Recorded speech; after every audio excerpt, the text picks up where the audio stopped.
Yo, what is up everybody? Hello, welcome back. We are back tonight on this Saturday evening. Hope you guys are doing well, and today is our 300 sub special. Crazy that we already hit 300 subs after like 3 months, which is crazy. So appreciate all you guys for the support recently. It's been amazing.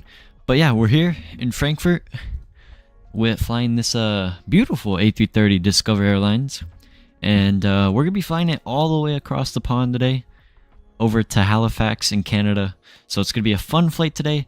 Block airtime saying 6 hours 58 minutes. I think we're gonna make it a bit faster, maybe somewhere around 6 hours 40, 6 hours 30ish. We'll see how fast we can rip skies today. But anyway, I appreciate all you guys tuning into the stream. Since it is our 300 sub special, we're doing not only 1 or 2 but 3 giveaways today throughout the duration of the flight. We'll probably do one in probably from takeoff to an hour or so into the flight, and then one during cruise, and then one right before landing. Once we land and get to the gate, we'll roll the final winner. But yeah, 3 giveaways today, 3 sim market gift cards. So yeah, appreciate all you guys tuning into the stream. We're going for a like goal of 30 today, and hopefully, let's see, maybe we can hit 320 subs by the end of the stream. Maybe we'll go for some of those goals. But appreciate all you guys tuning into the stream today. without further ado, let's go say what's up to some of you guys in the chat. We got Whisper saying hello there. Hello, Whisper. How you doing, bro? Welcome, welcome. We got Snaw. Hello, Snaw. Welcome, welcome. We got Waidu. We got Posrate. Hello, Posrate. Welcome, man. It's been a minute. Hope you are doing well. We got Dreamliner saying glad to be here. Hello, Dreamliner. How you doing, man? Hope you are doing well. We got Henry. Hello, Henry. How you doing, man? Welcome to the stream. Appreciate you tuning in. We got Hazar. Welcome back, Hazar. Hope you are doing amazing, man. Appreciate you tuning into the stream. We got Mr. Pavlin. Hello, Pavlin. Frankfurt is one of my favorite airports of the continent. Oh, Frankfurt, yeah. I love Frankfurt, man. It's always fun flying out of Frankfurt, doing some Lufthansa ops and stuff. I haven't been to Frankfurt in 2024 yet, so we're finally here, and it's gonna be a fun flight today. But appreciate you tuning in, Pavlin. Hope you're doing well, my friend. And that livery you've been working on, man, is looking phenomenal, man. It is looking great. Whisper saying I thought we were supposed to fly the other way. No, we're doing a Frankfurt to Halifax. You know, I wanted to have fun going to Halifax today, so we're going westbound today. We got Mr. Windy Aviation. Hello, Windy. How you doing, man? Welcome to the stream. Appreciate all you guys tuning in. Hope you guys are doing amazing on this Saturday evening. But yeah, guys, pretty much 6 hours, 58 minutes airtime today, and we'll be cruising at 38,000 feet, and we're taking 286 passengers over to Halifax today. So yeah, guys, without further ado, let's go hop into this beautiful A330-300. And funny enough, this same airplane just landed in Halifax from this flight. So we're doing ultra real world ops today, but hopefully you guys are doing well, and we're ready to get up on out of here. So I know Skyfall, Dan, and I think Evan might be flying along. Not too sure if they loaded in yet, but appreciate them flying along. But anyway, let's go fire up this bird. We'll get her loaded up and quickly get up on out of here. We'll go batteries coming on. We'll go external powers coming on as well. Airplane is firing up. We'll go emergency lights to the arm. We'll go nav and logo, strobe lights. Go to auto position. No smoking can come on as well. Leave the seatbelt signs off. We'll go cruise supply can come on, ground control can come on, evac to the captain's side. We'll go up top, irises 1, 2, and 3. Wait for the on-bat to distinguish. There you go, beautiful, looking good. Then we'll go hop over to our EFB. We'll go hit sim brief. We are Ocean 74 today. Frankfurt to Halifax, that is looking good. We can go, let's go payload. We'll go sim brief. And while we're doing that, I'll go request catering as well. We'll go apply the payload. We'll go instant. Beautiful, looking good. Let me just make sure this is matching my screen. We're taking 101,000 pounds right there, looking good. And yeah, weights are looking beautiful. Cool.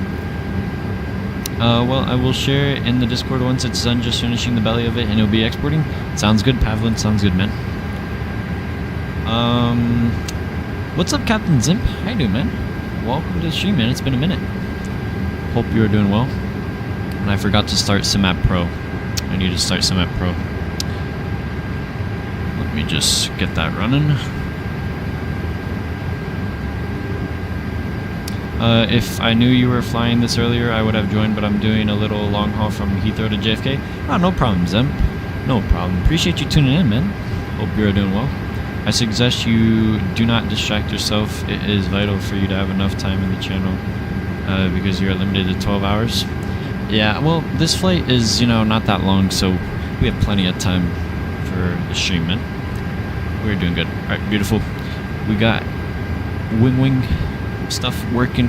We'll go VORs can come on. We'll go flight directors on both sides. Get those going. Let me get that back over there. Get the constraints on. VORs on the FO side as well. We'll get the airports on that side as well. Looking good. IRS is align in 6 minutes. Now, I don't know why, but I thought the A330's MCDU would work with the wing, but it's not working, but that's alright. We are on the current nav data, so we're looking good. We'll go hit it with the init request. What's up, Daniel? The scenery is not behaving. Daniel, maybe just uninstall it, use default, maybe. Anyway, IRSs, I guess those are already good in the, align on ref. Cost index today is 10. Cruising is 38,000 feet. That is looking good. We do have ATC online at the moment. We have, oopsies, I did not mean to open that. Just close that. We do have, what do we have? We have tower and departure on. So tower is going to be on 18780. We'll go 118,780. And we'll go get our clearance as well. Code 1000. 7 cargo 915. Please flight speed for the speed and departure climb 4000 and squawk 1000. Correct. Alright, let's see. What is current ATIS saying? Current ATIS right now is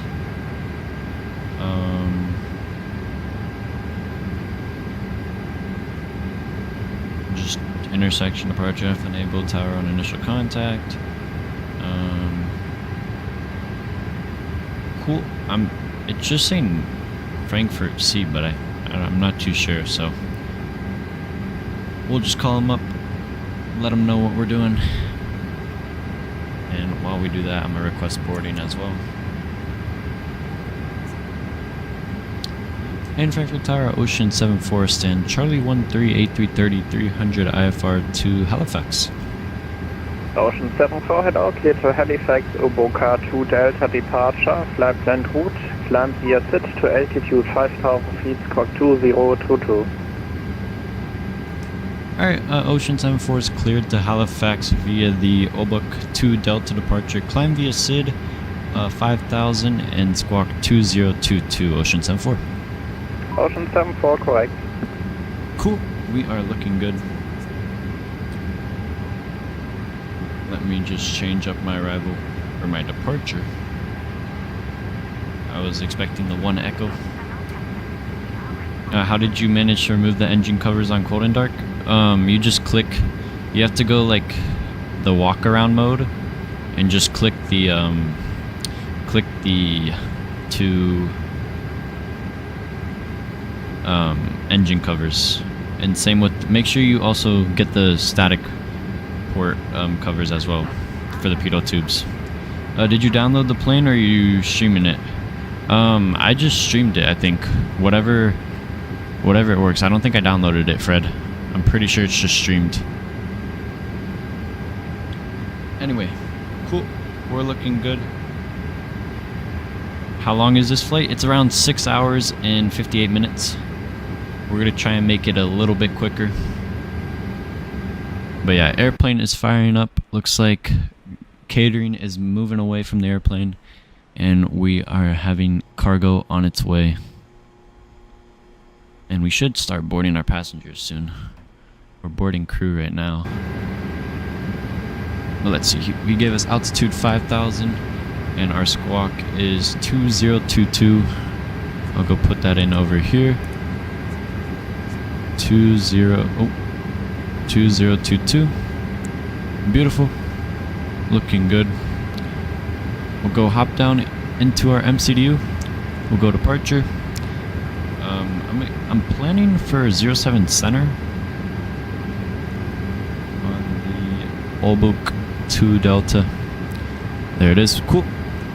And then into Halifax. Right now the winds in Halifax are pretty weird. They're actually landing runway 32. So we're gonna do the RNAV 32 arrival, RNAV Zulu on the Cabouts 5 from, and we're gonna take that RNAV from Gabop. Cool. That is looking good. Let's see, we got 1 more minute on the IRSs. We're looking good. 6 hours, 58 minutes airtime, or it's airtime, Zemp. But we're gonna try and make that a bit quicker. So hopefully it doesn't take us that long, because we might be landing around like 1:30 my time, which is a little crazy, but it's alright.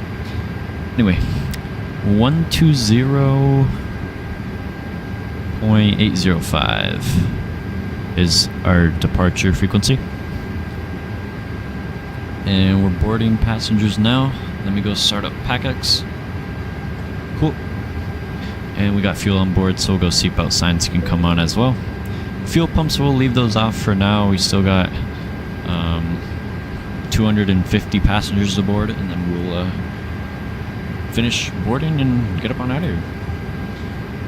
Oh, I made a mistake, though. Tough that the airport is 10 hours away, but it is not. 7 hours is perfectly fine. Yeah, we shouldn't be anywhere close to near the 12-hour mark, Pavlin, so we should be good. I got it to work. You're going too quick. I got you, Daniel. I'll slow down, man.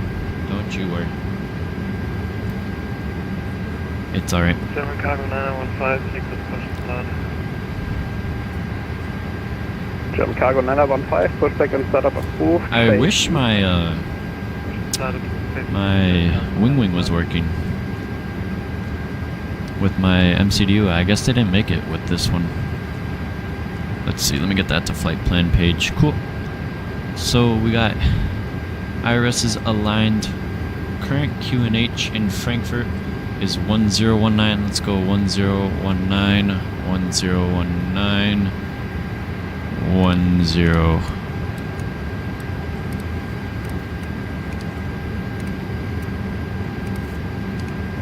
Cool.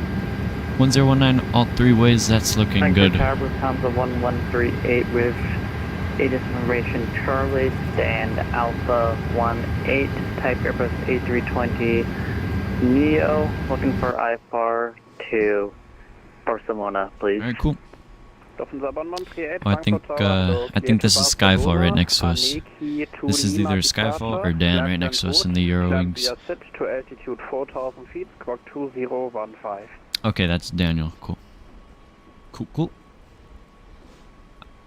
I'm cruising altitude. Oh, nice, Streamliner. What do you find, man? Destination NK2 Echo departure, climb via SID the 4,000. Oh, you're flying Houston to Jackson. Nice, man. Nice, bro. Correct. Yeah, I haven't flown this airplane yet in 2024. I've flown it around for fun, like just a couple of traffic patterns and stuff, but I haven't done like an actual flight in it, so I have no idea how the airplane flies at all. I mean, it feels pretty good for it being a default airplane. I will take it, but yeah, I mean, we'll see how she flies today. And we're taking the Rolls-Royce engines today. Not some issues might be in the A350. The covers and static won't come off the 330. Really? Huh. That is weird. It should be check if like, I know there was a click spot for Bossman. He had the same problem. Haven't flown it in a bit. Oh, I'll be doing some Virgin Atlantic ops with this bird soon. London Heathrow to BGI. Oh, is that Bridgetown, Hazar? Haven't flown it in a bit since it's been having issues like a couple months ago. Really? This airplane's been having issues, huh? Same last time I tried GSX, broke the gear and I couldn't fly. Didn't take any traffic pattern practice, but flying it to Atlanta for a pilot's life now. Oh, nice, Fred. Fred, who are you with on a pilot's life? I mean, we'll see how she flies today. Hopefully she, you know, flies pretty well and we have a good and safe flight, you know, no problems, hopefully. Yo, what's up, Spawning Salmon? How you doing, man? Welcome to the stream. Happy Saturday to you as well, man. United?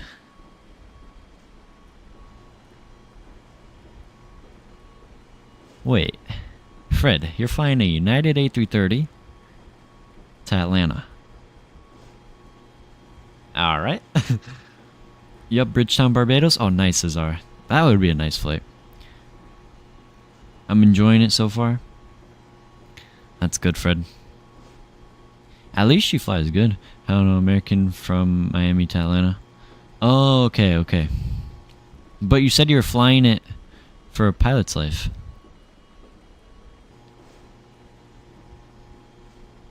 Did you not say United you were with?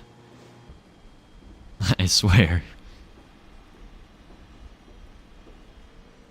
There's a weekly event. Oh, yeah, I know what you're talking about. Damn, you've been doing a lot of these last 24 hours, LMAO. What do you mean, Hazar? Like a lot of long hauls? Yeah. I'm trying to... I'll take a look at my Volanta and stuff before... Once we get into cruise and stuff, I'll tell you all the flights I've done, like all the long hauls this week, which have been crazy. Also, you can do any flight with any airline / plane. Yeah. Yeah, I know. I fly on a pilot's life, but I'm with American right now. But I don't fly fictional airplanes, like fictional liveries and stuff, or retired. You know. I know American used to have the 330, but I still don't fly retired airplanes. Let's see. Portland to Vegas, Burbank, then Hong Kong, Vancouver, now Frankfurt, Halifax. Oh yeah. And I think before that, I think I did let's see, before the Portland Vegas stream to Burbank, I did Santiago to Auckland. That was like 13 hours. Then I'm trying to think before that. What did we do? It was pretty much just long haul after long haul. Edinburgh to MCO. And then before that was like, I think, what was it? Heathrow to Charlotte? Just about, something like that. I fly retired but not fictional. Yeah, that's good, Fred. I would do retired, but like, I don't know, sometimes I just like doing like the current aircraft. If we have that aircraft in the sim, and if we have that same aircraft in the sim and they're doing it in the real world flight and it's a good airplane, then I'll take the airplane they use that route on. Dang, getting more sim hours in 24 hours than real life. Dude, I know, Hazar, it's crazy. Like, this PC, like, hasn't slept, pretty much. I mean, before stream, I maybe, like, shut it down for 5 minutes just to let it chill out for a second, but then just fired it back up, and now we're doing this. So, this airplane, I mean, this sim and this computer has been running pretty good. Knocking on wood. But yeah.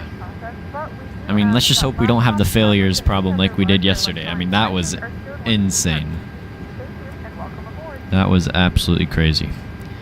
Let me bring up these screens a bit. They're already all the way up? Really? Must be like the lighting. I'm opposite. I like fictional stuff. I mean, I don't really care like what other people do and stuff, but like it's just the fictional thing for me is like not my cup of tea, you know. Real time we are not. We are on the real time of like the actual flight, but real time like right now we're not. So I got the sim like 3 o'clock right now, and they depart around 3:30ish. So yeah. And I'm gonna go, fuel pumps can come on now. We got like about 40 more passengers, so we'll fire up the APU as well. 1, 2, 3. We'll go start that up. And then should be pushing back here shortly. Now, I wonder if since we're fully boarded, well, we're not fully boarded just yet, but like we already loaded the airplane. I wonder yeah, so it pulled the weights. Let me just confirm this on my OFP. Let's see, it should be 348.6, 348.6, CG of 26.6, looking good. Fuel on board, 101.1, beautiful, we're looking good. I'm gonna use the takeoff performance from SimBrief.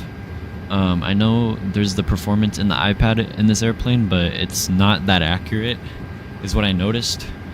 So I feel like the SimBrief one is a bit more accurate with regarding like the V speeds and stuff. But let's see. So south temp's gonna be 54 on the flex. We're gonna be doing a flaps 1. I think I can just put flaps 1 in here. Yeah, pretty much. Let's see. Do we have a takeoff shift? Let's see. Winds. Looking good. V1 is gonna be 152. We'll go 152. 152 on the V rotate. And V2 is going to be 158. Cool. And let me see something real quick. I'm going to see if we can get a, on the iPad here, if we could get a, let me see, sync. We'll go calculate. Let me see if they'll give us a, see, they gave us a flex of 53. Let me see if I do this. So we have different speeds. Huh. Let's see. I mean, I guess we could change it to 1. It's just the V rotate looks a little off.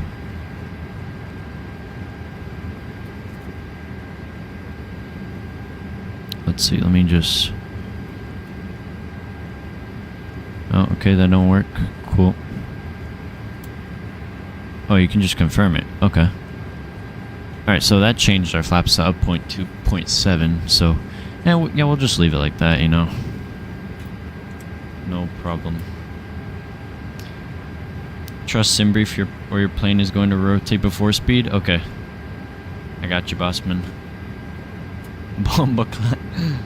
Alright, so what was it? 152, 152, 158. Cargo 915 and 060 degrees 3 knots, runway 07 center, cleared for takeoff. Cool. Adjusted those. Cool. We got APU running. We'll go APU bleed power. External powers can come off. Power, Ocean 72 heavy with a Charlie, Alpha claims 2. We'll go release the chocks. Oh wait, chocks are already gone. We just take away the GPU. We'll go close the door as well. And let's see what else we got here. Daniel, let me know if you're ready to go. Right, tower, Ocean 72 heavy, Alpha claims 2 Halifax with Charlie. Ocean 72 cleared to Halifax, so Boca 2 Delta departure, flight planned route, climb via SIT to altitude 5000 My internet is going to be down, so I'll watch on the phone. Clap, man. Alright, sounds good, bossman. Sounds good, man. And maybe if it comes back up, approaching Halifax, maybe, you know, do a short flight and meet us there. Ocean 72, what's up, HC Sim? Welcome, man. Congrats on the 300 subs. Thank you, man. Thank you, bro. Hope you're doing well, man. I'm assuming we're gonna get either 07 left or 07 center.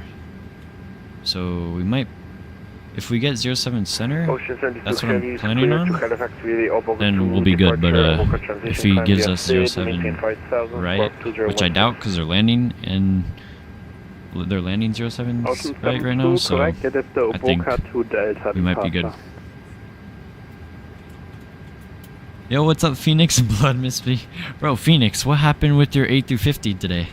You just disappeared off radar, bro.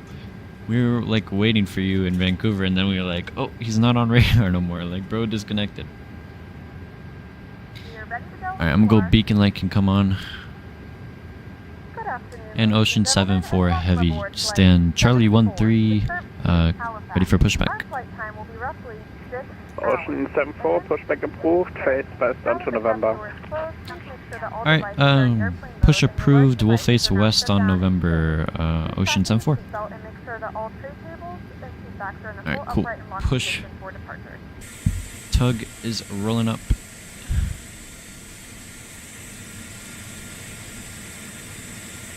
Yeah, I don't like this tug. This tug takes forever. Getting my clearance? Cool. Cool, Daniel. Yeah, will you be ready to go after that? I mean, we still need a little bit of spacing into Halifax, but I mean, I'll wait for you.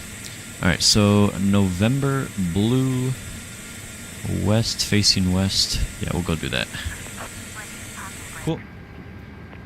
we'll go release the park brake. We'll go start the clock. Alright, clock is started. And let's go start up these engines. We'll go ignition start. Wait for the pack sound, should come down. Oh my. We'll go start up engine number 2. We'll hear fire up. Rest of Oreo that fell out of the garbage bin. Oh, what, Phoenix? Sir, Ocean 22 Heavy, you said the OBOC to Delta departure? Yes, correct. Yes, alright, so Ocean 22 is clearly here, the OBOC to Delta departure. Climb via SID, maintain 5000, squawk 2016. Correct. There are several emergency exits on the air. German Cargo 915 identified, correct departure 136.130. 136.130. Schönen Abend. Pavlin, right now they're using 07s. Oh, your dog got into chocolate? Oh, I didn't read the comment before that. My bad. Is your dog good?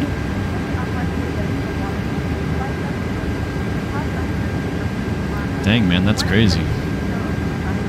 Alright, we'll go start engine number 1 as well.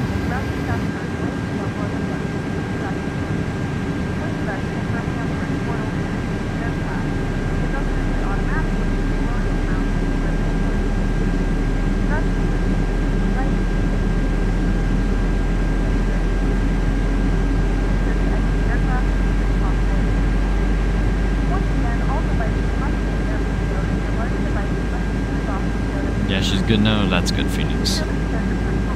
Man, that's crazy.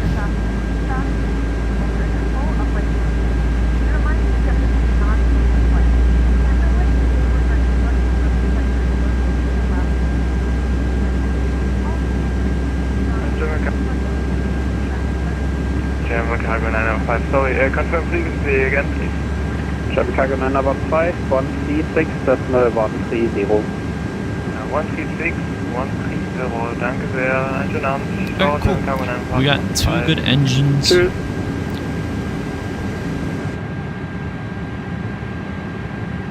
Oh, look at that. That looks good. Alright, we'll go set the park brakes. What's up, Skystream? How you doing, man? Welcome to the stream. Alright, cool. Parking brake set. They're pulling away from the airplane. We'll go arm the ground spoilers. Ignition mode to the normal position. We'll go auto brake to the max. We'll go shut off this APU. We'll go nose light to taxi can come on. And we'll go flaps 1.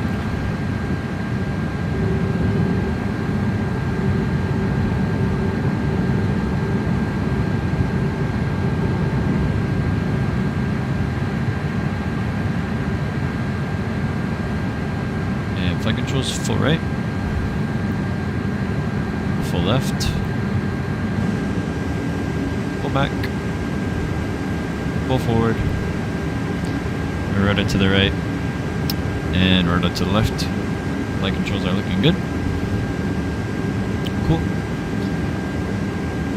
We should be looking for the pin. There she is with the pin. Cool.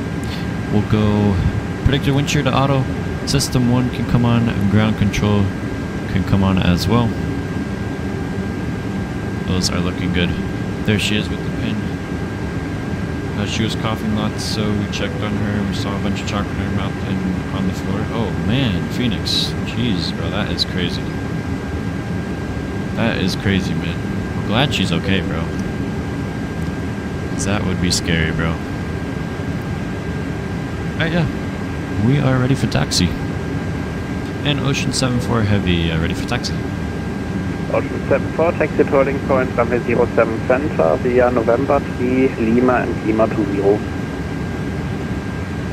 Alright, holding point 07 center via November 3, Lima 20, Ocean 74 Heavy. Alright, cool. We'll go takeoff config. We'll go release parking brakes. I guess the takeoff config like takes a while when you hit test.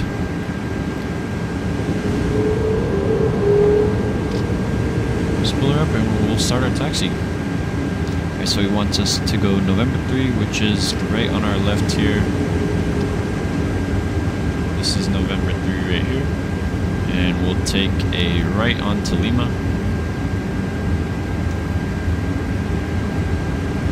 Reset the flight directors to put everything in manage mode. Okay, I got you.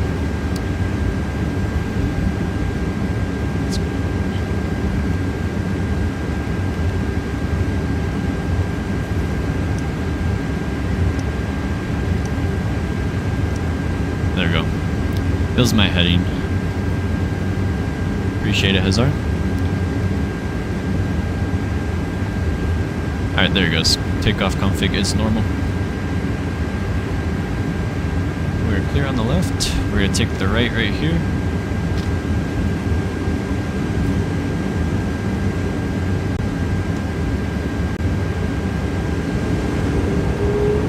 Oh man, those Rolls-Royce engines sound so good. Alright, this is Lima right here.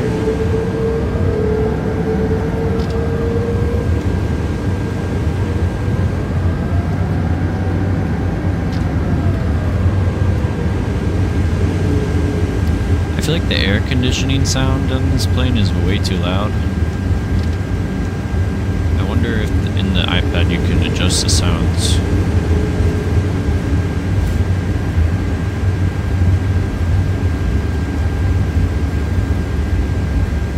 And we're going to Lima 20. That's pretty much almost all the way down.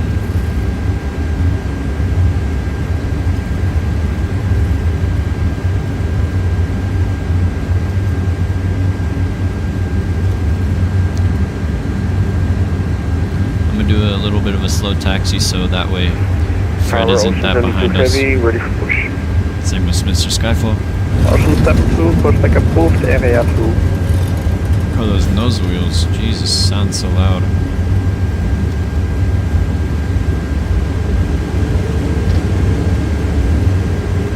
And I think once we get out of Frankfurt's airspace, I'll start the first giveaway, and then maybe like an hour and a half into cruise, we'll roll the giveaway. Of course, guys, you already know, we will be watching some Green Dot Aviation and some YVR Gopher videos today, once we get to cruise, as we enjoy our 300 sub special. But yeah, appreciate all you guys tuning in. We got 12 of you guys right now. We're going for a light goal of 30, already at 17, so 13 to go.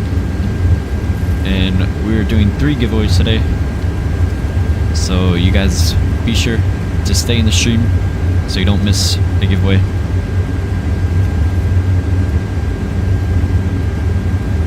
I think 19 knots is like roughly a decent taxi for an A330. I love the winglet. I think my favorite winglet has to be one of this one. Either this one or the A350 or the Max.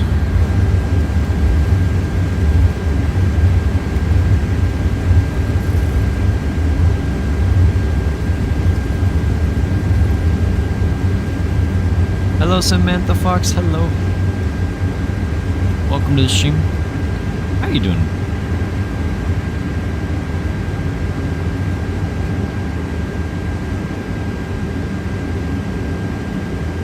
Don't stop, don't stop, don't stop.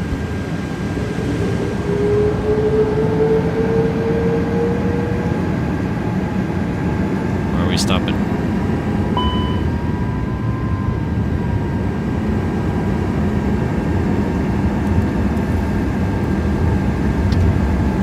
One thing I noticed is like this airplane is really sticky brakes.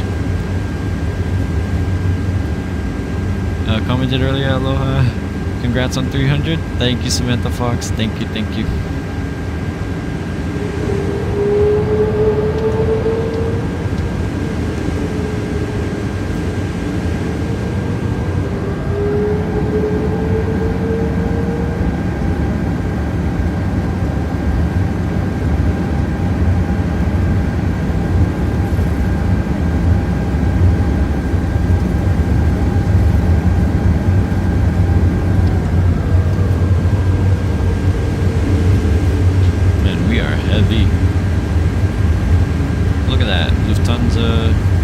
that a 350 in the background?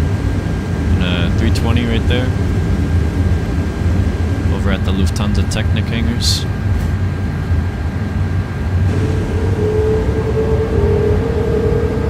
What's up, Jacob? Welcome to the stream, man. Hope you are doing well.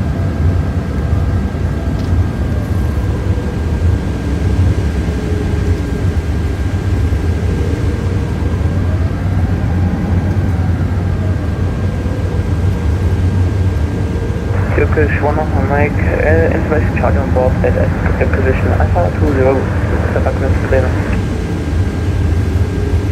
Turkish 1 off on Mike, Tower, hello, clear to Bremen, Maroon, 1 Delta departure, flight land route, climb VATSIM, that's to good, altitude Jacob. 5,000 Glad you were doing good, man.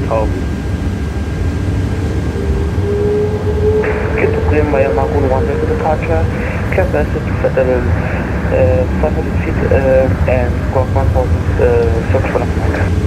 Turkish 1 Alpha Mike, initial climb 5,000 feet. Initial climb 5,000 feet, Crosswind.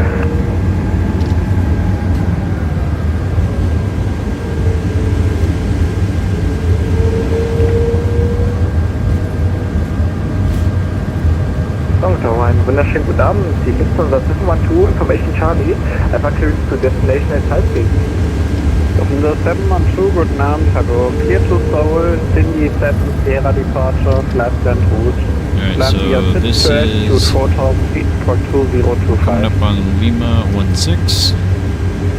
Going down to Lima 20. Departure, climb at 4,000 feet, let's squawk speed 2025 for Lufthansa 712. Lufthansa 712, correct.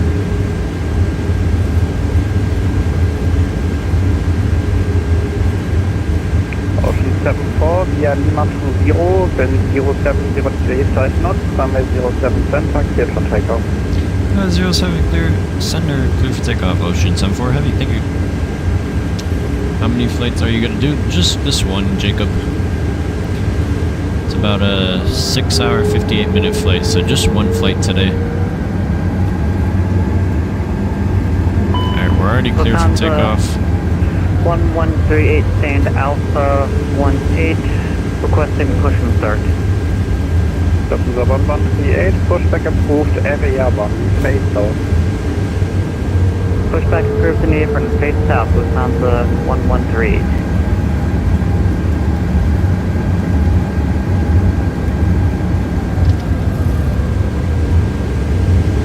We'll go ding the cabin.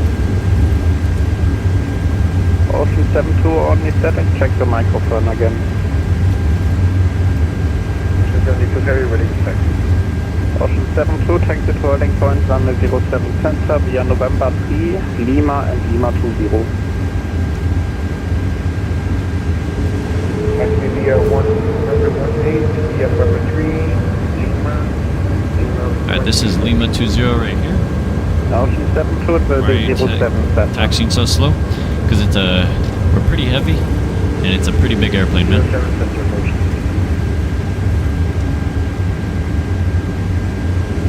Alright, we'll go light her up.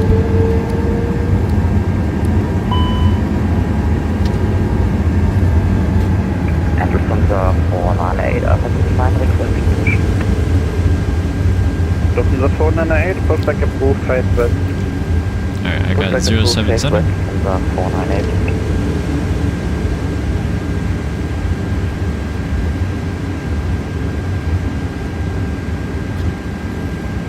Let's go and get up and out of here, guys.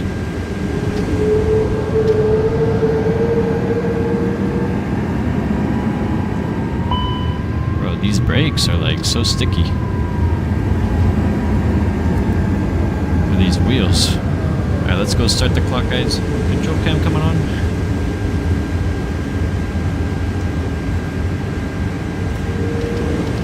Enjoy this departure, guys.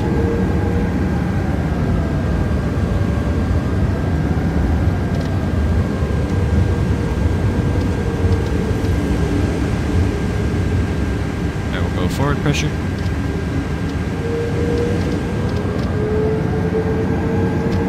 And min-flex SRS runway auto thrust is blue.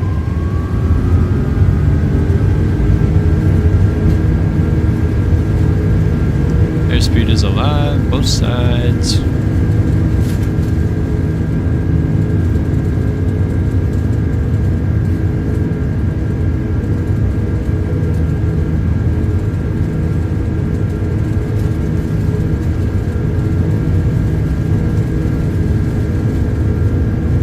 Knots or neutral.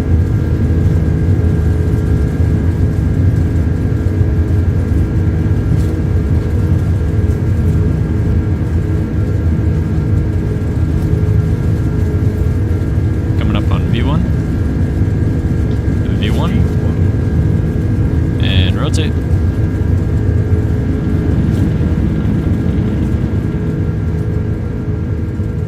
Pause rate, go. Nav. We are out of Frankfurt, everybody. Oh, look at that. There's Mr. Fred right there. Wow, look at that. That looks so good.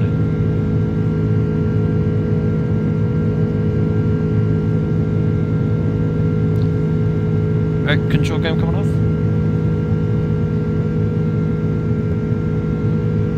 Ocean 74 identified, contact departure 120.155. Alright, 120155, Ocean 74. See ya. See ya. Alright, level climb. Lufthansa 1138, requesting taxi. Lufthansa 1138, taxi to holding point runway 18 via November and 7 and November. 115 it was.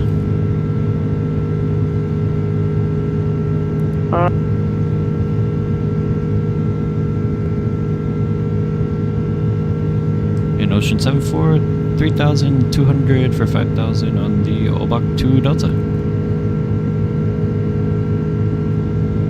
I think he gave me the wrong frequency. He's saying 120.805 for who's online.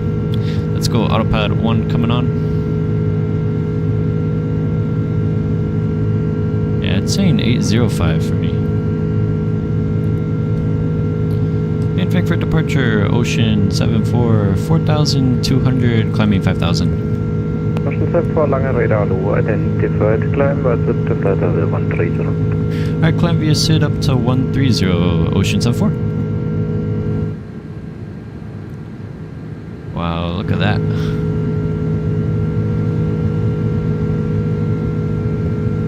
And we are out of Frankfurt, everybody.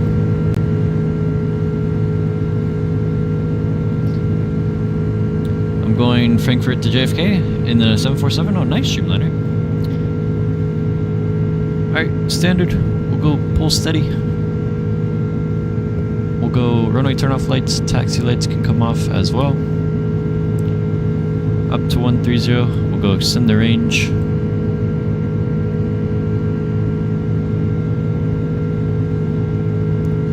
Guten Tag, Frankfurt. If we were coming in to Frankfurt, we would be saying Willkommen, Willkommen. Ocean 74, Monster advisory 1 to route is my 8 point.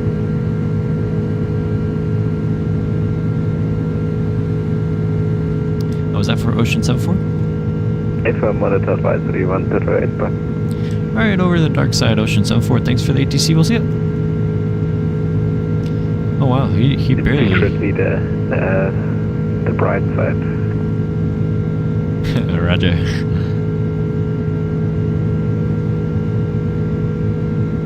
Bro said the bright side. Alright. Let's see. Sim sounds coming down. Music coming back.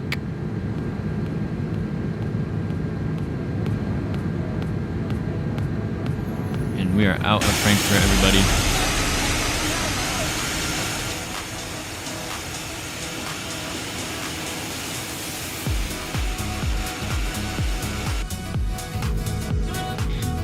Alright, 9,000. Coming up to 10,000 feet. We'll go landing lights coming off. Wing light can come off as well. We'll go ding the cabin. And we'll climb her up to our initial cruising altitude of 38,000 feet.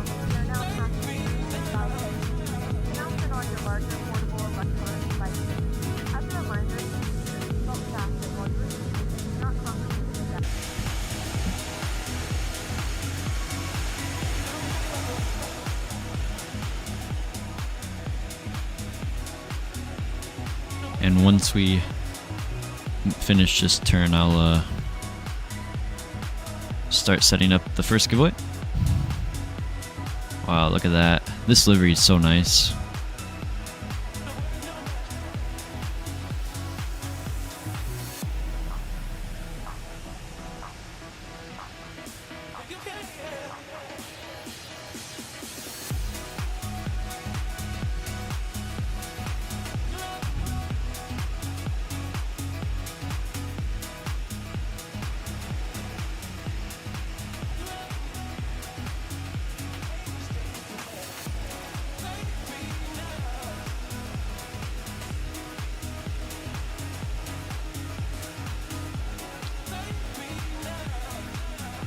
Yeah, I'm pretty sure that's all the ATC we're going to be getting today.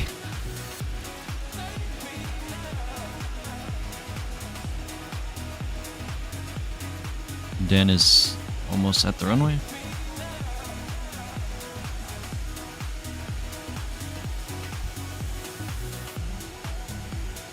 So he shouldn't be that far behind us. It's funny because on the A330, especially with these Rolls-Royce engines, look how tiny these engines are. I mean, they remind me of the A340-300 with their tiny hair dryer engines.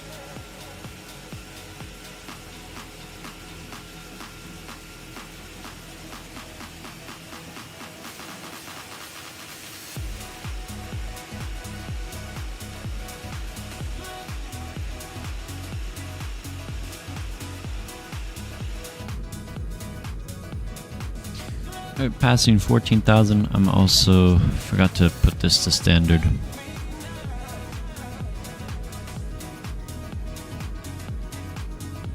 I guess 2992. Cool.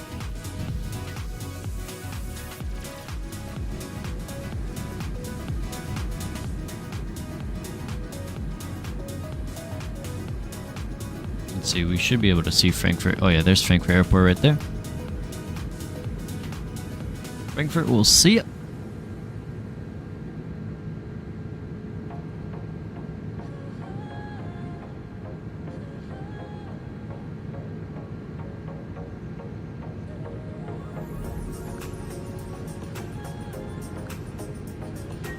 Oh wow, look at those mountains. That looks so good.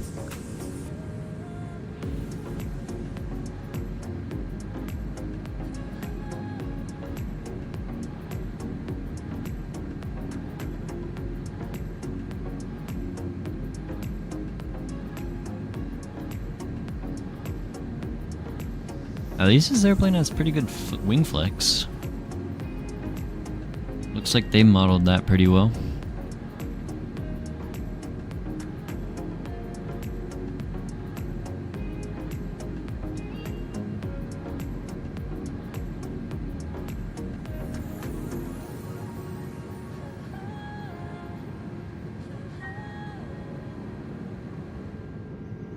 Alright, passing 18,000. You know, it's pretty calm, I say. We'll go seatbelt signs off for these passengers. Get them up early, that way we can start the meal servers first.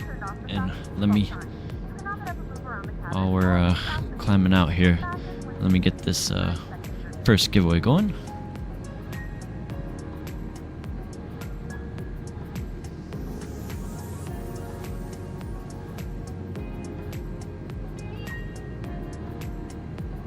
Alright guys, for the first giveaway, we'll be giving away a $5 Sim Market gift card, and the code to enter is exclamation point 300.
Alright, let's see. I got that running. Let me just make sure I'm getting your guys's... Okay, cool. I got Whisper and Just Flies. Welcome, Just Flies. Is this just special? What's up, man? How you doing, bro? Are you enjoying Amsterdam?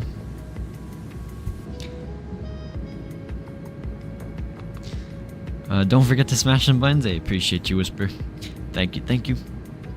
Sidearm missed the takeoff. Had to resolve another issue with my display connection. All good, Pavlin.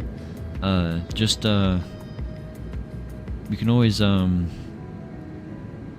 always scroll back to the departure, man. But you're all good. Don't worry, bro. Guys, do not buy PCs with 2 GPUs. It's pointless. Damn. Yo, what's up, Nerdtech? What's the giveaway? We're giving away a Sim Market $5 gift card if you fly on a computer with Microsoft Flight or X-Plane. Pretty much any flight sim on computer. We'll be giving away a Sim Market gift card. So it's exclamation point 300 to get entered for the first giveaway.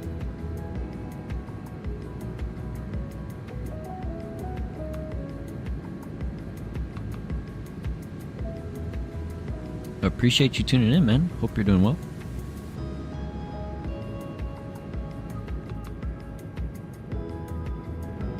Let's see. I mean, we're doing a pretty good climb rate. 1,400 feet a minute at Mach 0.71. Finally left Frankfurt, I swear, with this 2024 sim. Yeah, bro. Daniel, it's all good, bro. Hello, how's your takeoff? What's up, Data Nation guy? Appreciate you tuning in, man. It was a nice takeoff, man. First like official takeoff in the 330 for me. I mean, it felt pretty good. It felt heavy.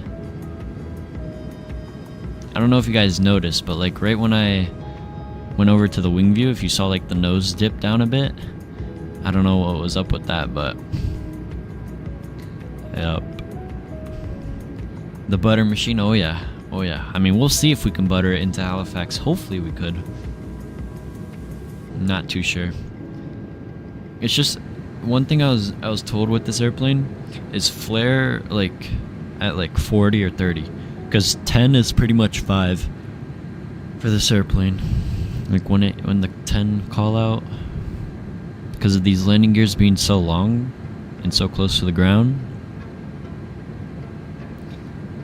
plus the nose on this airplane, if you guys haven't noticed, the nose hangs way lower than the aft part of the plane, so it's pretty much like with like a pretty much a nose down angle. If you get over 500 feet per minute, you have to do another giveaway. I got you, Dive Guy. We're doing 3 giveaways today, man.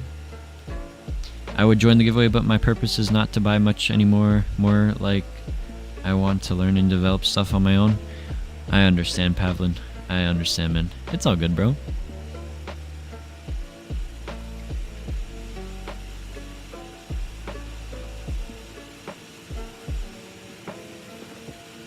Oh, look at that. I tried the 300 in 2024 earlier, but as soon as I was about to enter the final numbers, the plane was suddenly at 500 feet doing 350 knots, so 2024 has some issues to sort out yet. Did it like you were on the ground, right? And it just spawned you up in the air? I think I saw that before. Happened to another streamer.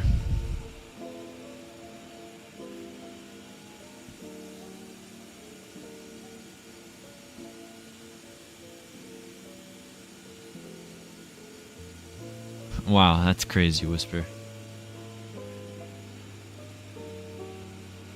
What's up, Snaw? Welcome back, man. Hope you're doing well. How you doing, bro?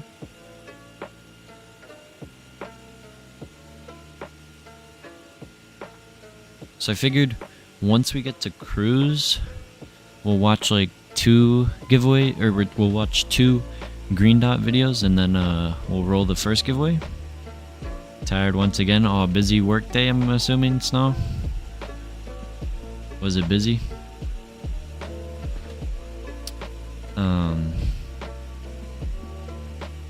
But yeah, probably watch like 2 green dot aviation videos, and then we'll roll the first giveaway.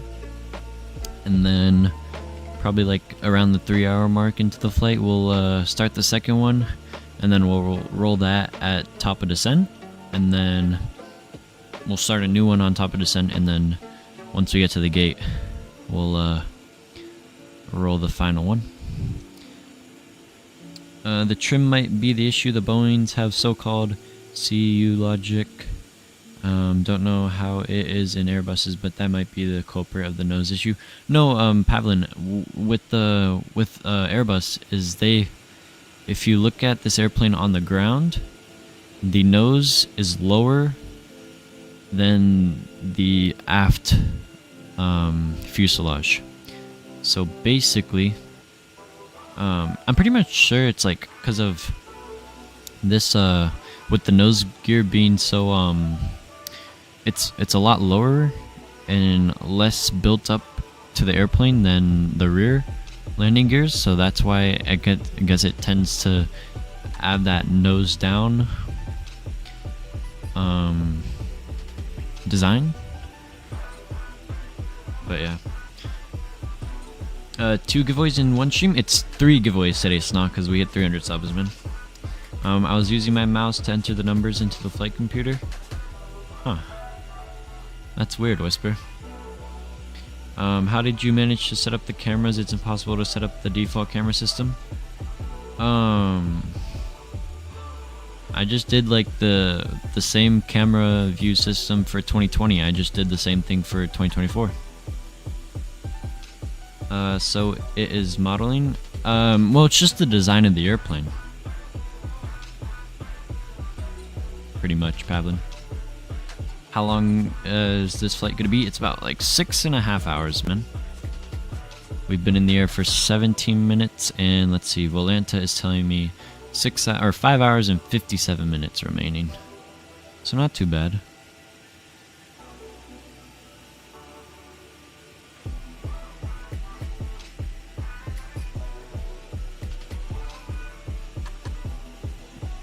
But I really do like the new Discover livery.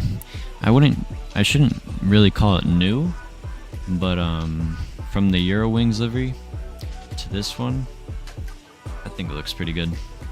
So every 2 hours is a giveaway, basically.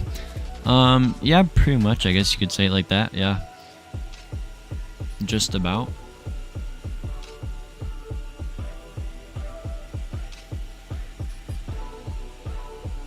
All right, so Fred is not that far behind us. He's about 60 miles behind us.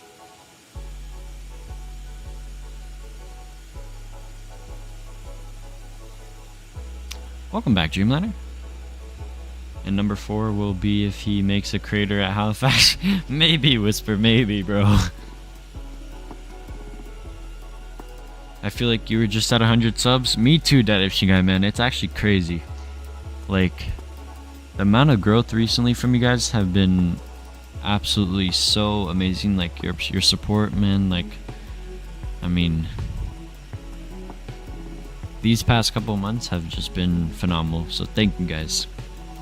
I used to fly A330 in my 2016 times, but it was completely different sim than flight gear, and the developer who added me to the list of testers is no longer developing, which is a loss. Oh, that's unfortunate, Pavlin. Was it for P3D? How did you grow so fast? Damage guy, I don't know, man. I mean, it's just, I guess, you know, with people enjoying flight sim content and stuff. When's the vids dropping? I want to start making them soon. I definitely need to. I've been working with some people on how to, you know, make those cinematic departures and landing shots and stuff. So I want to try. I'll see what I can do, Dreamliner. A lot of button smashing and good entertainment. Oh yeah, Whisper. I mean, I definitely got to thank Green Dot and YVR Gopher, because they definitely helped out a lot for allowing me to showcase their entertainment on board. Flight Gear is very not good simulator. You probably never heard of it. I have not, Pavlin. I have not, my friend. I'd use CapCut for editing. It's quick and easy. Dreamliner or Danushka, I understand, but I use CapCut for like TikToks and stuff. But for like Microsoft and stuff, I use Adobe Premiere Pro. We need a Q&A. You guys would want to see a Q&A? I mean, like, what questions would I answer? I think that is Cologne right there, maybe? Nope, that's Dusseldorf right there. The overexposure on the white color is crazy in outside view. Yeah, Nithak, I still have to adjust my settings with 2024. But I was testing with the EV lighting. I definitely needed to turn it down a bit, but I'll see what I can change it to. It's so-called free simulator, but honestly, it's a much more toxic community than even this one or P3D one for that matter. Really, Pavlin? Oh wow, that's crazy, man.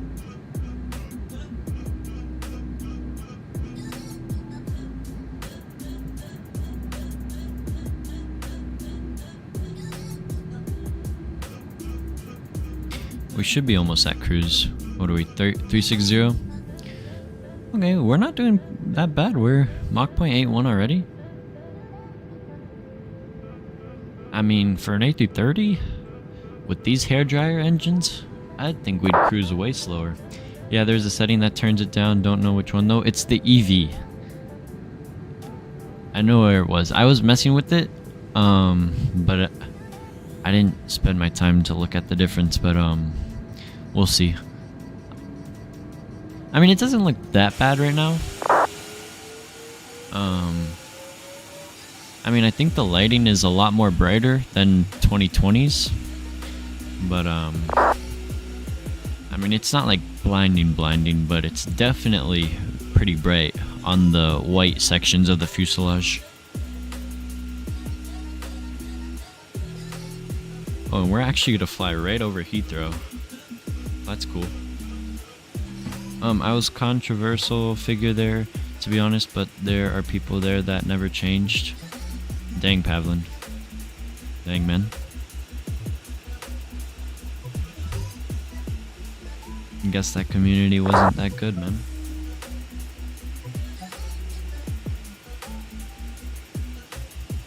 What's up, Gavin Gaming? Welcome to the stream. Hope you're doing well.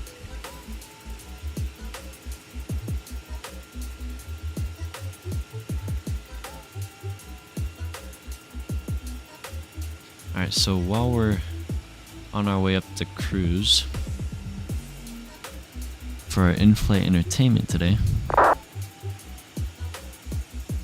which videos, let's see, taking a look here, trying to think, there was one, okay, so there's American Flight 1400 that I've wanted to watch.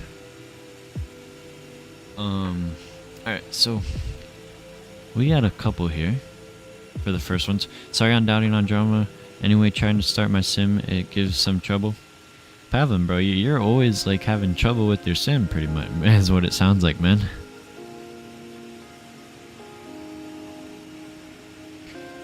Alright, so I reckon we watch this one first, the 747 in danger, and then we'll watch Singapore 006, and then American Flight 1400. And we didn't watch this one either, so we can watch that one as well. We watched these. I don't think we watched this as well, so we can watch that one as well. So yeah, we have a couple we can watch today. 1400 is a cool number. Yeah, pretty cool, man. Two planes carrying 300. Alright, cool. I think we're at cruise now. Just about to be. Yeah, we just got there. Cool. Mach 0.80 right now. Let's see. Let's go extend the range. 42 is even better, but didn't see it there. Which one, Whisper? What flight number are you talking about?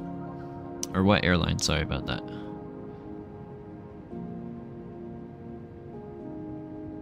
Or are you just talking about numbers?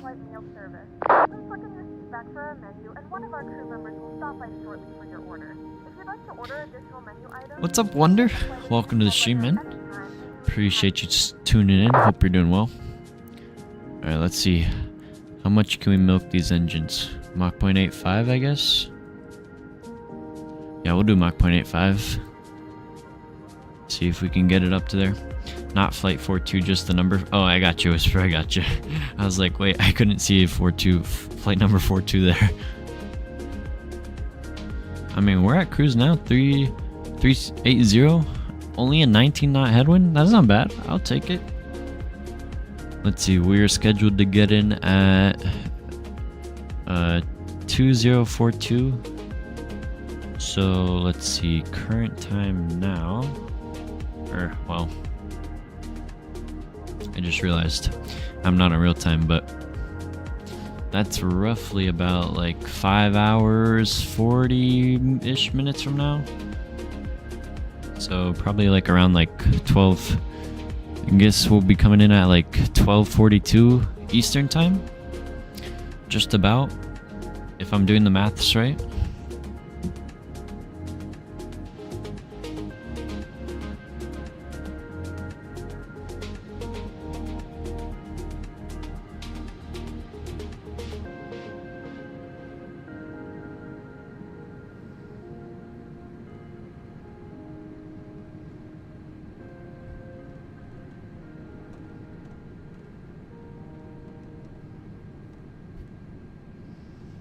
We're almost near Rotterdam. We're gonna be flying just south of there. Amsterdam's a little bit more to the north though, and then we'll come up on Heathrow from the coast of England.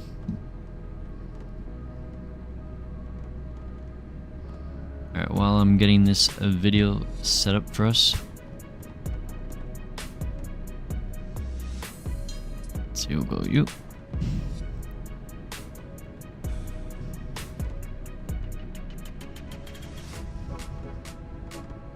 How much time left until you land? About like 5 hours and 45 minutes now.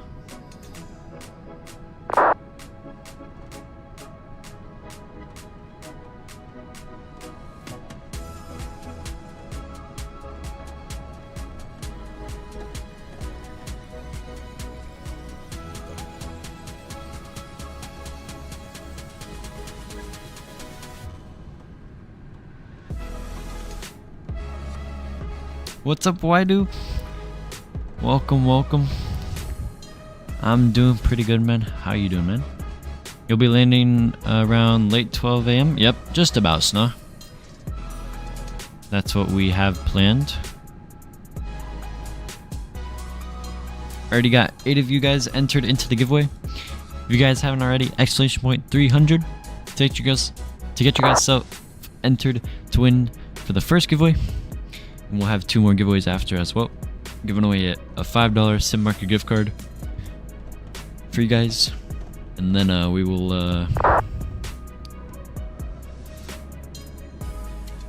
we'll do 1 approaching top of drop into Halifax. And on the ground as well. Good thing? So nice, Wadu. Glad you're doing good, man. What's up, Mr. Boss? Hello. Hello. Welcome, welcome. Alright, what do we say we start our first green dot video? Should we watch it now? We could. Let me see, do we have a good business class seat in here? Oh, we do. Oh, look at that. Discover Airlines business class. I think that this is a Hughes by Horizon livery. They did a phenomenal job on this livery. I mean, all the head cushion stuff should try Tolis 330neo and X-Plane 12 so real and great to fly. If I could get my X-Plane to be pretty good, I'm still working on my X-Plane. Trying to get like all my plugins installed and stuff. I was working on it earlier today, but I just need a couple more plugins, and then I'll give it a shot, you know. But thanks for tuning in, Thordor. Hope you're doing well. Yo, Reship, you look like such a good guy at sub. Thank you, man. Appreciate it. But yeah, look how good this cabin is. Even got the entire Discover Airlines, and what's cool is this is a 2x4x2, so I would definitely fly on a Discover 330, no problem. Look, only 2 people. That's what I like. This is probably one of my favorite configurations.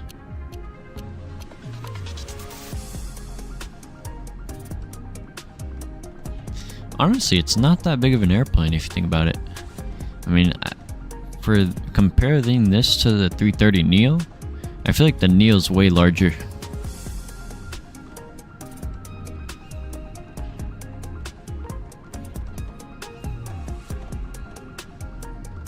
Like, I'm pretty sure, like, Cebu Pacific, they fit like 400 and something seats in their airplane. They have like the largest amount of seats, and they're all economy. So it's pretty crazy for them. I mean, a solid 400 and something seats, which is kind of crazy. Alright, what do we say we do this seat? This is a pretty good seat for some IFE. I never heard anyone talk about the Airbus 330-800 Neo. For real, bro. Dude, I mean, the only airline that pretty much flies that is what, Air Greenland, I think? Is that the only airline, I think? Alright, let me go ahead and turn down the music here. We'll go pause you. We'll go hop over to the IFE screen. Let me just fix this up real quick. Just drag this a little bit. That way we got a little bit bigger. Alright, cool.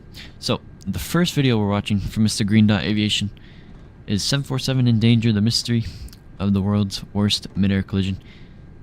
So hopefully you guys enjoy this. I honestly don't know when this happened, but yeah, we'll find out. So sit back, relax, and enjoy.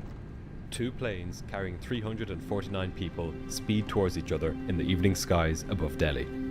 In one of those planes, 5 pilots sit at when's the the giveaway controls, rolling? making preparations We're gonna to watch land. 2 Green Dot In the videos, other, and then we're 3 gonna roll the pilots first climbing giveaway, along Hazar. their departure route.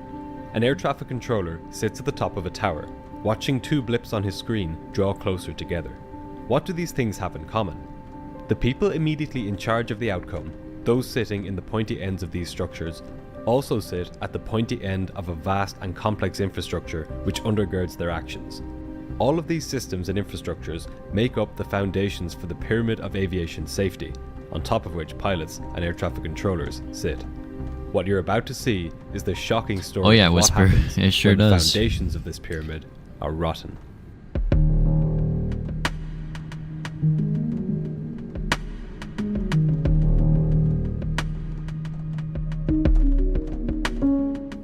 On the evening of November 12th, 1996, 289 passengers and 23 crew stepped on board a Saudi Arabian Airlines Boeing 747 in Delhi, India. They were bound for Dadran International Airport in Saudi Arabia, a 4-hour journey. Many of the passengers were migrant workers, headed for construction and hospitality jobs in the Gulf. Flight 763 was the beginning of a long journey for them. As they settled into their seats, a few hundred kilometers to the northwest, another group of passengers was descending towards Delhi, getting ready for a much shorter trip to the Indian capital. Most of the 27 passengers on board Kazakh Flight 1907 were traders, preparing for a shopping trip to Delhi. Their plan was to buy up as much cheap textiles as they could, and to fill the plane up with them for the return journey to Kazakhstan a few days later. For several strange reasons which we'll explore in a moment, these 2 sets of passengers would come closer together than ever intended. But at least initially, as the Kazakh plane began its descent, and the Saudi plane was loaded with passengers and baggage, all was normal. In command of Saudi Flight 763 was 45-year-old Captain Khalid al-Shubaili. With just short of 10,000 hours of flying time, he was a highly experienced pilot. He had flown this route many times before, and was familiar with the peculiarities of Delhi's airspace at the time. Sitting to his right was Nazir Khan, an American captain who would be acting as first officer on this flight. He was 44 years old, and was also very experienced, with more than 7,000 hours of flying time under his belt. Bro needs like 3 vids a week. Behind the two pilots was flight engineer Ahmed Idris. At 33 years old, he was the least experienced member of this flight crew, with just over 3,000 hours total experience. On this evening, these 3 pilots and their 309 passengers and crew would fall victim to a complex web of systemic inadequacies, completely beyond their control. The foundations of the pyramid, which had supported their safe passage through the skies for all these years, was about to reveal its fatal flaws. Once the pilots had completed their checklists, and all of the passengers had boarded, Flight 763 pushed back from the gate. The countdown to disaster had now begun. 3 to 5 per week, you mean? Oh, 20 past 6 in the evening. Shoot, maybe even like 5 to 7 a week, bro. As the Saudi jet pushed back, Kazakh Flight 1907 was in the middle of its descent towards the airport. What's up, Cooper? How you doing, man? It was now 90 nautical miles away, or about 170 kilometers. Along with 27 passengers, there were 10 crew on board. Even though this particular aircraft, a Soviet-designed plane called the Ilyushin 76, was just 4 years old, the technology on board was ancient. Of the 10 crew on board this flight, 5 of them were in the cockpit. Good, are you? I'm doing pretty good, Cooper. To accommodate all of them, the cockpit was split into 2 decks, an upper deck and a lower deck. Oh, Hazar, we got YVR go first. Sitting in the left-hand seat was 44-year-old Captain Alexander Robertovich Cherapanov. Now, for like long flights and stuff, by 37-year-old first officer Ermek Kozametovich plenty of time in the air.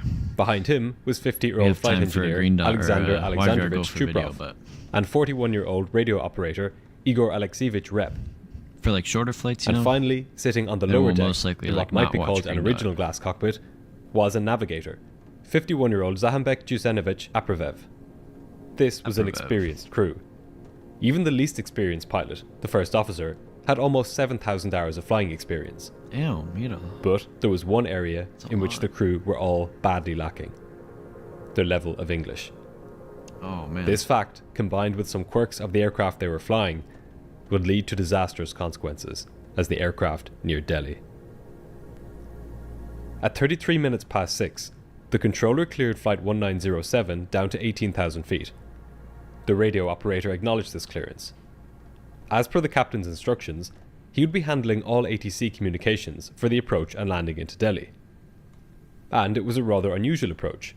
In fact, every plane departing and arriving into Delhi flew an unusual route. In 1996, Indian airspace was split about 50-50 between military and civilian that is control. Crazy. I mean, 5 people to fly a plane. There was a strict divide between the two airspaces, with civilian aircraft being forbidden from flying in military airspace, and military aircraft being forbidden from flying in civilian airspace. Delhi's airport was particularly heavily affected by this divide.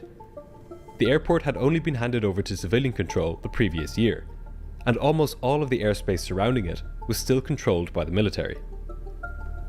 The only way civilian aircraft could get in or out of the airport was along one narrow corridor. This stretched from the airport out to a waypoint called Lunka, 330 kilometers to the west.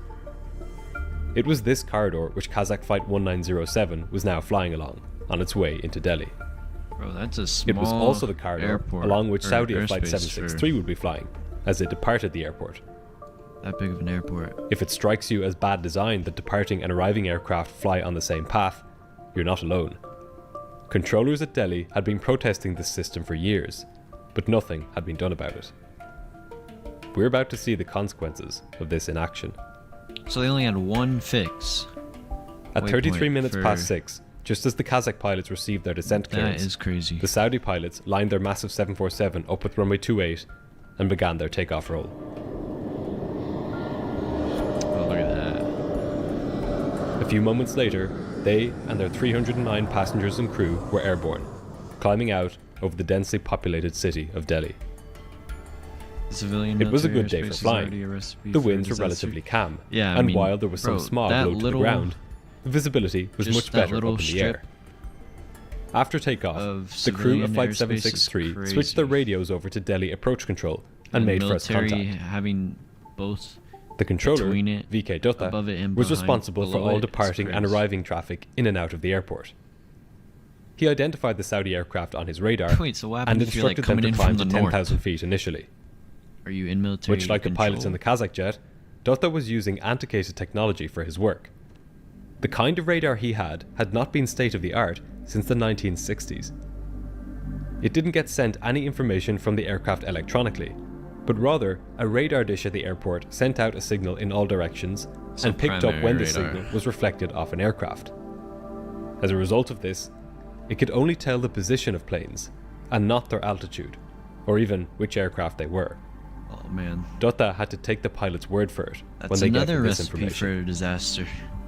For more than a decade, there had been plans in place to install a modern radar system, but bureaucratic forces had stymied the installation of this technology.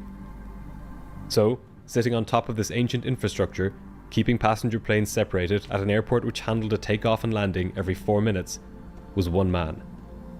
One man who had to work with one piece of information per aircraft, and who had to do it all in one narrow corridor. Because there was only one route in and out of the airport, the only way the controller could keep planes separated was to keep them at different altitudes. The international standard for this vertical separation is 1,000 feet. The controller's plan was to keep the inbound Kazakh plane at a higher altitude and to let the Saudi plane pass beneath it. As the Saudi 747 continued its climb to 10,000 feet, the Kazakh plane was descending through 23,000 feet, on its way down to 18,000. It was just over 70 nautical miles from the airport at this point, or 130 kilometers. The radio operator, sitting behind the pilots, reported their position to air traffic control. The controller cleared the flight down to 15,000 feet, and asked them to report when they had reached this altitude. The radio operator acknowledged this, and the flight continued its descent.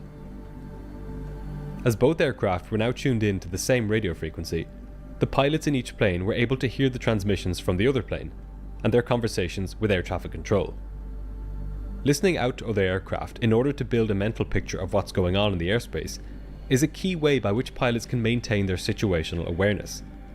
This provides an added layer of protection for planes, especially in the busy airspace around airports. In the cockpit of the Kazakh plane, a conversation now took place between the radio operator and the pilots. They needed to convert the altitude the controller had given them, 15,000 feet, into meters. This was because most of the altimeters in their cockpit showed altitude in meters, including the first officer's altimeter. Man. This was important because he was the one flying the plane.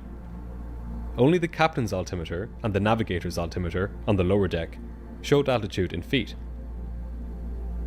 The radio operator checked his conversion chart and told the pilots that 15,000 feet was equal to 4,570 meters.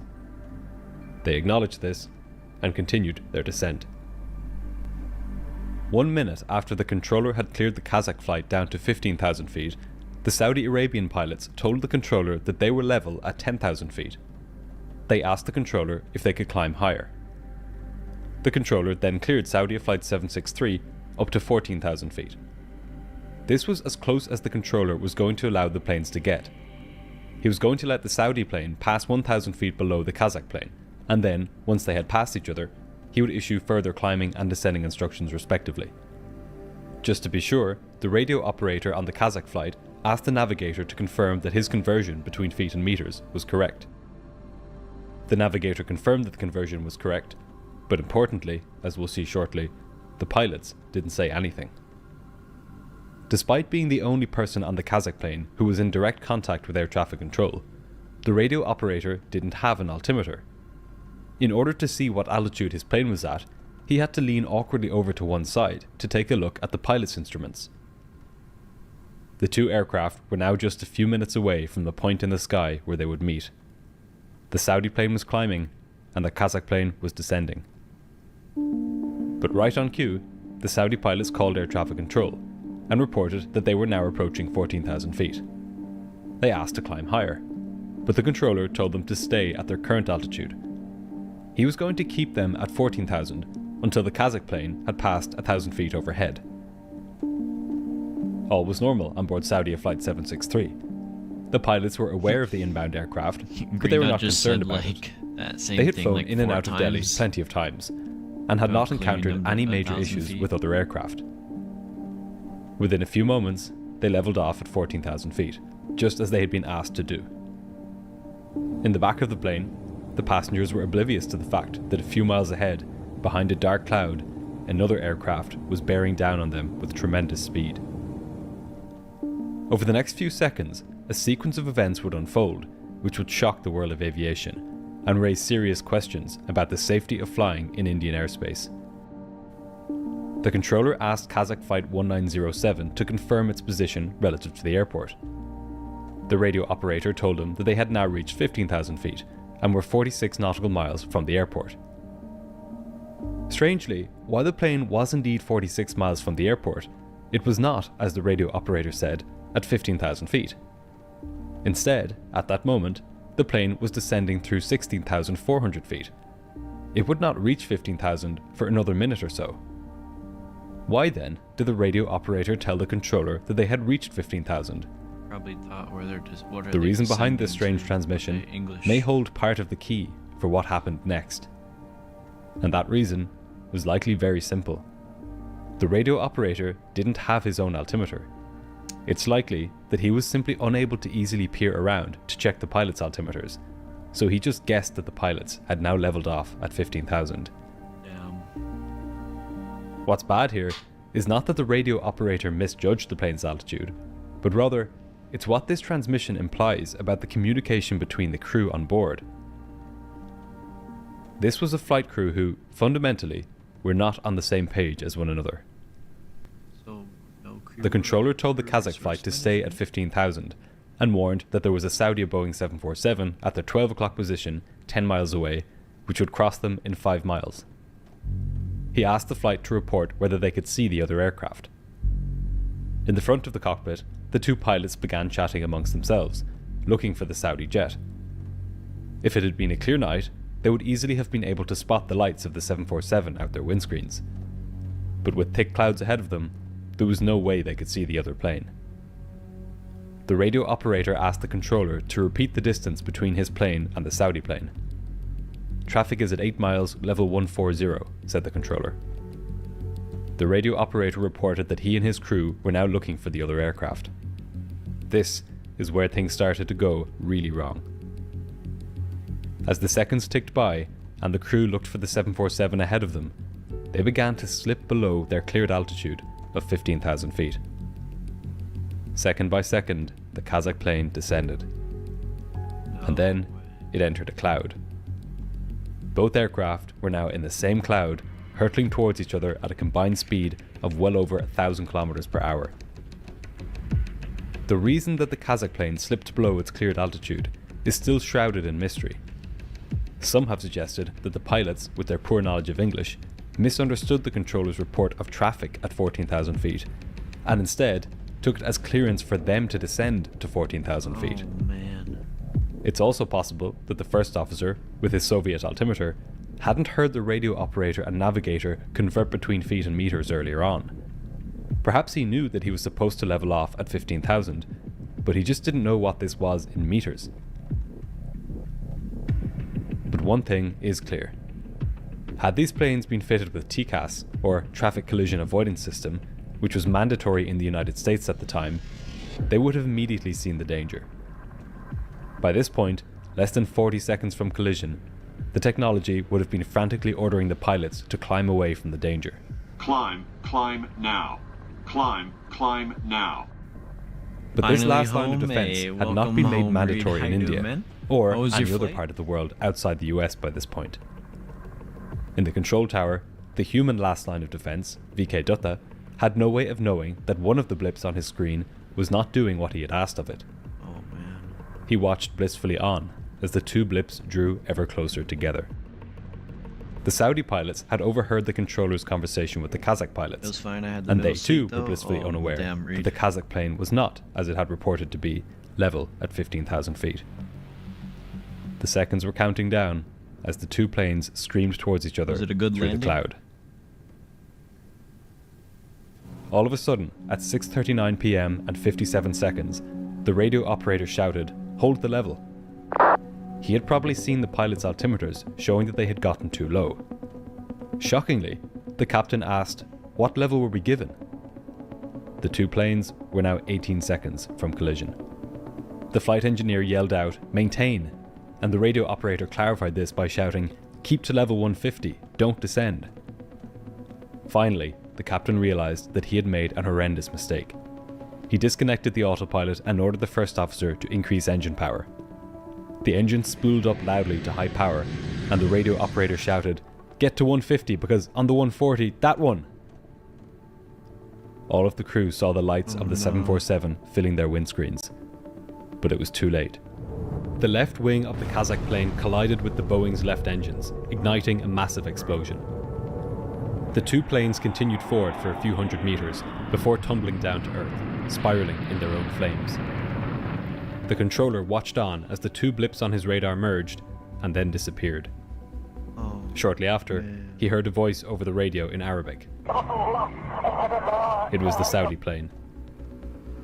He called both of the flights multiple times, but got no response. A minute after colliding, both planes slammed into the ground. There were no survivors. With 349 people dead, this crash remains the worst mid-air collision in history, and the third worst air accident in history. After the accident, different parties quickly sought to apportion blame to the various people involved.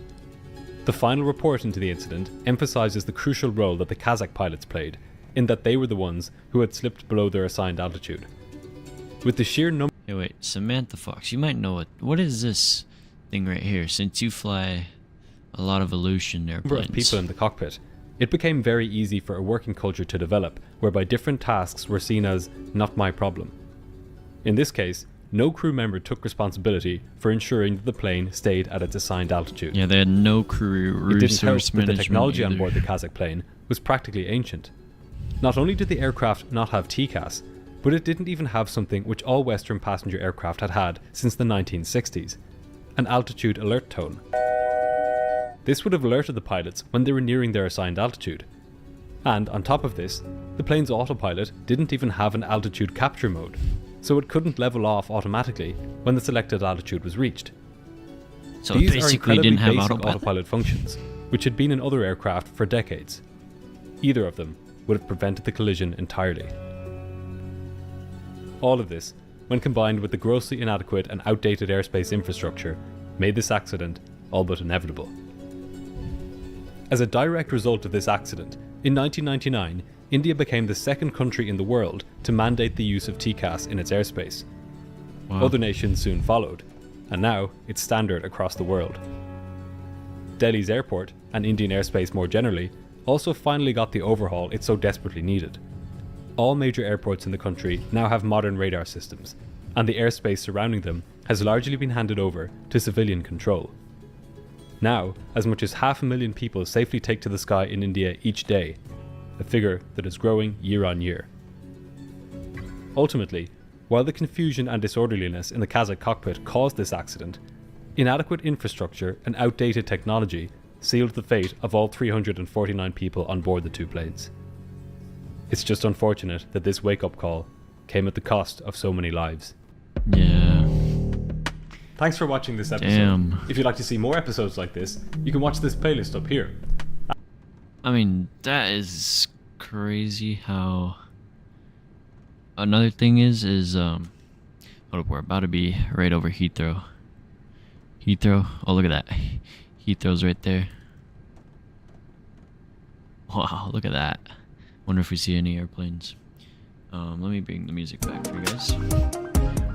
No, but another thing is the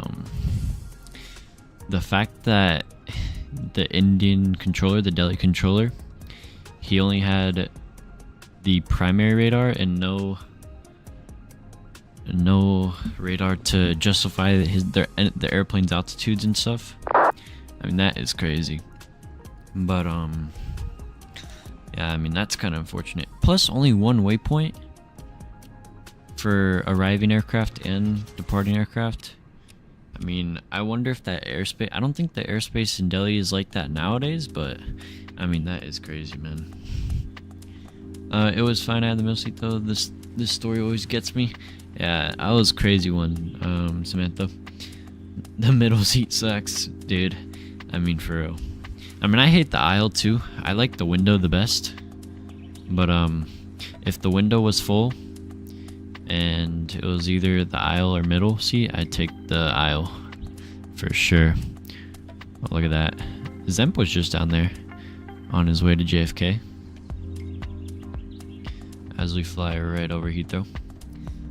I don't think any accident where lives are lost is better or worse than the next, but these avoidable accidents are the worst examples that make me heartache.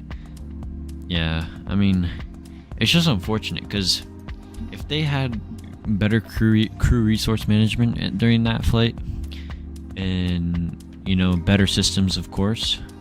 I mean, no TCAS, and they ended up, what was it? The no altitude alert, so they didn't get 1,000 feet before they're, you know, where they would should level off. So they didn't have that. The autopilot doesn't even level off at 15,000, which is another crazy thing, because you would think, I mean, even a basic autopilot has that. I mean, I don't know, man, that is just crazy. I don't fly Illusion planes, but most likely a weather radar from what it looks like. Saw someone in a looking unit before. I gotcha. What's up, Positive, right? How you doing, bro? Not glad 2024 is too overexposed. Yeah, I mean, I need to turn down the EV a bit. I had it down to like -9.5 or whatever, but it was way too dark, and then I reset it and I forgot to change it back. But yeah, I just need to change the EV. Sent my departure vid? Alright, I'll check it out. Let me pull it up here. All these accidents is why we have crew resource management, etc. in today's aviation society. It's sad, but this is how all the safety concerns is implemented. Yeah, like another thing is like, I mean, we learn from all these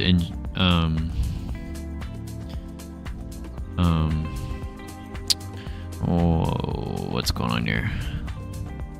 1 second, guys.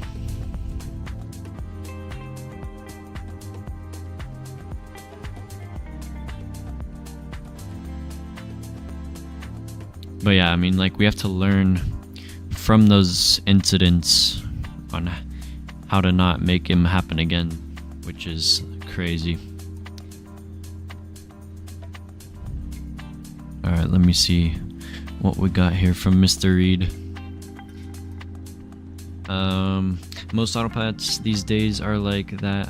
Live and die by altitude select. Oh yeah, man. Live and die by altitude select. Oh yeah. Yep, always fly with FMAs for sure, Hazar.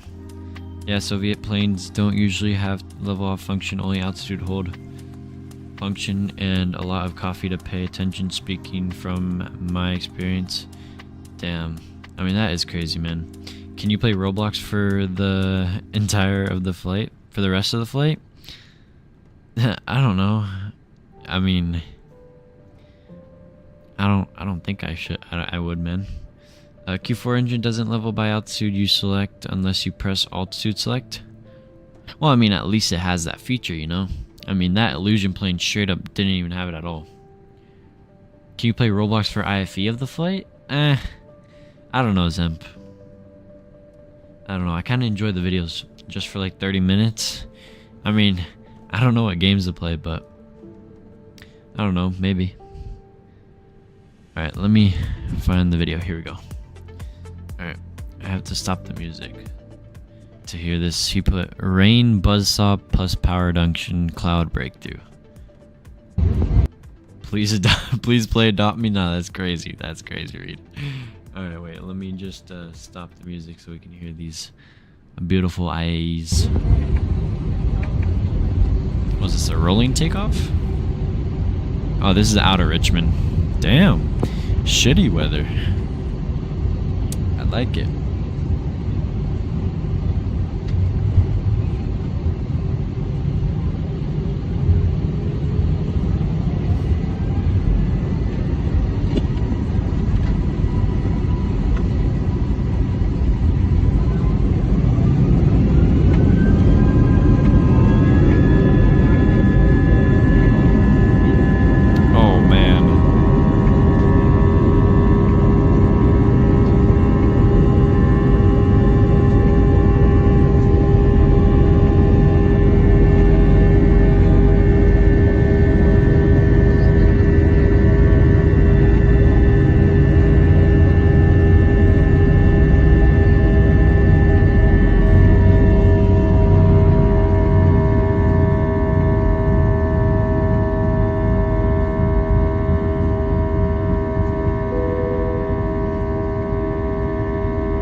Right into the soup.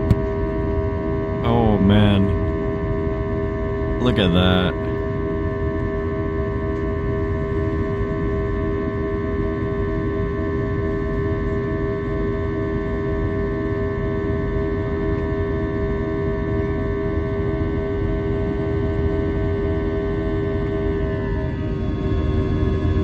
Wow. Damn, what a thrust reduction. Bro, I think that was a toga takeoff.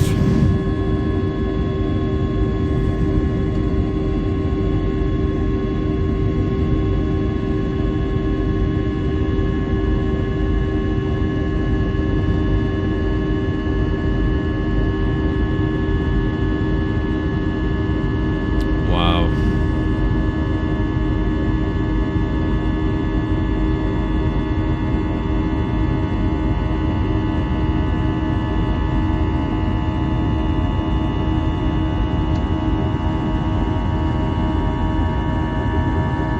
Almost at that breakout.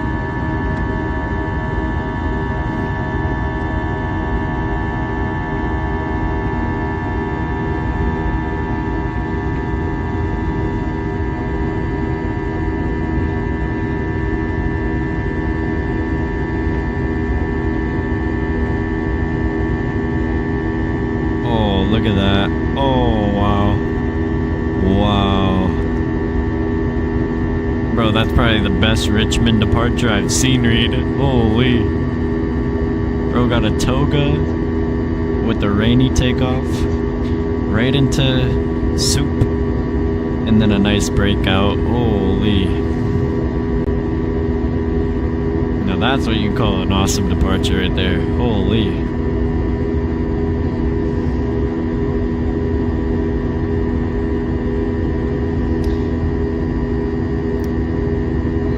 Yeah, I need to practice landing this thing. What happened, Fred? You cratered it? Please play Project Flight. Bro. Project Flight. You serious? Wow, what a takeoff. Wait, hold on. I think they toga bumped it. It went to, from I swear I heard a flex and then right to toga.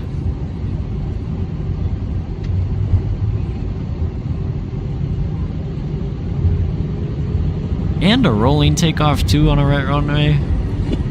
W pilots.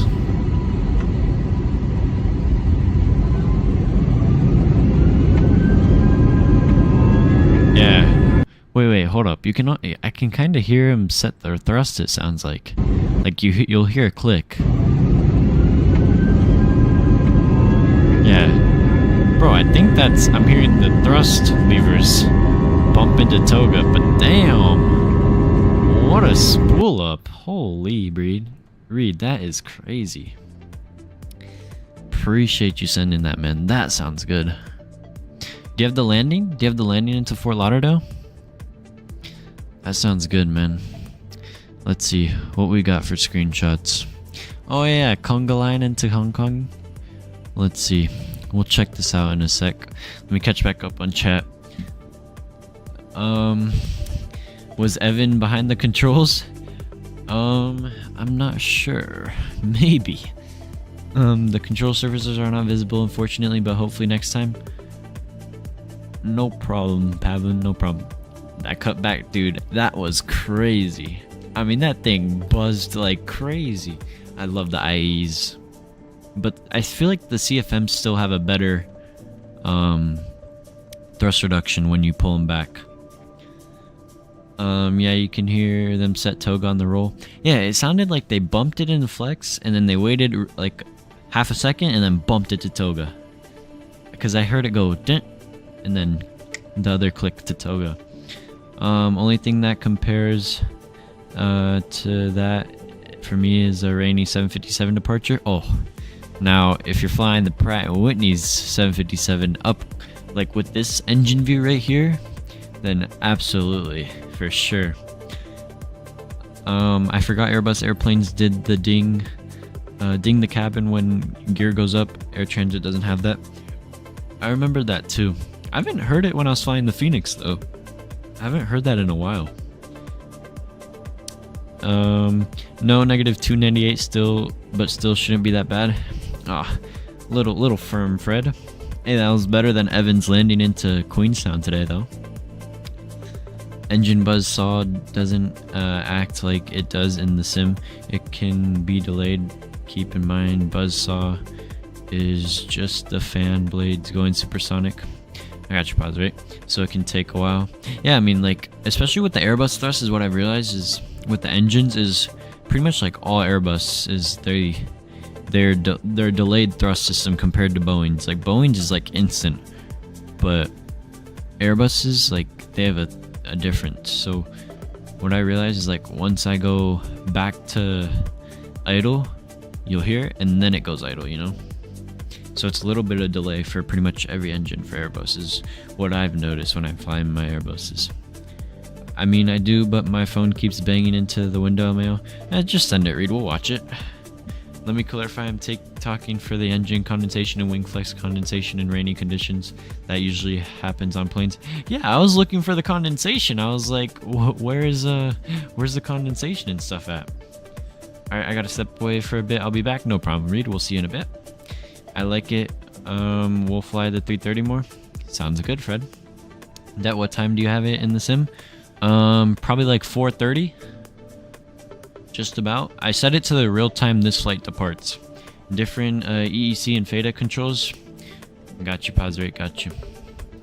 Alright, so into flight sim screenshots. So last night, I'm trying to remember all of us. It was Phoenix, Fred, me, Evan, or no, this was Fred, this is Dan. Fred's over here, and then Bossman, he loaded up in the other screenshot, but pretty much this was all of us. This is Phoenix right here, and then this was Bossman, then me, then Dan, then Evan, and then Fred, and then Whisper. And then, yeah, just some more screenshots, all of the tails. And then there's Bossman in the Cathay Pacific 330. And then me in the 777-300ER in 2024. I will say, 777-300 flies pretty good in 2024. It's just I need that sound pack over. You can see Bossman lifting off in the distance. And then I think that's Dan right there. And then Evan taxiing in as well, or taxiing out. And that's when I was lined up on I was 25 center over at Hong Kong.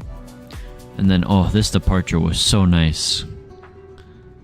Like the water just looked so good. You got the boats too.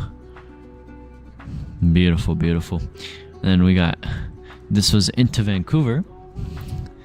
Of all of us, we had Bossman, I think this is Fred, me, and then this is Evan, and then Dan right here. So yeah, it was a fun conga line all the way to Vancouver. And then we got Dan's screenshots as well. He was flying the 777. Oh yeah, it was pretty crappy weather into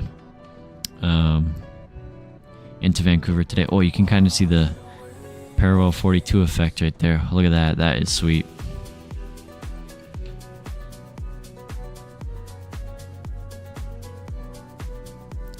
Wow. Very nice. And then we did a group flight into Queenstown from Wellington. That's Bossman. I think this is Fred. That's Evan. Evan, I don't know why you took a 330 into Queenstown, but you do what you do. Oh, Pavlin, you can see in the screenshot how, based off the 330, you can see how the nose end hangs down lower than the aft. And then that was me, and then Dan, and then Whisper. So it was a fun group flight today. And then we got T-Fox flying the China Eastern 737 Classic. Very nice, very nice. What a nice livery. And then we got Mr. Captain Zemp flying his Virgin A330 or A350 1000. Look at that. Nice departure out of Heathrow.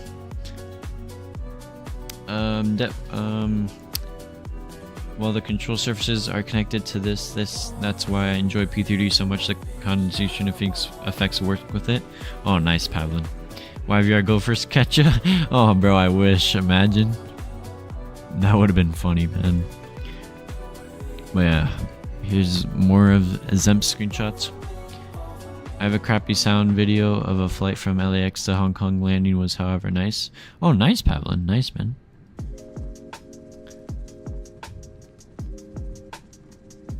Bro, the amount of screenshots Zemp takes. Oh, nice. From the tower view. That is sweet. I'm assuming this is 2020. Got pushback and then lined up on the runway. Then the departure. Very nice, man. Very nice. Appreciate you sending those. And then over in aviation photography, we had Mr. Flying Jenry send in some more air show pictures. Look at that. Wow. Very nice, very nice. We got F-35. Wow. Oh, look at that.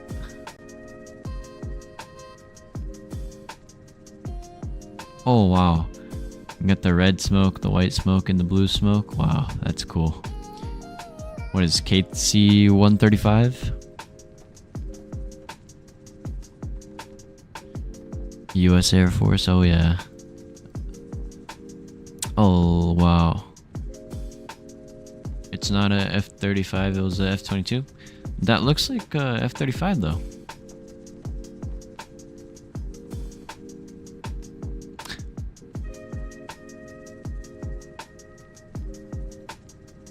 Whoa. Dang, these are some old military airplanes. Wow. Very nice, bro. I miss Sun and Fun. I want to go back. Oh, look at that. With the KC-135 in the background, too. Man, that is cool. 2 B-2 Spirits took off. Oh, nice, Streamliner. Nice, man. Oh, look at this. What is C-17 Globemaster? Bro, that is sweet. Then you got the Shadow Tanker. Whoa, US Coast Guard. Bro's just chilling. Just hanging around. Nice. Very nice, bro. Nice photos, bro. Very nice. Appreciate you guys sending those in the Discord. If you guys aren't in the Discord, link is in the description to join.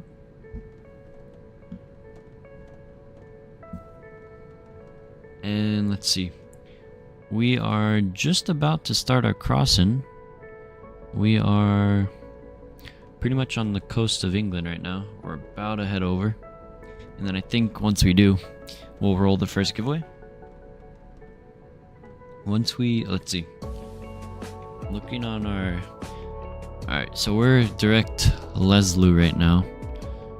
I think once we hit Leslie, we'll roll the first giveaway.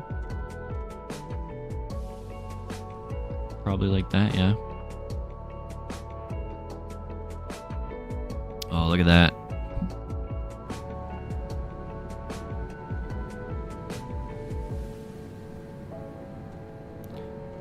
I'm surprised I can't really see France. France is in the distance over there. Oh, I can barely see it right there. I can barely start to see it. We might be able... not too cloudy.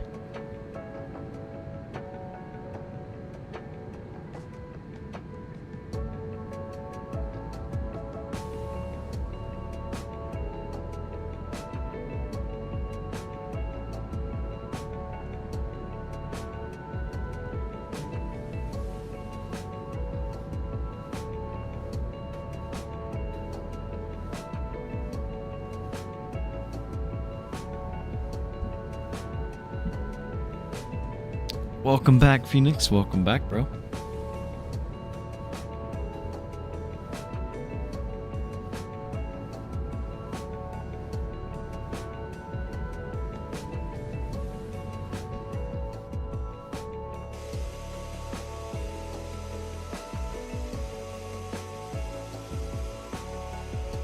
Oh, look at that.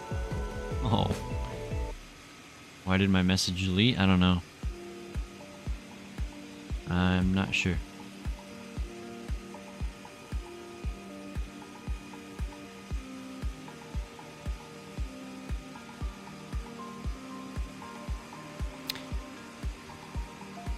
I mean, yeah, for me, Phoenix, it just says message retracted. I don't know why, but it's a little weird, man.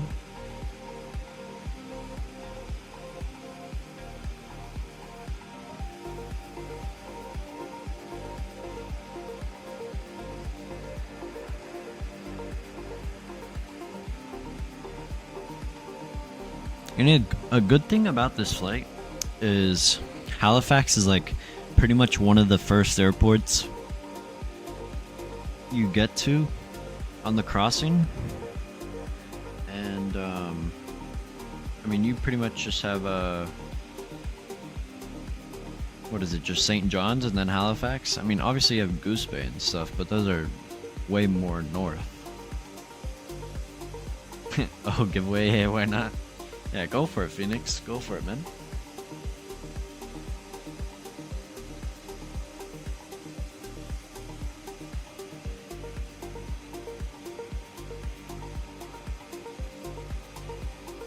Phoenix, you know what you should have done instead of just like fully closing out of your sim?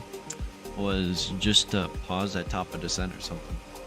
Oh, another thing is when we were at cruise for like an hour and a half, I came back to check on my airplane, see how I was doing and stuff, and we were all like deafened in the Discord, and me and Dan were just talking on Discord, and I saw Evan was like trying to like not stall the airplane. His bro was so heavy, and he was climbing up to 310. His airspeed just kept on dropping, but then when we were talking and stuff, I kept seeing Evan's camera moving and stuff, and he was still deafened. Bro was like fighting for his life to keep the airplane up. And then I looked on your screen, Phoenix, and your it was like a sign in required message popped up, and I thought your sim was paused. Now we were gone for 4 hours, then we went boating. Oh, I got you, Phoenix. So nice. Phoenix, what dog do you have?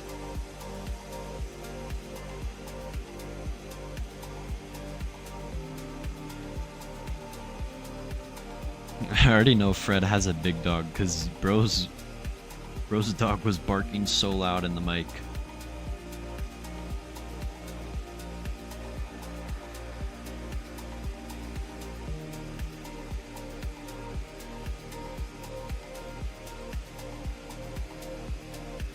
A small black dog?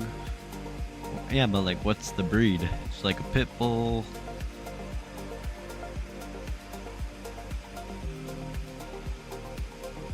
pug. You forgot the rate. No, that's crazy, bro.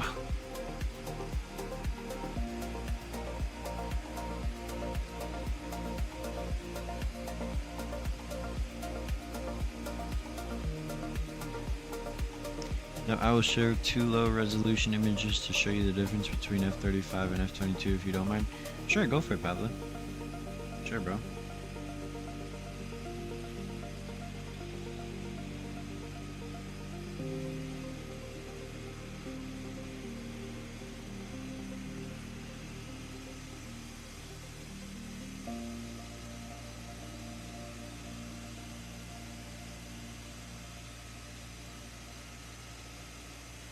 One thing I like about this livery is how Discover added the eye shade to the windshield. That looks good.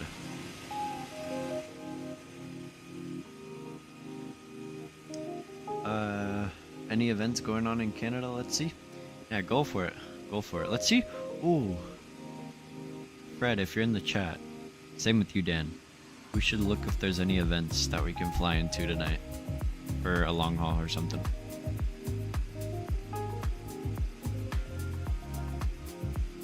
Henceforth, small black dog is the breed. I guess so, man. I guess so, Whisper. Whisper, why are you not flying along, bro?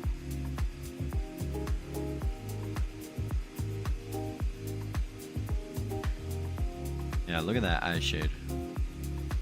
That looks so good.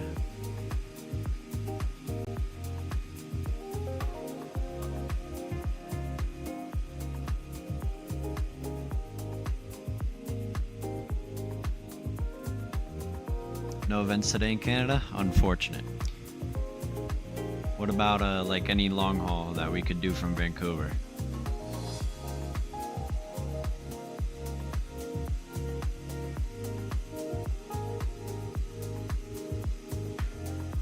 I mean, I just need to install my model matching for 20 or X-Plane 12 and then I should be good.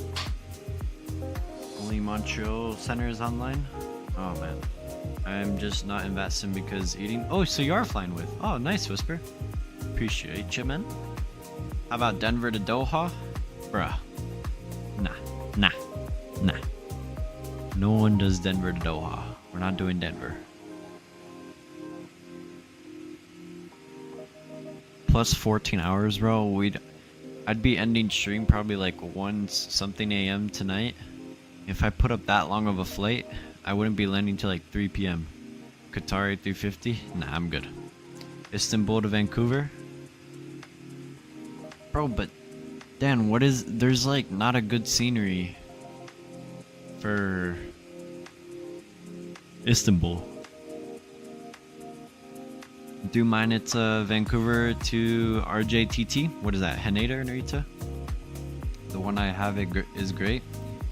Is it the flightsim.to one? Because the flightsim.to one looks better than the one on Sim Market, or what is it, inibuilds?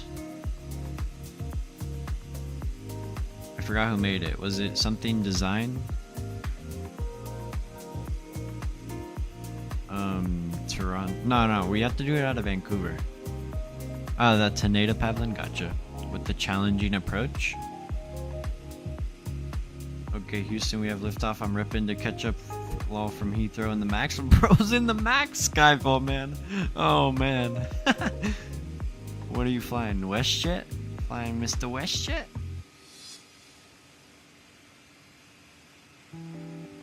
Or how about, we just cut up in traffic on multiplayer? Phoenix, bro.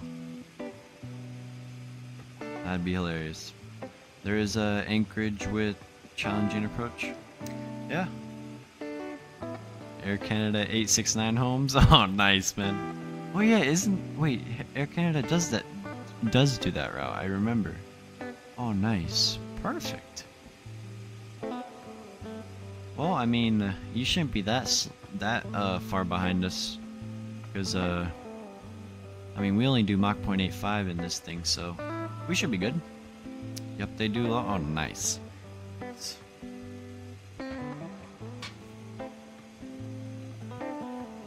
Alright, we're almost at Leslie. Once we're at Leslie, we'll roll the first giveaway.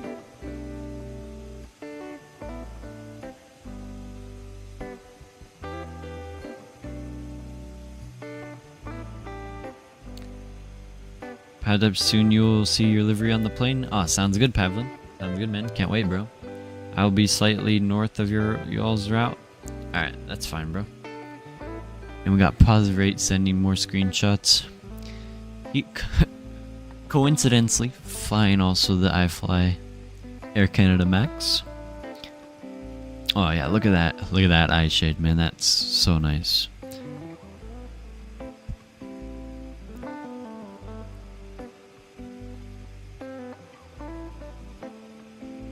I'm trying to think, what airport is this? Is this Montreal? This looks like Montreal. Or Toronto. Phoenix, help me out. Is this Toronto or Montreal? This looks like Toronto. Oh, nice. Very nice pause rate. By the way, I need to ask you one more thing about the Ultra Series flight. Go for it, Pavlin, no problem.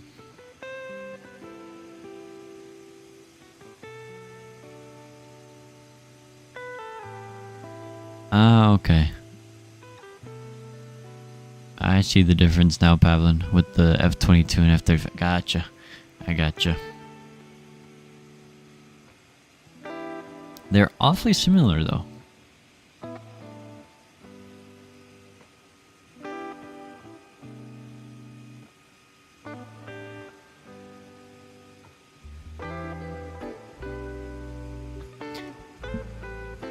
After the screenshots, we'll make a decent takeoff from SFO. Oh, nice.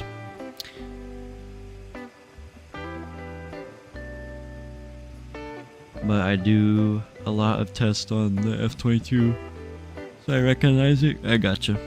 Gotcha. Oh, but they're very similar.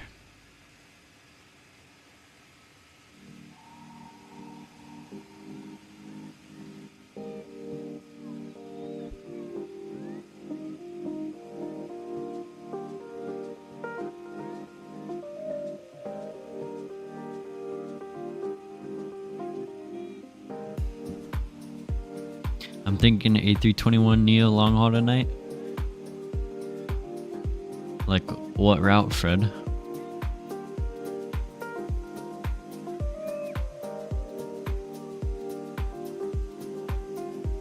Oh wow, guys, we're 5 subs away from 320. Let's see if we could end with 320 subs today. We're at 29 likes already, so we're already one like away from the like goal too. Wow, that is crazy, guys.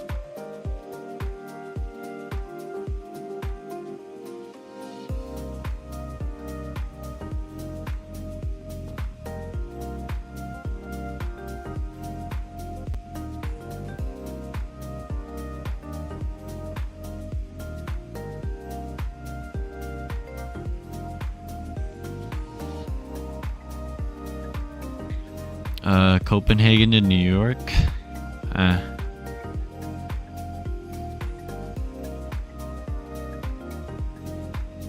Oh yeah, maybe we can do Vancouver to Tokyo. But like, we just came from that side, you know? Did you watch 2 green dot videos already? We watched 1, Snob, but we're gonna roll the giveaway once we hit this waypoint, Leslie. We're almost at it. I think we're gonna be at it in like 20 miles. Just about 30 miles maybe. So a couple minutes. And then we'll roll the first giveaway. But yeah, I say we do something eastbound. Or do you want to fly to Europe, South America, or Africa? Whatever goes out of Vancouver. But I think, honestly, I might, if I'm doing 777, I'm gonna hop into 2020 so I can get my effects. I want to fly with my Parallel 42 effects.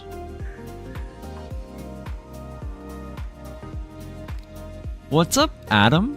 What's up, man? How you doing, bro? Welcome, welcome.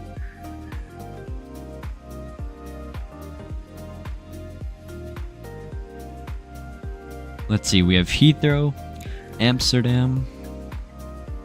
What else we got? We have Munich, Istanbul.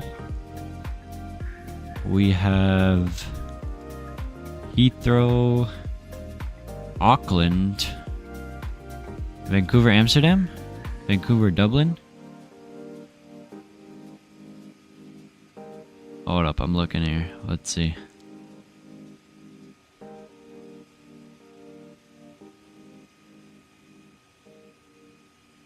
Toronto, Sydney.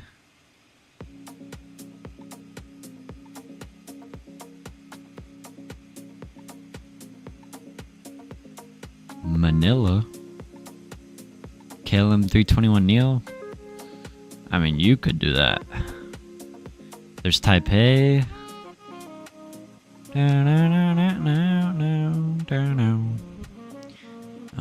What else is there?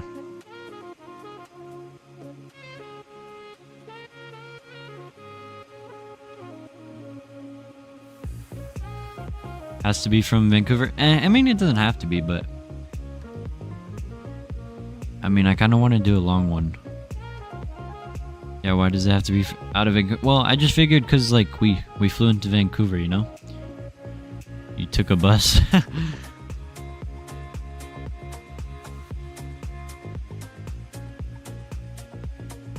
feel like flying to South Africa. I would fly to Johannesburg.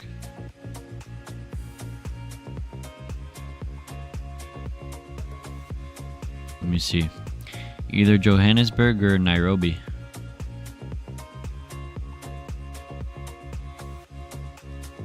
Newark to Johannesburg? Who does that? United? What, 777? Atlanta, Johannesburg? Let me see here.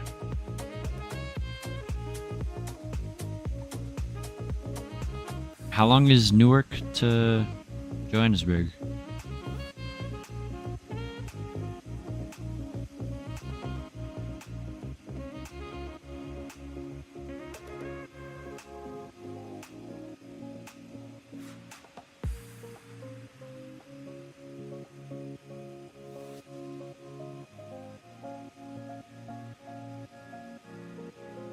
United 188. 14 hours. That works. We could. Amsterdam, Joburg. 777, it's like 15 hours. I flew it once. Oh, bomba clat.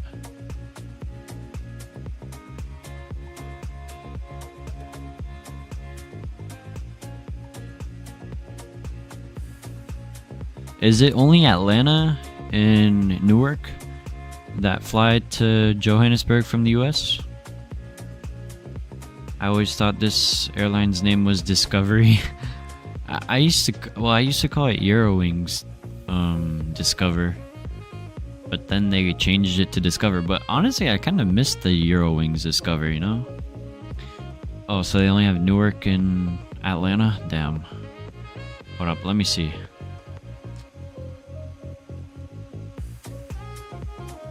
I wouldn't mind going to Johannesburg tonight.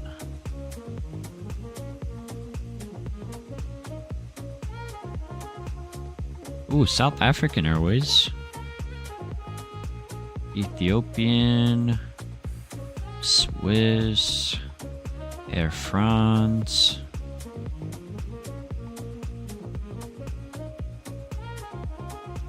Let's see here.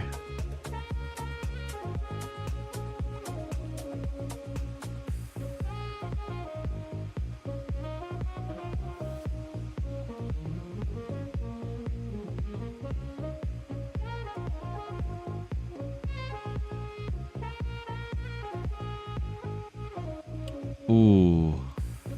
Wow, that's a fun route. Sydney to Johannesburg.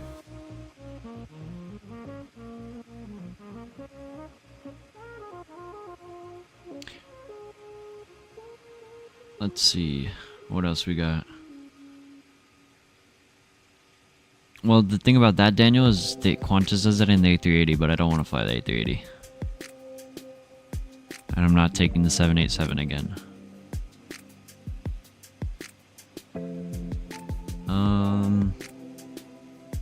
Fly another plane? Yeah, but like... Nah, I don't want to take the 380. I mean, I get you would take it, but... It's just so buns, bro. Like, Qantas doesn't have A350 yet, so I don't want to fly Qantas. Or we could do Singapore. We could do Singapore to Johannesburg. Side peeps, if you want true long hauls, do Sydney to Heathrow or Sydney JFK. I did them both. Wow. Sydney Heathrow? Yeah, but it's not one way yet. I mean, we could try it. Tokyo, Sydney, Doha to Jakarta. They have an event tomorrow. What time? Because I have to land after like 11:30. Or like 12ish my time. I have to be home because I'm going somewhere at like 10:30. And then I come home like an hour later. Bro, that's too long. What do you mean? I'm gonna end stream at like 1 a.m. my time. Fred, you're in a different time zone.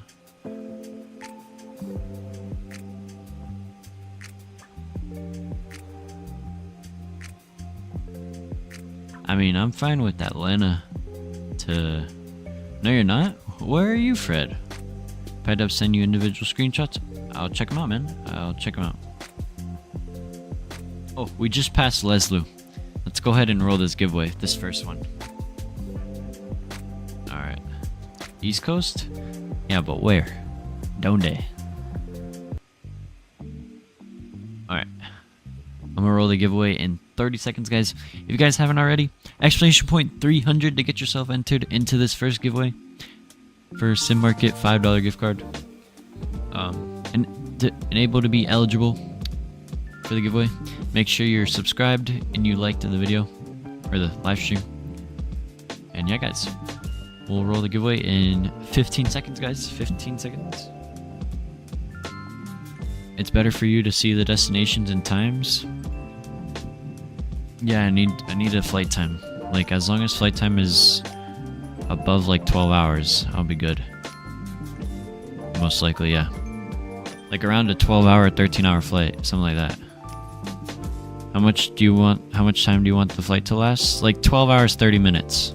Something like that. Alright, anyway. I'm gonna roll the giveaway in 5, 4, 3, 2, 1. And the person who won the first Sim Market gift card is Mr. Nerthtech. Are you in the stream, my friend? You have 1 minute to respond. Nerthtech, you have won yourself a $5 giveaway Sim Market card. Are you in the chat, my friend? You have 1 minute, my friend. 1 minute to respond. If not, I will have to re-roll. You got 30 seconds, my friend. Are you in here? He's deadlocked. Damn. I mean, we have 20 of you guys in here, but I don't think Nerthtech's in here. 15 seconds, Nerthtech. Are you in here, man? Heathrow, Sydney is 20 hours. LAX, Hong Kong is 15 hours. JFK, Singapore is 20 hours. Huh. What's a unique long haul? Alright, unfortunately, Nerthtech, I will have to re-roll because I didn't get a response from you. So re-rolling in 5, 4, 3, 2, 1. And the new winner is Mr. Aviation Gaming. Are you in the chat? I don't think he's here. Yeah, me neither, bro.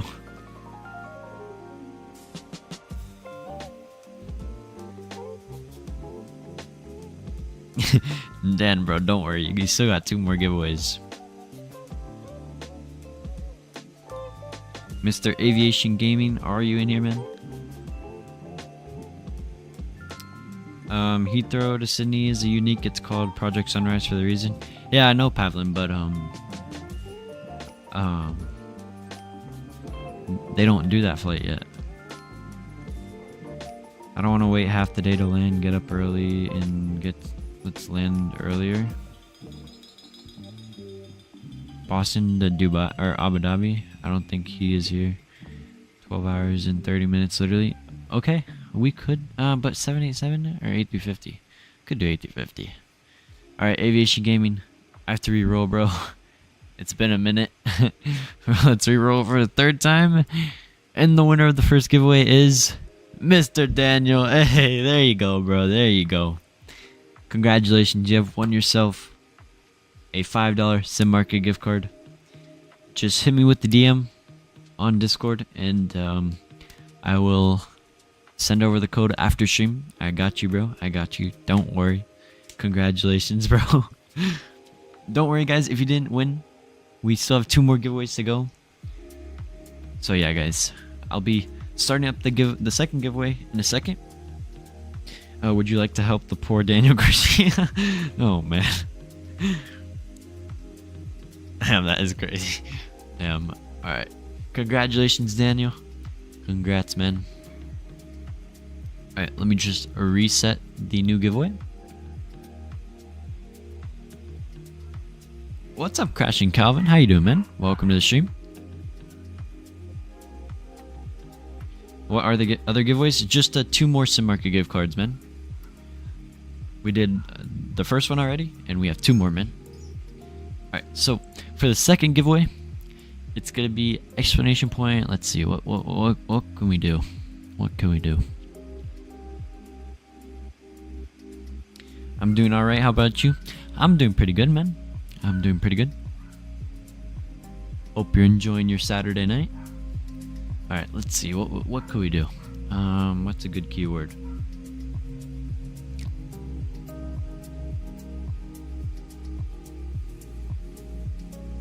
We'll do explanation point. We'll do butter.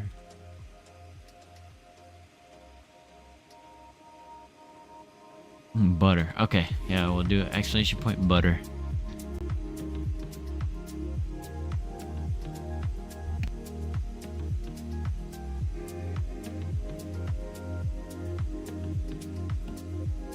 Alright, I'm gonna reset the giveaway. Let me go here. We'll go you. Yes. Cool. Alright, so we'll go remove that.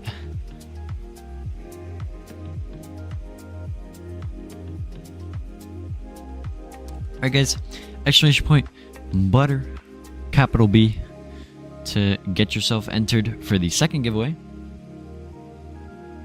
Let me make sure I'm getting y'all's entries. Perfect. It is working. Cool. Appreciate y'all. Thank you. Thank you. Exclamation point butter. Oh yeah. I want to do a Bermuda stream soon. It'd be fun to fly to Bermuda. I know wrong side. He was just flying to Bermuda.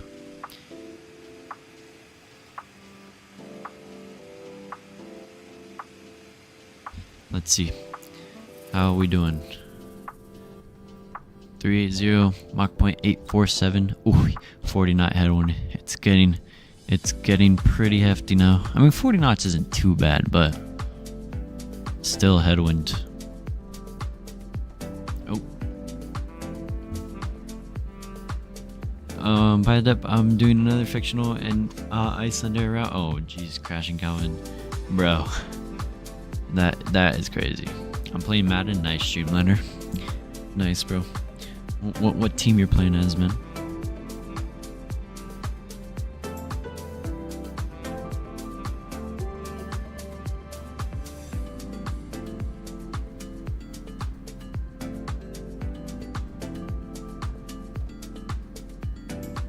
Ravens, nice, bro. What's up, Summer? Welcome to the stream. How you doing, man? I have a 44 knot headwind left to right. Huh.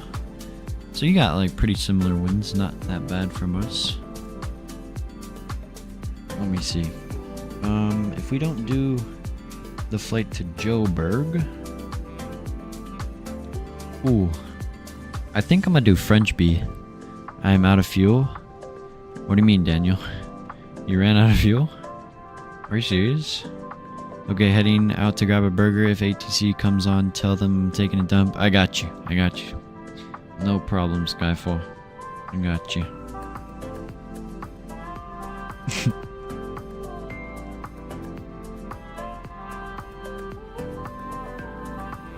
I think I'm gonna do something into Mauritius. What's your next giveaway? Another sim market giveaway. Do you plan on doing Paris to Martinique? I have not planned on that. Who does that route, Summer? I'm going down Air Transit 236 style. Are you serious, Daniel? Oh man, how'd you run out of fuel, bro? What the heck?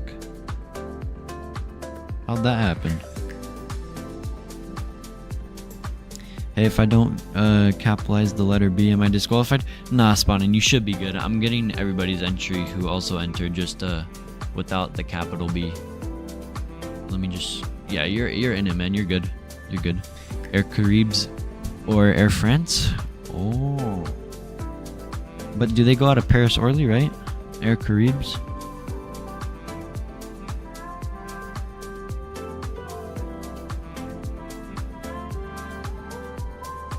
Where is Saint Denis? Oh, that's a really short flight from Mauritius.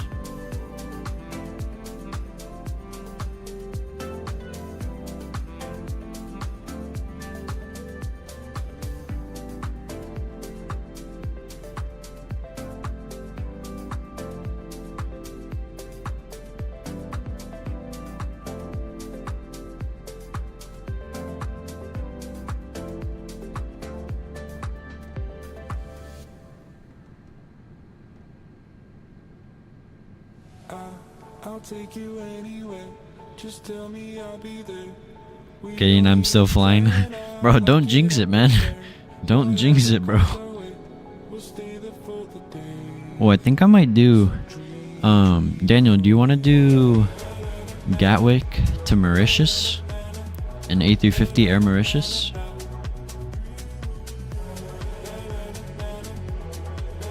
How far are you in the flight? We're about... almost probably 2 hours. It's an 11-hour, 26-minute flight.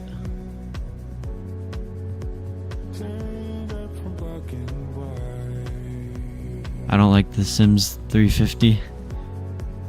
Well, I mean, you could do it in the 330. I don't know. What was your longest flight? In the sim, probably I have two. So I did my first longest flight was 16 hours and like 2 minutes. It was from San Francisco to Singapore, United 787, and then I did Doha to LAX, which was about 16 hours and 22 minutes. So it took me a little bit longer. Speaking of air transit, I am also experiencing a fuel imbalance at the moment. Oh no, Whisper. Oh no. It's going down. You're just gonna see that wing dip and just boom. I don't know. I might just not do a long haul tonight. And then let this computer sleep.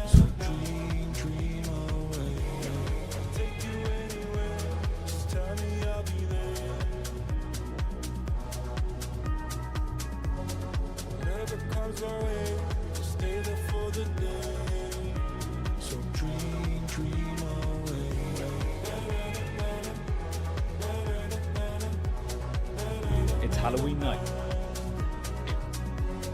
Crossfeed has been activated and situation is being monitored. Nice, Whisper. Nice. Alright, I'll be back in just a couple of minutes. I'm gonna go grab some food and then we'll watch our second Green Dot Aviation video. So I'll be right back in a couple of minutes, guys.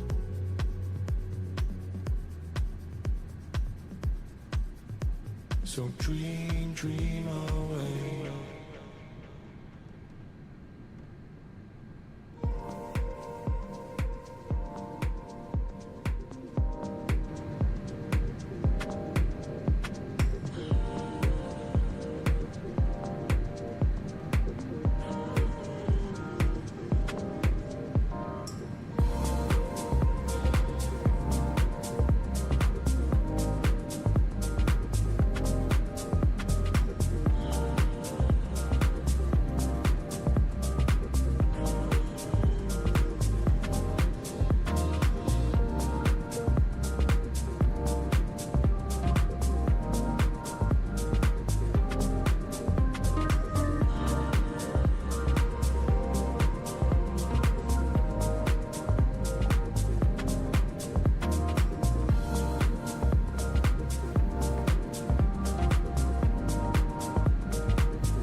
And I'm back. Alright, let's see. We are just now leaving the coast of Ireland. And we'll go hop into the cockpit, or the cabin. And we'll go watch another green dot video.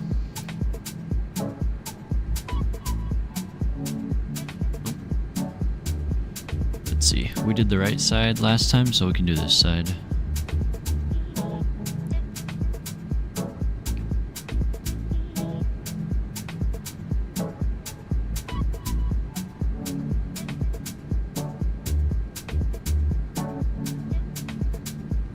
Here.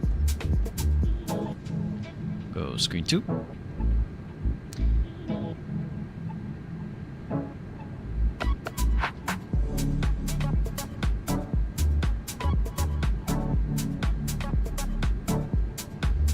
And I'll pause the music as well. Alright, so this is crashing seconds after takeoff, Singapore flight 006. It happened, no idea, but man, oh, this is my favorite green dot video, really, Henry? I have not seen this one, but apparently it was on Halloween night, so relax, sit back, and enjoy, guys. Night in the year 2000, and a Boeing 7. Hold up. It's Halloween night in the year 2000, and a Boeing 747 crawls onto the runway at Taiwan. Amid howling winds and piercing rain, the pilots strain to see out their windscreens.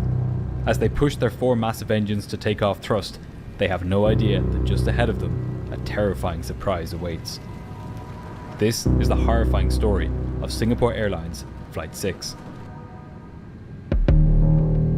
Bro, that intro is just like, it like kicks off like we're about to go like into a mystery, you know? October 31st, 2000. It's Halloween night in Taipei. Like it adds that and the weather suspense. was fitting. Typhoon Zhangzan was fast approaching, and already its outer reaches were beginning to batter the airport. Winds as high as 100 kilometers per hour buffeted the aircraft on the tarmac as heavy rain pelted the terminal.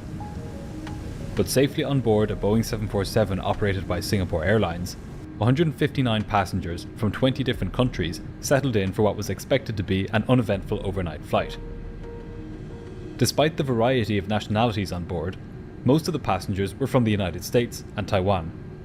77 of them had actually boarded the aircraft hours earlier in Singapore, while the other 82 had just boarded in Taipei, along with the flight crew. That flight crew consisted of 3 well-rested pilots, who had arrived in Taipei 24 hours previously. The captain, Foong Chi Kong, was a Malaysian national, and at 41 years of age, he had over 11,000 flying hours to his name. He'd been repeatedly assessed by the airline to be an above-average pilot, with colleagues describing him as one of the best pilots at Singapore Airlines. Crazy. He had also been described as a friendly and approachable person. I thought we were going to wait 2 weeks, but the only nick in his record was that 13 years previously, he had done a bit of a noisy departure out of Zurich in Switzerland, and received a letter from the airline asking him to stick more rigidly to the noise abatement procedure there.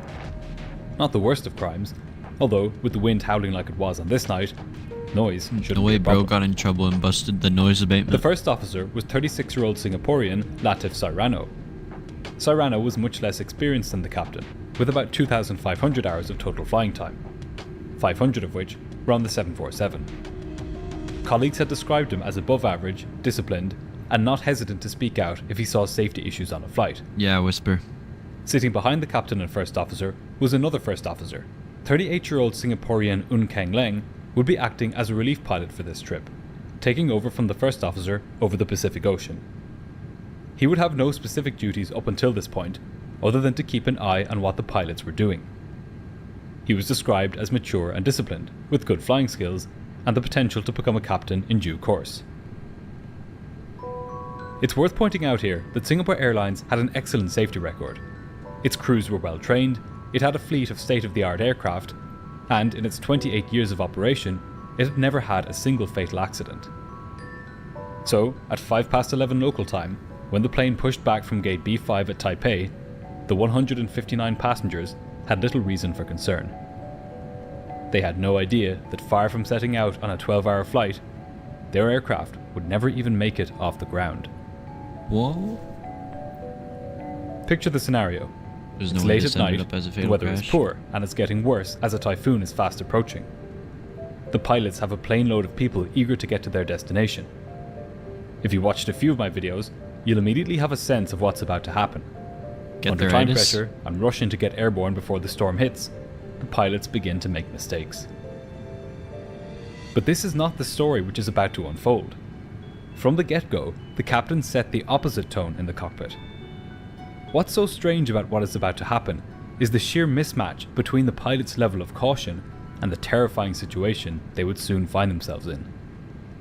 As the most experienced member of the flight crew, the captain elected to taxi the aircraft out to the runway. He would be performing the takeoff and departure out of Taipei. Oh, nice bean, baby. As he taxied out, he emphasized the need to do things slowly and methodically. The first officer's duty, as the plane rolled sedately out to the runway, was to work through the checklists and assist the captain in preparing the aircraft for takeoff.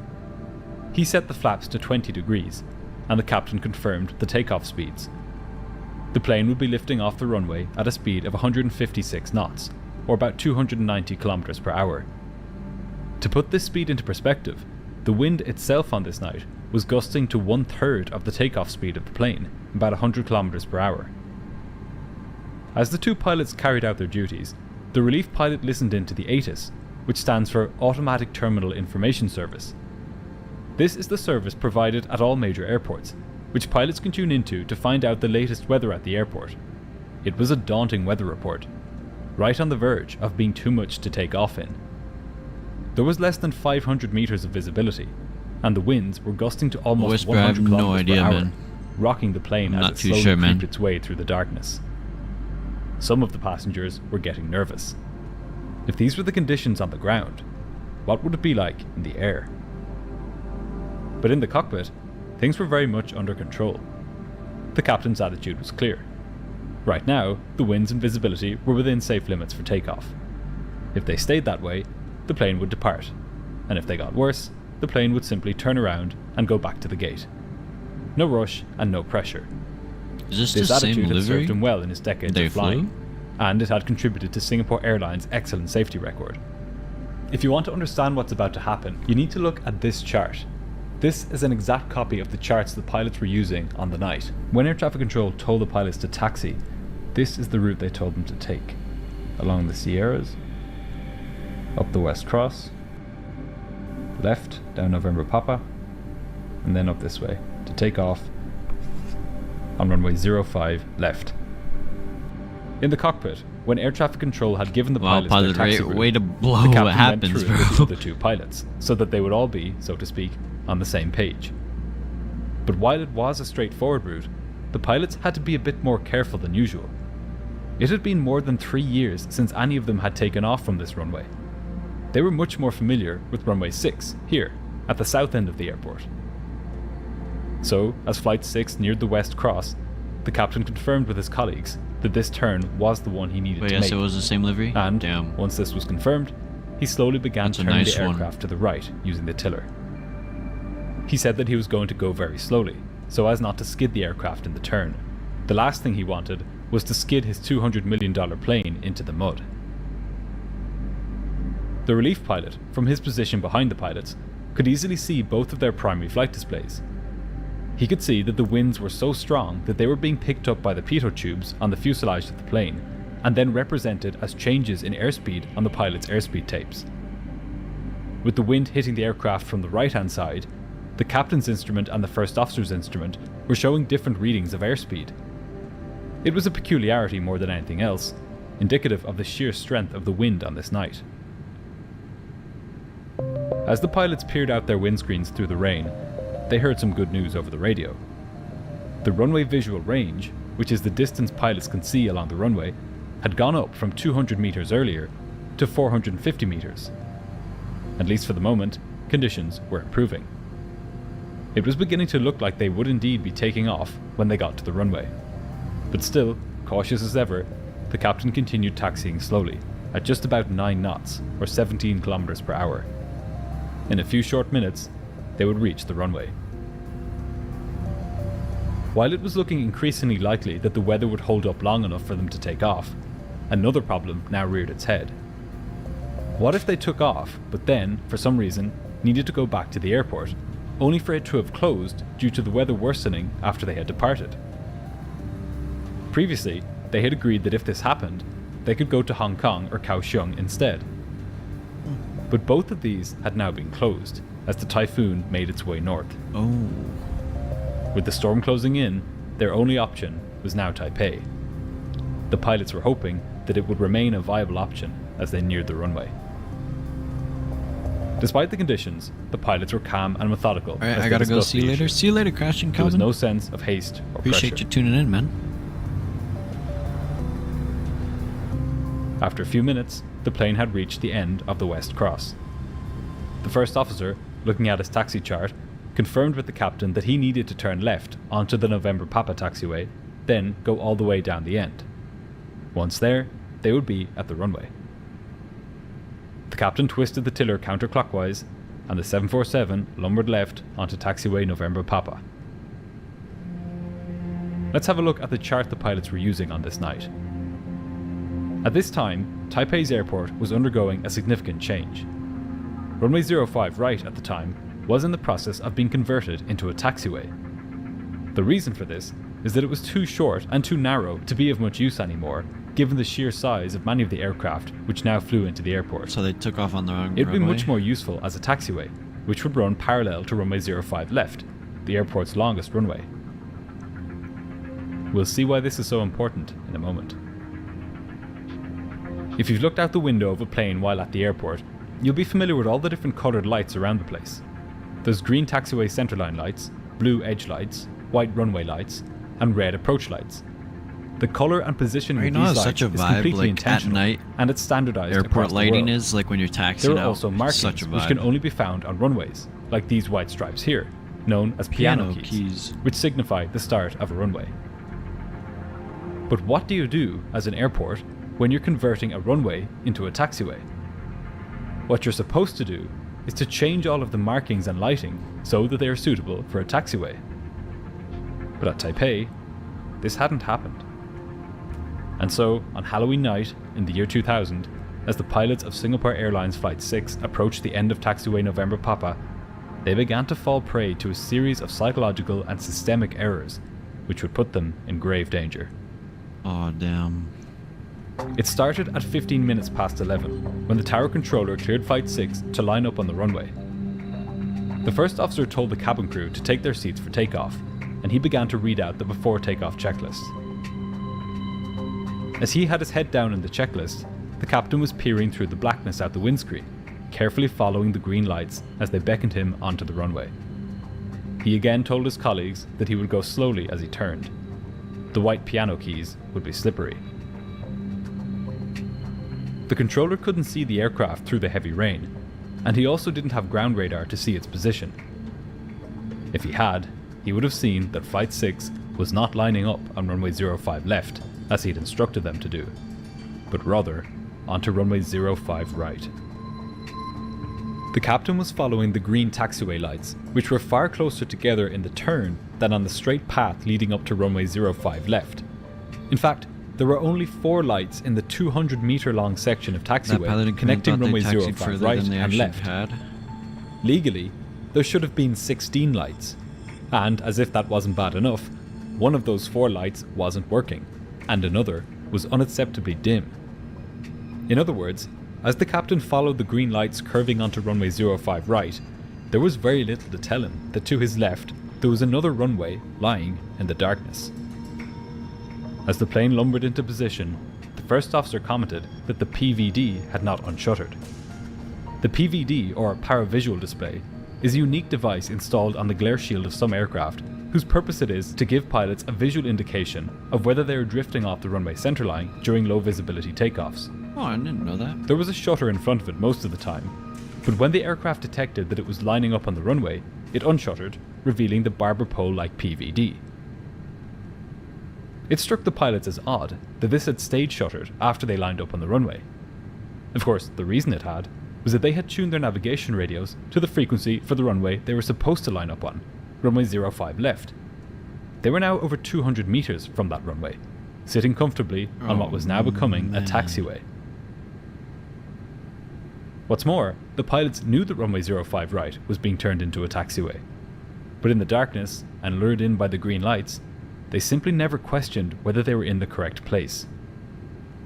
What's more, as they sat poised on the threshold, bright green centerline lights extended into the darkness. Oh man, they're about to pull an XP-72 and take off on the taxiway. Runway lights should have given the pilots a clue that they were on a taxiway instead of a runway. But they had already made up their minds that this was the right place. Besides, these lights had been green for the runway's entire history, because it had actually originally been a taxiway. You're on the taxiway? If the visibility had been worse, the pilots would have been safer. They needed to use the power visual display to take off when visibility was lower than 50 meters. What is ATC doing? They could see 500 meters in front of them. That's why, as they lined up, the captain told his colleagues that it didn't matter about the PVD, because they could see the runway anyway. So, at 16 minutes past 11, the captain put the windscreen wipers on high, switched on the landing lights, and pushed the engines to take off thrust. The engines roared, and the massive aircraft began accelerating down the runway into the darkness. As far as the 159 passengers were concerned, they were now well on their way to Los Angeles. Within a few seconds, Flight 6 was accelerating through 80 knots, about 150 kilometers per hour. The pilots peered through the void ahead of them as more runway came into view through the fog. But moments later, just as they were about to reach takeoff speed, the terrible truth emerged out of the darkness. Sitting right in the middle of the runway, lit up by the aircraft's powerful lights, were bulldozers, excavators, 2 rollers, and rows of concrete barriers. The captain shouted out, Kev, your favorite excavator right there. Traveling at 150 knots for about 280 kilometers per hour, the 747 smashed through the concrete barricades and then tore through the construction vehicles. Man. Part of the left wing was ripped off, along with 3 of the aircraft's engines, sending the plane swerving to the left. The fuel tanks ruptured and a huge fireball ignited, enveloping the plane, which split into 3 pieces and then began tumbling down the runway. In a matter of seconds, it was all over. The tower controllers saw the massive fireball tearing through the darkness and immediately dispatched the airport fire service. Over 400 responders rushed to the scene. They were there within 3 minutes, but for many on board, it was already too late. Oh no. These pictures, taken the day after the accident, show the extent of the carnage. Of the 179 people on board, only 96 survived, including the 3 pilots. Wow. It was the first and only fatal accident in Singapore Airlines history, and the first fatal accident ever involving a Boeing 747-400. 50? But the same question was on everyone's mind. How had an experienced crew made such a basic error? No way. In the light of day, the sheer senselessness of the mistake became even more apparent, with the correct runway being so clearly in view beside the crashed aircraft. This was exactly what investigators focused on when they began their work immediately after the crash. They found that the pilots were misled by the lighting on the runway, especially considering that their home base was Singapore, where controllers changed the colour of the taxiway lighting in front of the pilots to guide them to the runway, instructing them to follow the green. W Singapore. So, on Flight 6, despite the pilots' caution about the weather, when it came to navigating to the runway, they reverted to their usual routine of simply following the green lighting to the runway.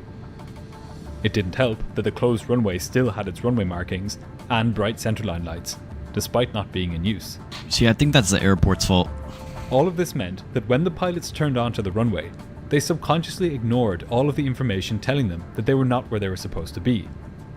The unshuttered PVD, the off-center ILS deviation scale, and the green centerline lighting. They became victims of the same psychological bias that has taken so many lives in aviation over the years. Confirmation bias, the tendency to interpret new evidence as confirmation of one's existing beliefs. In this case, there was just enough information telling the pilots that they were in the right place for them to ignore all of the evidence to the contrary. Yeah, I mean, a little bit. But how do we improve aviation safety when it's vulnerable to such basic flaws in human cognition? partly excavators as a result of this Kev, get off my modern runway. aircraft like the newest generation Boeing 747, the Airbus A350, and the Boeing 787, among others, have moving map displays inside the cockpit. They didn't have ground radar pilots yet? can see their position live as they move through the airport, rather than relying on paper maps and charts. This technology alone would have prevented the crash of Flight 6. Dreamliner. Pilots now also receive more training on what's known as threat and error management, which requires that they make a note One of the the survivors had dangers to and pull possible his leather mistakes they jacket may over make, his head. as, say, they taxi out to the runway. On Flight 6, if the pilots had discussed the possibility that they might mistake runway 05 right for 05 left, this accident may not have taken place. Why would the lights on a closed runway still be Also, on? Yeah, airports exactly. now face more stringently enforced regulations when it comes to signage and lighting. These layers of protection, yeah, another thing they should have had white X's. Have made this kind of accident This far is less Singapore likely. flight 06, But the crash of Singapore Airlines Flight 6 shows 6. just how unforgiving aviation can be, especially in marginal conditions. Yeah. Hey everyone, hope you found that episode interesting. If you'd like to support the channel, the best way to do that, apart from liking and subscribing... This is definitely the airport's fault for sure. I mean, partially the pilot's fault too, but... I mean, usually closed runways, yellow X's on the ground. At the start, the middle, and the end, on both sides, there should be a white X lighting that's facing, like, pretty much like one of those, you can, like, attach it to, like, a trailer or something, right? And it'll, like, light up bright at night. Big white X's, so it indicates that it's closed. And also, when you're working on a closed runway, you shut down the lights, too. So... that could have easily been avoided, but I mean, that is crazy. Which one I was looking for? Ah, this one. We haven't watched this one. Seconds after takeoff from St. Louis, Missouri, American Flight the engine 1400. of American Airlines MD-82 erupts into flames. Alarm bells ring loudly in the cockpit as the pilots grapple with the emergency. But they soon discover that this is no normal emergency.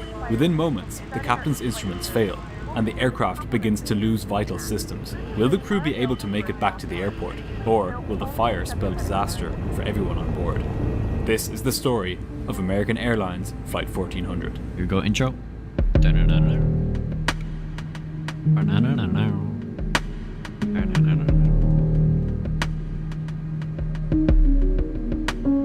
On the afternoon of September 28, 2007, 138 passengers and 5 crew boarded an American Airlines MD-82 baby, another one? at Oh, St. yeah. Louis Get your Lambert popcorn. International Airport in Missouri. They were bound for Chicago, a short 1-hour journey north. It was a warm and sunny day at St. Louis, with light winds, scattered clouds, and temperatures of about 30 degrees Celsius. All in all, a good day to go flying. But this picture of perfection was deceptive. In fact, as the passengers filed in and took their seats, they had no idea quite how much danger they were in. In a few minutes, a relatively benign technical problem would collide with some very human faults, with disastrous consequences. The captain of this flight was 59 years old and had been flying for American for the past 17 years. For the past 4 years, he had been a first officer on the Boeing 777, and now, just 6 months from retirement, he had returned as a captain on the MD-80. He was highly experienced, with more than 14,000 total flying hours to his name, 6,000 of which as captain. He had started his career with the US Air Force in 1970, and since joining American Airlines, he had a spotless training and performance record. Sitting to his right was a 43-year-old first officer. He had joined American in 1999, and between that and his time with the US Air Force and US National Guard, he had built up about 7,000 flight hours, 3,000 of which were on the MD-80. Like the captain, he had an unblemished safety and performance record in his time with American Airlines. But, as we're about to see, not all problems show up in training or in performance reviews. What's up, SNA Aviation? For Flight 1400, Welcome to the stream, problem man. started almost immediately, when the pilots tried to start the left-hand engine. For some reason, it just wasn't starting. They wouldn't make it to Chicago on one engine, so the pilots called the ground crew to get the engine started up manually. A manual engine start doesn't involve spinning the fan blades by hand, but rather, it involves a ground crew member inserting a specialized wrench into the side of the engine and twisting it to open the engine start valve. With the valve open, high pressure is introduced into the engine, spinning the compressor blades in the engine's core, and starting the engine. So an air start? But when the ground crew member reached the aircraft, this is not what he did. In fact, it was pretty much standard procedure for ground crew at American Airlines not to carry out the procedure the prescribed way, because it required them to spend a long time trying to locate the particular tool they needed. Never trust a pilot with a instead of doing it this record, way, which is outlined in the manuals, oopsie. the ground crew member pushed a screwdriver into a different button on the underside of the engine to achieve the same result. He knew that he was supposed to only use his hand to press this button, but that was hard to do, given the position of the button inside the engine. But he just stuck a screwdriver After a bit of back right and into the forth engine. between him and the captain, the left engine eventually started. But unbeknownst to anyone on board, this quick fix employed by the ground crew member had created a deadly problem. Hell yeah. Deep inside the left engine was now a ticking time bomb. Oh, 1 sec, guys. There you go. With the last of the baggage Jerry loaded, rig for it was life. time to get underway. It was Friday, and many of the passengers were looking forward to a weekend trip to Chicago. The only shame was that none of them had used my discount code to pick up a weekender bag. This durable carry-all is the perfect way to protect your belongings when you travel. A lot like the MD-80, it's rugged and built to last, and unlike the MD-80, it has thick leather handles and a quality feel to it. Not sponsored. This episode is not sponsored. Out, or go to bespokepost.com/GD-Aviation20. At 5 minutes past 1 that afternoon, the plane pushed back from the gate, fully loaded with fuel, baggage, and 143 passengers and crew. The pilots began taxiing out to runway 30 left at St. Louis, happy to have the maintenance snafu behind them. But the ground crew were not the only ones being sloppy on this day. As the pilots taxied out to the runway, his sponsor into the casual story. I know, right? invaded the cockpit. The captain commented that he felt ambivalent now that he had only 6 months left until sponsor retirement. could have saved the plane, As bro. the first officer read out the before takeoff checklist, he stopped at various points to chat casually with the captain, settling into the mood which he had set in the cockpit. The captain, rather than instructing the first officer to stay on task, engaged him in conversation between checklist items.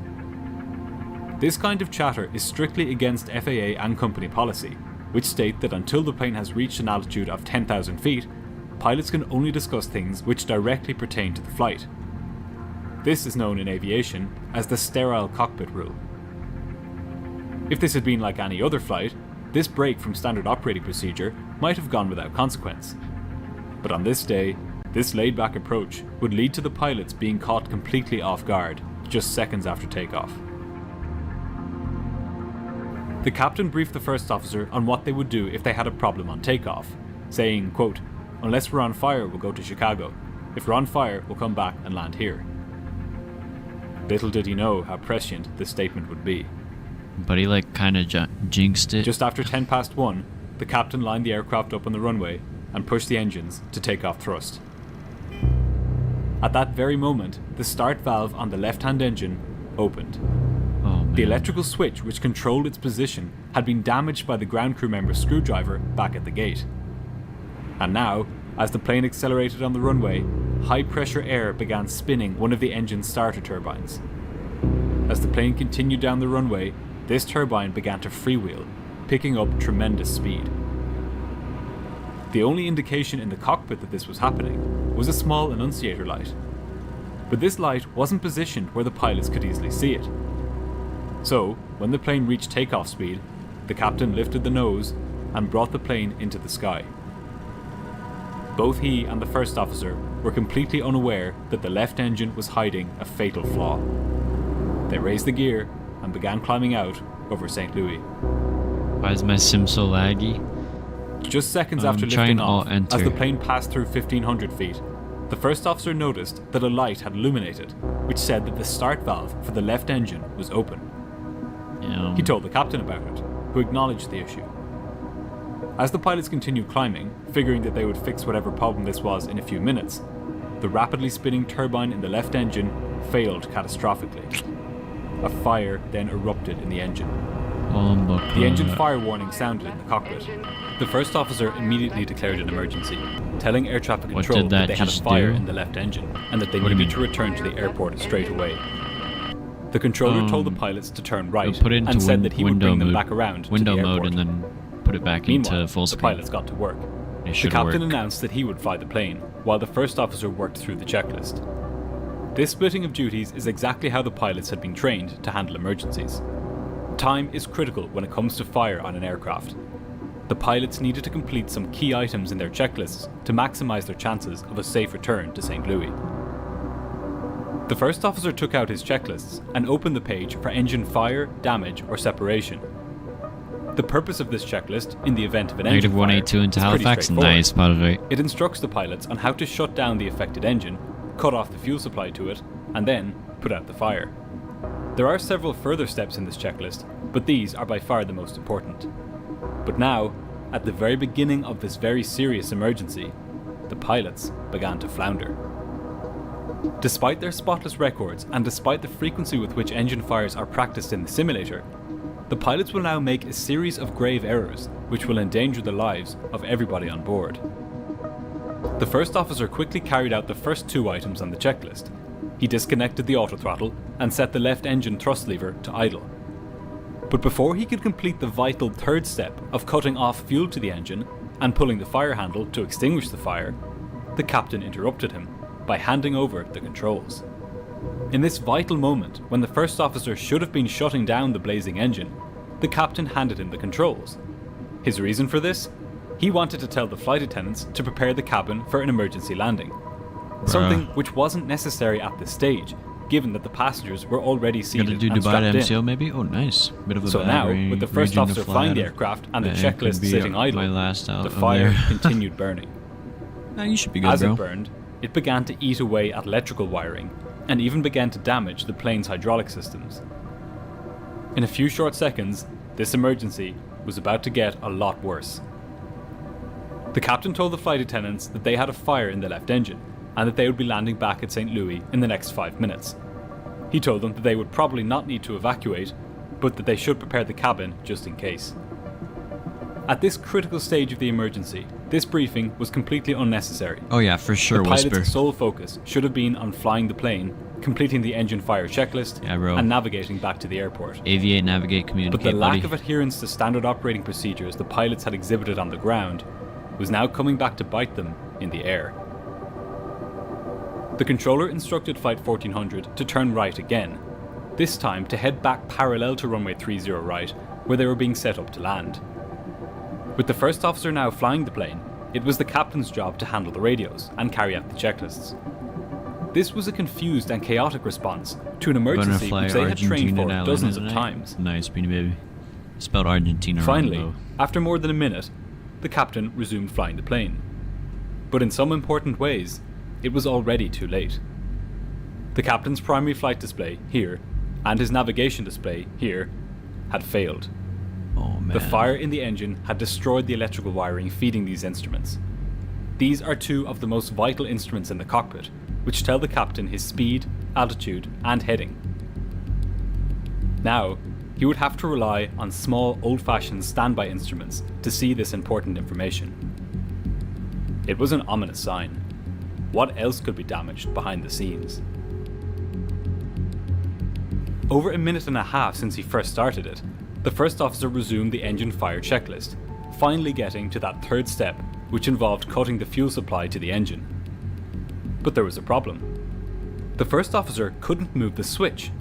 For some reason, it wouldn't budge.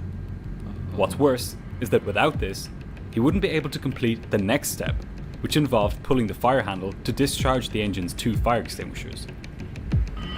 Amid the first officer's desperate attempts to put out the inferno, the haunting fire alarm continued to sound in the cockpit. The right engine was now working at high power just to compensate for the loss in thrust from the left engine. The captain was working hard to control his stricken aircraft. With the left engine now producing no power, he had to counteract the swinging motion of the plane to the left-hand side by stepping on the right rudder. The pilots were overloaded. They needed to make it back to the airport as soon as possible. They had no idea that their problems were only just beginning. As the aircraft's electrical systems faltered, the pilots began to lose more instruments. The captain pointed out that the reverser unlocked indicator light for the left engine was now on. This is what the thrust levers looked like on an MD-80. If one of those deployed in flight, it could spell disaster. The light telling the pilots that the reverser was unlocked was on. But was this real, or was it just more faulty information generated by the aircraft's failing electrical system? The pilots were rattled. The haunting alarms continued to blare, warning them that the fire in the left engine was still raging. The captain told the first officer to pull the fire handle. This should have been done minutes ago, but the first officer had been unable to shut off fuel to the engine. The first officer pulled the fire handle, but, to his horror, the extinguishers wouldn't discharge. What was happening to their plane? This was a question the pilots would not have time to answer. They needed to make it back to the runway fast. At this point, air traffic control instructed the pilots to fly heading 250 degrees, so that he could set them up for a landing on runway 30 right at St. Louis. The pilots were stretched to the limit. Behind them, 138 lives hung in the balance. Then, the cockpit door swung open. The electrical locking mechanism which kept it closed had now failed as well. The first officer reached back and tried to shut it, but it just slammed against the door frame and bounced back again. He tried again and again, but the door wouldn't close. Their MD-80 was falling apart. Flight 1400 was now just minutes from the airport. The pilots had hauled their crippled aircraft around the airport, and now they would try to limp it onto the runway. The first officer continued trying to close the cockpit door, but to no avail. Meanwhile, the captain had managed to discharge both of the fire bottles into the engine. Finally, it appeared that the fire was under control. But this wasn't the good news that it should have been. The left engine had been blazing for so long that it had already caused significant damage, which the pilots were now about to come face to face with. The runway was now in view, about 6 miles out. As the captain flew towards it, he and the first officer discussed what their flap setting and approach speed should be for landing. The first officer lowered the landing gear lever and carried out some final checks, putting the hydraulic pumps on high and setting the so-called bugs on the airspeed indicators so that the captain would know what speed to fly at for the approach. Next, the first officer lowered the flaps to 23 degrees to allow the plane to slow down for landing. The captain tried to start the auxiliary power unit, or APU. This would provide the plane with an additional source of electrical and hydraulic power, given that the plane's full power supply was now being drawn from just the right-hand engine. But it wasn't working. For some reason, the pilots couldn't get the APU to start. This was no ordinary engine fire. There was something seriously wrong with their plane. The sheer variety and complexity of these failures was not something the pilots had trained for in all of their years of flying. This was a new kind of emergency. And unbeknownst to the pilots, it was an emergency that they had caused by their confused reaction to the initial fire warning. But travelling at over 250 kilometers per hour and just moments from landing, there was no time to reflect on this yet. With their plane falling apart, system by system, their only task was to get back to the runway as soon as possible. At St. Louis, air traffic control had scrambled the emergency services. Fire brigades and ambulances were now waiting beside the runway, expecting the worst. But now, just 2 or 3 miles from the runway, Flight 1400 encountered one of its most serious problems yet. The first officer noticed that the landing gear indicator lights had not illuminated. This was a nightmare scenario. It appeared that whatever electrical and hydraulic problems had been plaguing the aircraft had spread to the landing gear system too. Without landing gear, the plane, with 3 hours worth of fuel in its tanks, would have to touch down on the hard concrete runway, sending sparks flying and possibly igniting a fireball. Jeez. But there was a backup system for the landing gear. Under the first officer's seat was a handle which, when pulled, would extend the landing gear manually. There was just one problem. It's like the now less than a minute lever, from touchdown, there was no way the pilots could get the gear to extend in time. But given all of the electrical problems the plane was experiencing, there was another possibility. It could be that the gear was down, but that the indicator lights had failed. The captain quickly radioed the tower, asking if they could see whether the landing gear were extended. The controller said that he could see the main gear, but that the nose wheel appeared not to have extended. Oh man. This was not the news the pilots had been hoping for. They didn't want to keep their damaged jet in the air for any longer than was absolutely necessary. But landing without a nose wheel was not a safe option. They had no choice but to go around. Nah, bro. The captain slammed the one remaining engine to maximum power and pulled the plane's nose up. But it was a precarious maneuver. The plane was heavy, it was low and slow, and with its main gear and flaps extended, there was a huge amount of drag. The captain somehow had to pull the lagging plane into the sky with just one engine. With all of this going against him, he was finding it nearly impossible to gain the life-saving speed he needed to keep the plane in the air. For the first time on this day, the safety of the aircraft's flight path itself was now in peril. On top of this, the aircraft's condition continued to worsen. The crew's situation was fast deteriorating into a potentially deadly one. The captain was at his absolute limits. There was now so much for him and the first officer to do that they had started to leave out multiple parts of multiple checklists. They had to focus on only the most important items. It was beginning to be too much for the overstretched crew of 2 to deal with. The captain called a flight attendant and told her to get the off-duty captain who was sitting in the passenger cabin to come up to the cockpit immediately. In less than 30 seconds, the off-duty pilot was up in the cockpit. His presence would lighten the pilot's workload somewhat, but there was only so much he could do, given the state of the plane. He began trying to close the cockpit door, while the captain spoke with air traffic control. What's up, Mr. The captain told Owls? the controller that he wanted to stay close to the airport, and that he may have to come back and land on runway 24. Runway 24 was much shorter than runway 30 left and right, and it didn't line up with the wind. But the captain was so concerned about the plane's inability to climb that he was beginning to think he wouldn't make it back to runway 30. In an effort to help the captain gain some much needed speed, the first officer raised the flaps a few notches. The captain then slowly turned the plane to the right. With the 152. The controller had cleared him to climb to 3,000 nice, feet, but there was no way he would be able to make it that high at this rate. Despite the need to keep engine power high on the remaining engine, the captain didn't want to overstress it. The last thing he needed now was for his one good engine to exhaust itself and fail as well.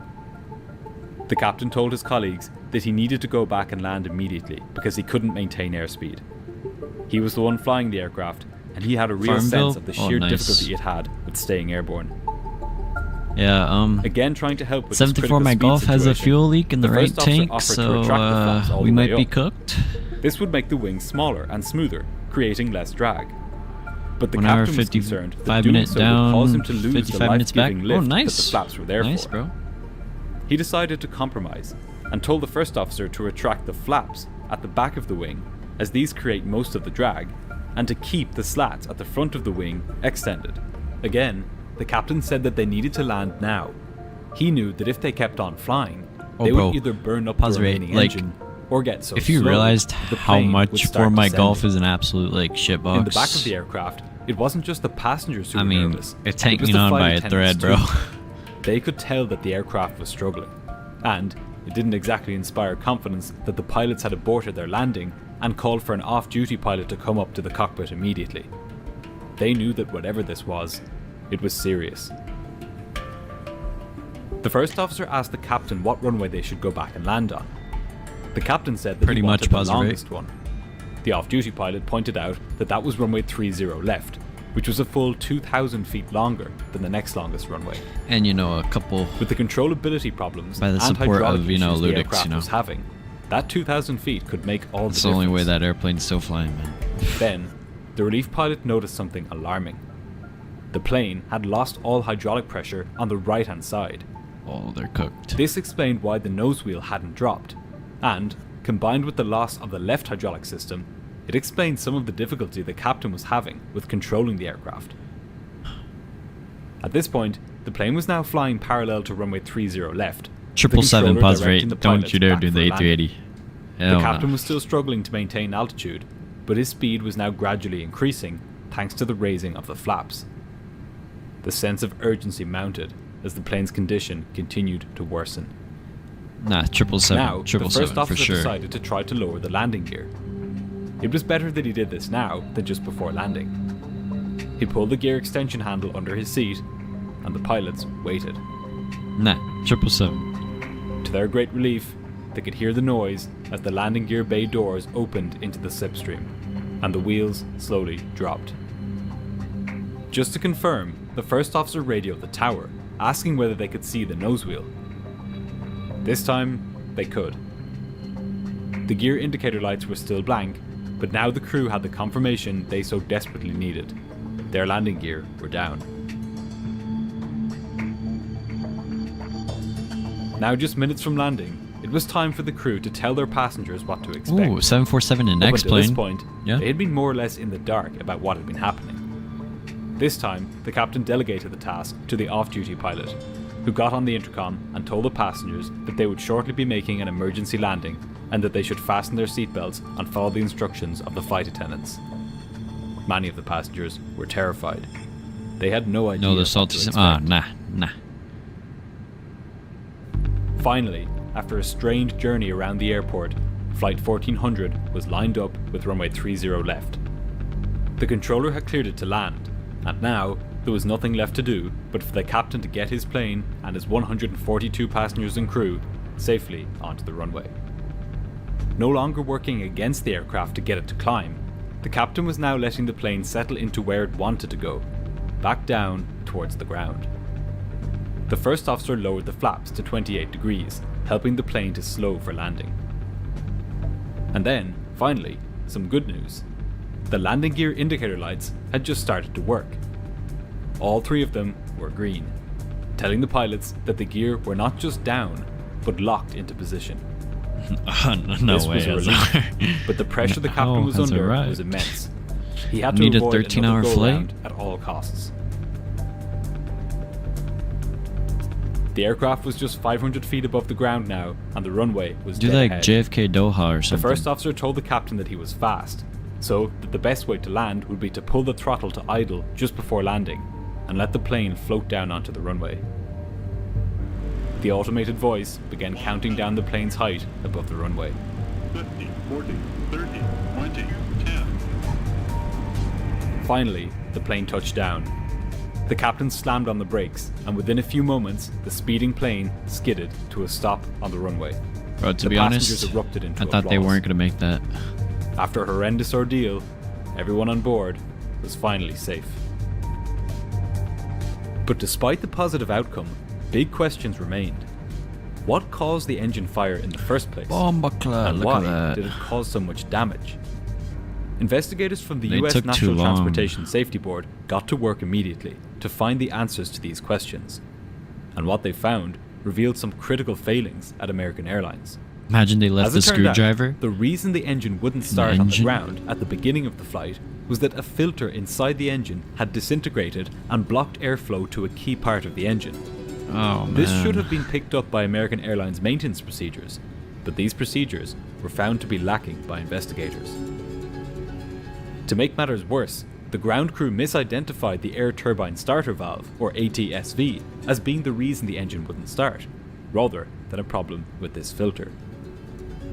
On top of this, they used an unapproved method to start the engine, which led to the fire it experienced directly after takeoff. Bro. So, we have maintenance and oversight problems at American Airlines, as well as ground crew who were carrying out unapproved procedures.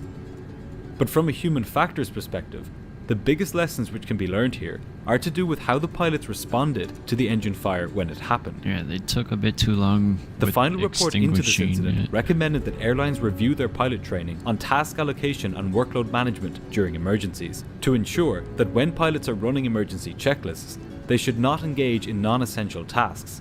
In this case, like calling the flight attendants and talking to air traffic control.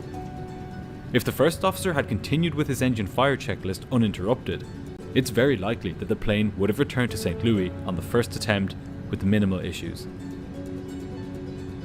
One pilot, cited in the report, asked rhetorically, "What is the easiest way to prepare yourself to deal with events that are unfamiliar to you, events where there are no established procedures?"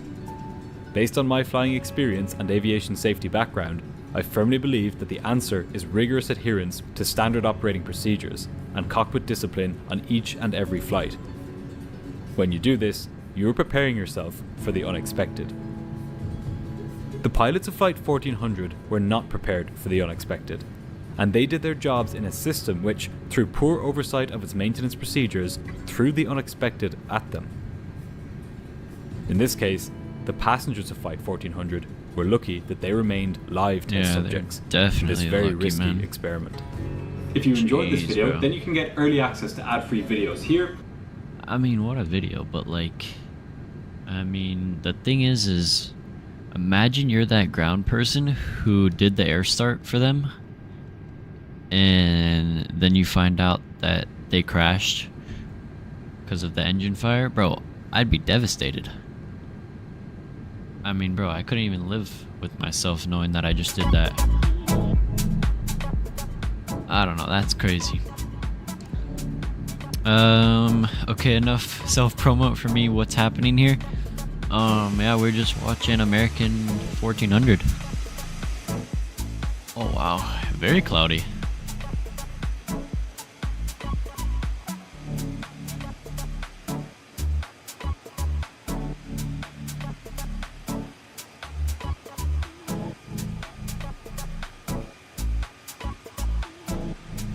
Hey, pause right. We got pilot Pascal on board, and he's pilot monitoring today.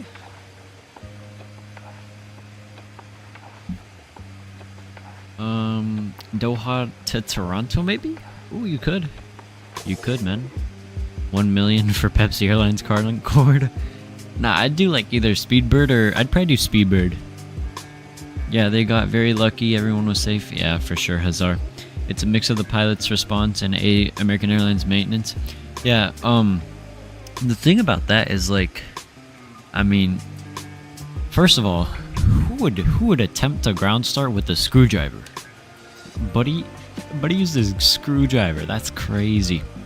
But another thing is like the captain was way too focused on the flight attendants. I don't know if, you know, Sally in the forward galley was, you know, stunning hot and was like, you know, we gotta, you know, we have an engine fire, we gotta hurry up, like, be safe, you know. And then Buddy got distracted or something, but I don't know. They should have just, if they didn't waste a whole minute on just doing all that, and they just went straight to the fuel cutoff, and then with the extinguishing, they could have probably saved themselves from having that big hydraulic issue. Mr. Evan, hello. Evan, where are you flying to? Why are you flying in Fiji right now? Load up. Let's see, you could load up Reykjavik to Halifax, or Lima Papa Lima Alpha to Halifax. Evan, hurry up. You would also be in jail. Oh, yep, probably. Yep, for sure. Yep, all that is heading towards Norway now. Oh, all this now. Oh, okay. Oh, wait, someone's concho. Wait, that's someone's concho right here. Let me see who that is. Oh, Air Canada 869. Yo! Bro, nah. Something's up. Skyfall has, like... That's Skyfall. Skyfall has, like... I swear he has acceleration mode on or something. He's just over there. Bro's in the max. He ain't going... No way. He passed us, bro. Make sure the Concorde is Pepsi Airline. British Airways. You think Air France Concorde is better than British Airways? Are you serious? No way. Nah. Bro, British Airways is the best one. Nah. Air France, nah. Ever since I was a little kid, I liked it more. Nah, Speedbird better, bro. Check screenshots. I got you, Pavlin. There's a giveaway, or I missed it. Yeah, we're doing a giveaway right now. Explanation point butter to get yourself entered. But make sure you're on PC, Microsoft Flight Simulator, or X-Plane. And I'm pretty sure PTD as well. Just, you know, you fly on PC, not Xbox. This isn't eligible for Xbox. Nah, Pepsi Concord. Nah. Alright, Pavlin, I got you with some screenshots. Here we go. Let me pull them up here. Oh my, wow. Wow. Look at this, Pavlin. Oh man. We got a Pilot Dep 777 livery. Look at that. Wow. Very nice, Pavlin. Wow. Look at that. I mean, the sky is a bit too blue, but... Wow. Oh, is that a Mount Rainier? Right there? That looks like Mount Rainier. Bro, look at that, bro. Nah, that is sweet. With the logos on the engines too? Oh, I love that, bro. Wow. Maybe on the tail, the tail logo could be a little bit bigger, maybe. But bro, this is amazing, man. Bro killed that livery. Nice, bro. Appreciate you sending these, man. You mean to say that I can't use the gift cards on my Xbox 360? Yeah, Whisper, you can't, bro. Unfortunately, you can't, my friend.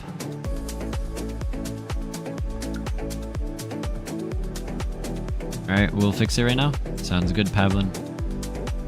Can decide Doha, Toronto, or Dubai to MCO? Nah, do Dubai to MCO. You gotta go to Terminal C.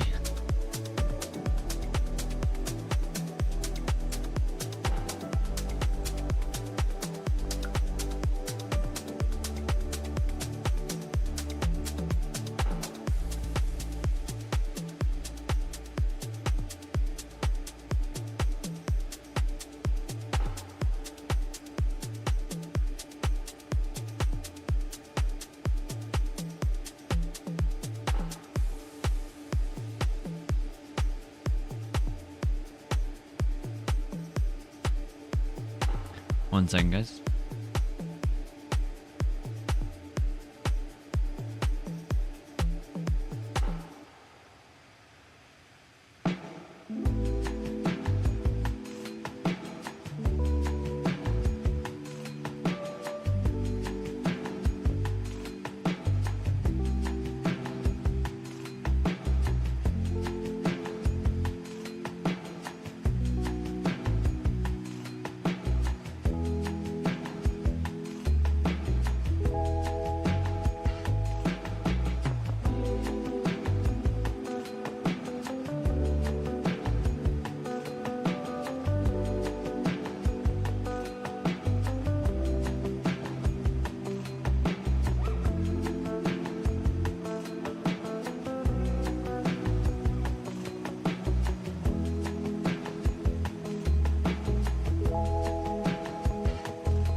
Alright.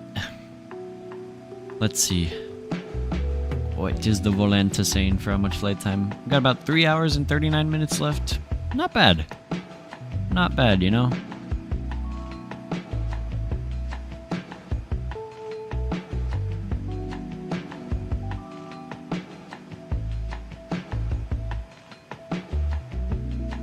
So I think maybe like an hour from top of descent.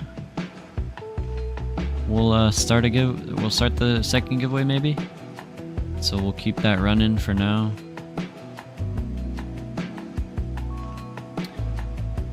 Pause rate. What model matching do you use for X-Plane?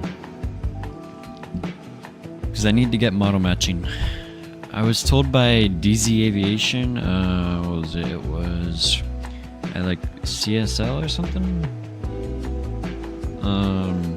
XCSL. I need to get that.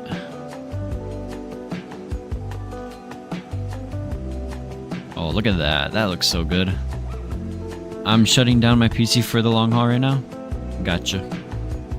Giving it some rest. Nice. Nice, nice, nice.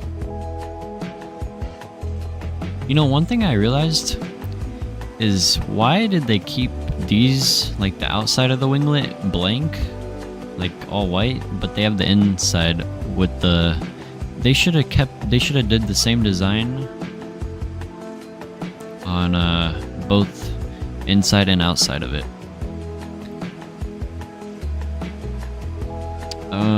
AIG, AI Manager, I think works for X-Plane, not entirely sure. I gotcha. Flight takes off at 11:30 and lands at 2 p.m. tomorrow? Oh yeah.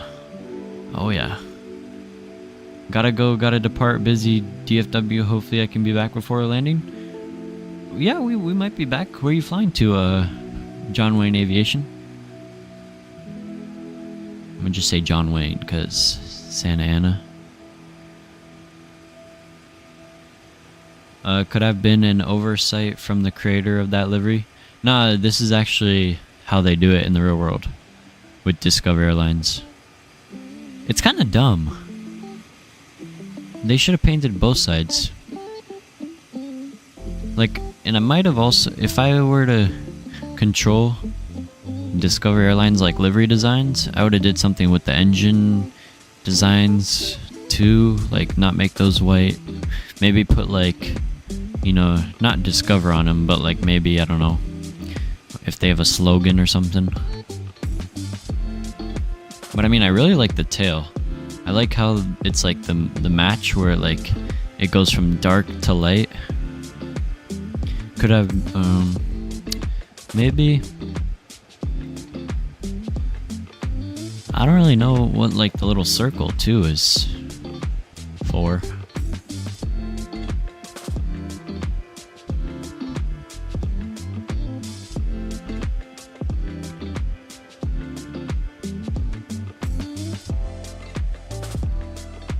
Why is the camera like not focusing on the plane at all?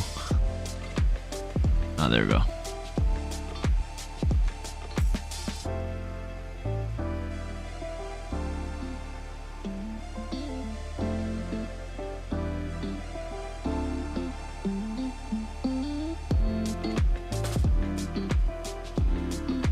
The circle could be a reference to its parent company. Why would that be?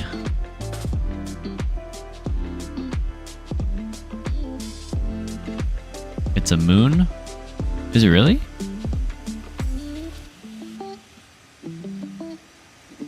Really?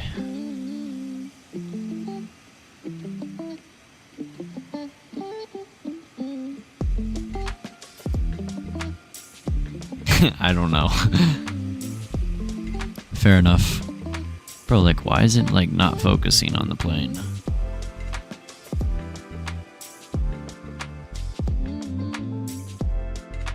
Alright. Posted you in my Insta? Nice, Pavlin, nice, man. Put it in self-promo. Here, let me try this.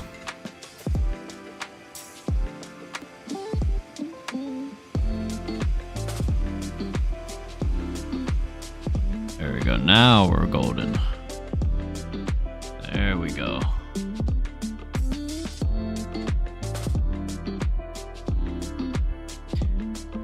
What flight stick would you recommend for Microsoft 2024?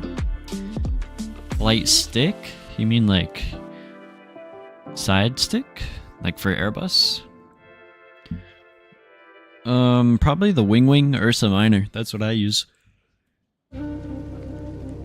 Oh, here we go.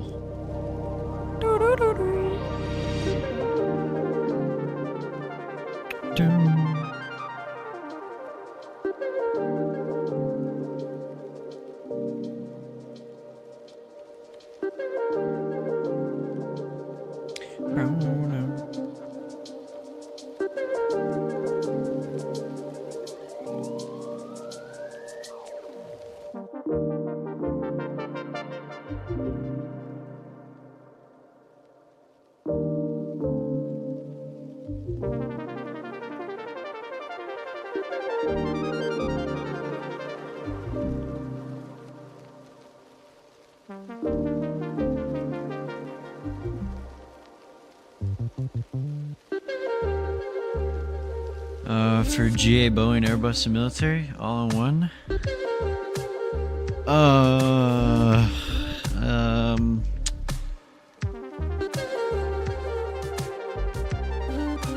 Honestly, probably just get a wing Ursa Minor, to be honest.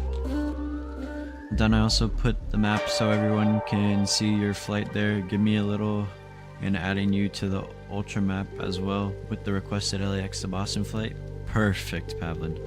This will be my longest flight wholly. Really, Pazray? Really, bro? What's your current longest flight? Or what do you prefer, joystick type or yoke type? Probably. I mean, I like the yokes because it feels like, you know, I'm doing a lot more with the airplane. In like a little bit of a higher workload, where with Airbus all I'm using is like moving my hand, you know.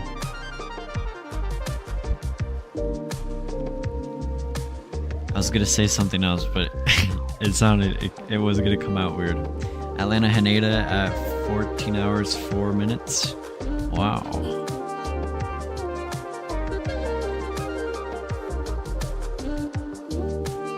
Yeah, once we get the inibuilds A350 ultra long range, I'm gonna do the JFK Singapore. Not joystick usually.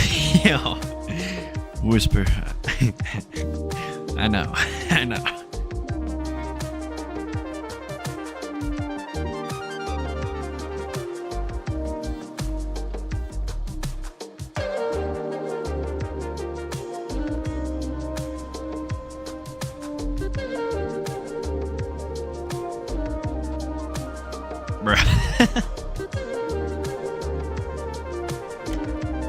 Just some jokes. I promise I wasn't talking about that one.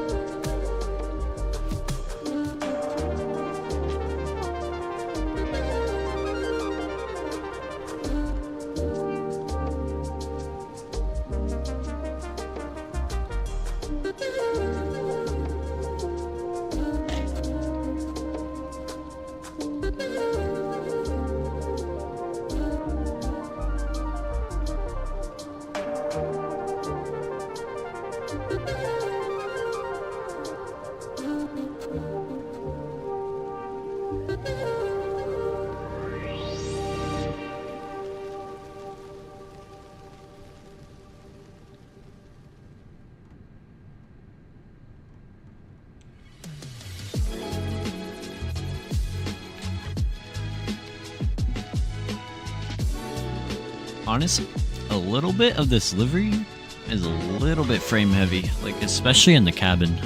Like when I switch views, it's not too bad. But definitely rips a couple frames when I go through the fuselage for like the window view.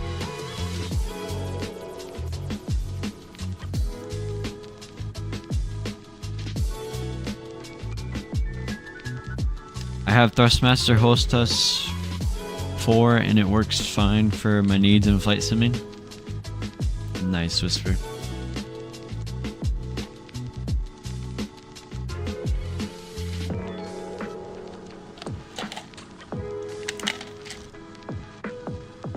Here you go, refill my drink.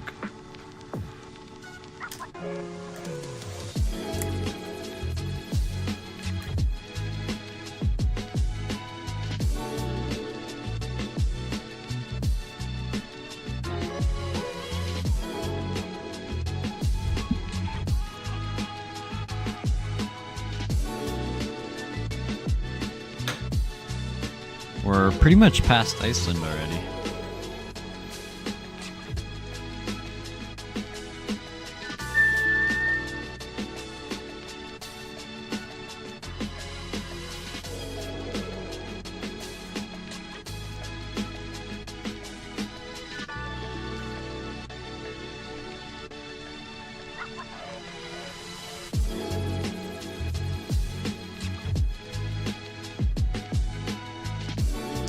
I would really like the side stick throttle quadrant for the Airbus though, which is next to impossible to get here in Norway.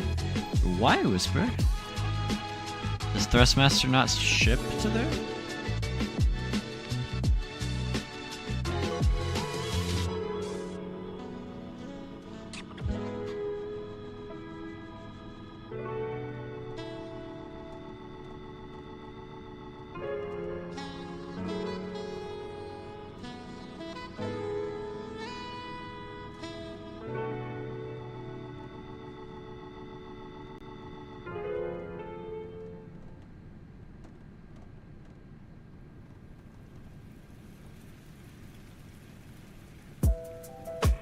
Everything done I need to practice some landings because honestly I'm very bad at them.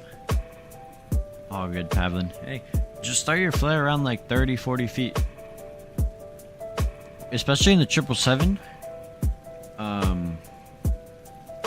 What I'd recommend is, so right when I like to do 30. Once I hear 30, I start my flare.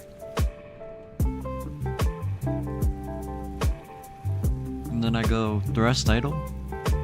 Right at 30 and just hold it until it touches down. I know, but I always land hard. Have you noticed? I mean, they aren't always that hard, you know, like, I mean, they're firm, but not that bad.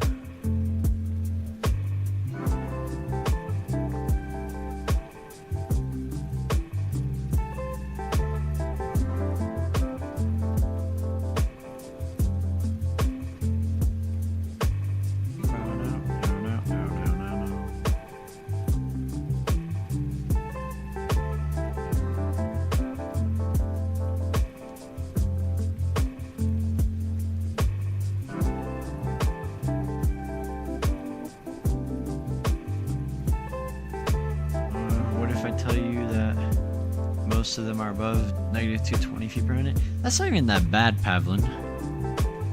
I can get the throttles but not flap and speed brake controls, and just the throttles alone will cost me more than $400. The rest isn't available here. Wow.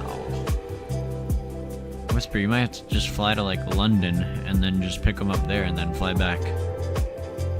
Sometimes above -450.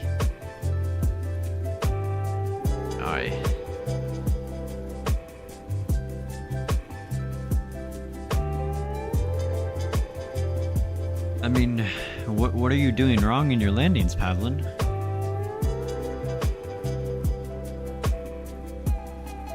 Like, are you flaring too late? Are you not flaring? Are you coming in too fast? Too slow?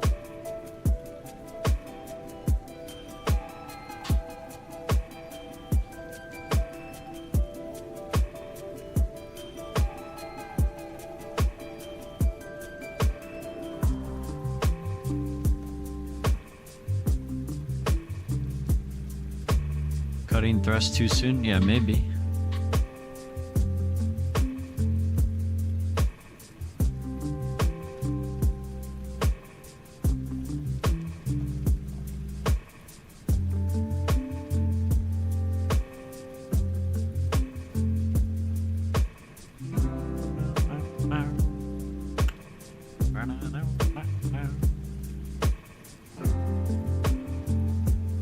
Oh wow, we're at 36 likes. Wow. You guys are amazing. Really appreciate it.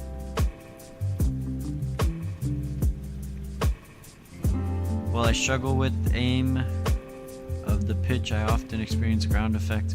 Most times my speed is off, wagging either too low or too high, so I'm landing on auto throttle most of the time.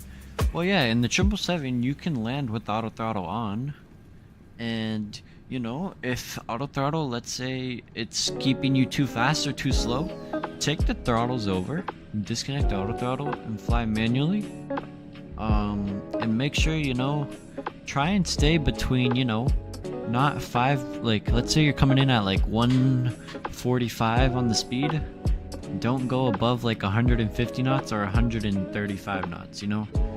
You want to keep it right as close as 140 as possible, because if you're coming too fast, you have the urge to float, and if you're coming too slow, you would stall it right on the runway. But 747 and 737 is too bad. Oh man. between 150 and 128. I know VREF. Yeah, just anything around VREF, you know? Just try and maintain that VREF, and then coming in right when 30, you know? Go idle on the throttle, and then just start your flare. And don't flare too much, you know? Plus or minus 5 from approach speed, yeah. Like, you don't wanna flare too much, so that way you don't balloon or tail strike, you know?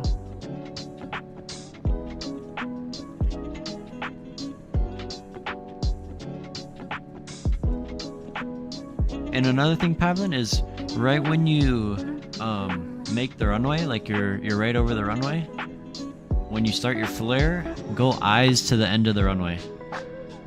Like eyes to the horizon, and just pitch. Just keep that pitch and hold it. That's what I do.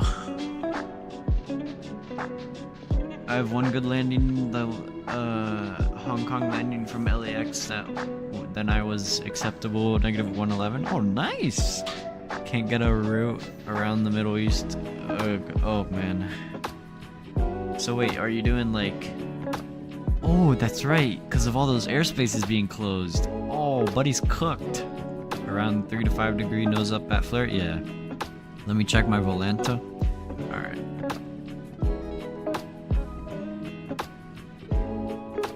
Yeah, like a big thing is your pitch, your speed.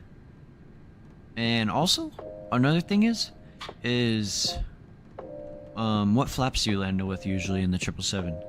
I usually land flaps 25. I feel like flaps 30 brings me in a bit too slow. I know I can change the VREF speed, but I still don't like it. It adds too much drag for me.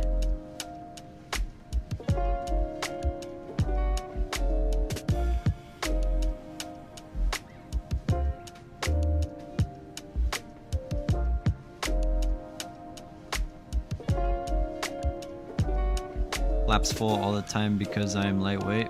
I got you, Pavlin. Maybe try flaps 25. See how you like that. Because it brings you in a little bit faster. Substol corrections is key. Oh yeah. Also, another thing is you want to make sure you're stable on your approaches. That's a big thing, you know. I'd say configure early, like, you know, 8 miles out, probably, just about. Make sure you're on speed and everything. Make sure you're fully configured, ready to go, and then that way you're more focused on your landing. Because if you're coming in too fast and you're trying to slow her down and you're not really stable, then that's gonna lead to, you know, a bad landing. But just feel her out, man.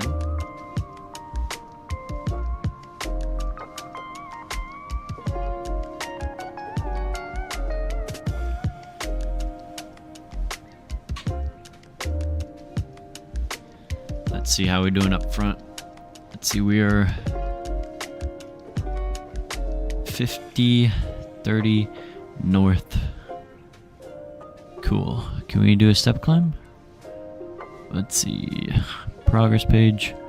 Optimum is 390, max is 411. I mean, we could go up to 400. Let me check my flight plan. Oh, what's going on with my throttles? There we go. We're good. And gear down early so auto throttle has time to adjust. Yeah. Let me check my OFP, see if we have any step climbs. Oh, we do at Jopi.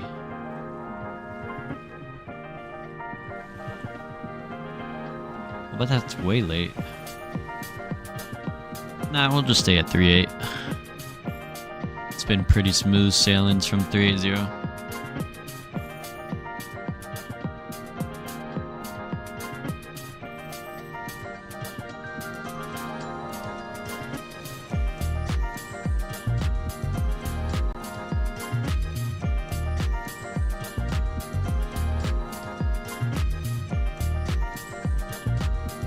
Alright guys, I'll be right back in a couple of minutes. Just give me a couple of minutes and I'll be right back.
Alright, I am back.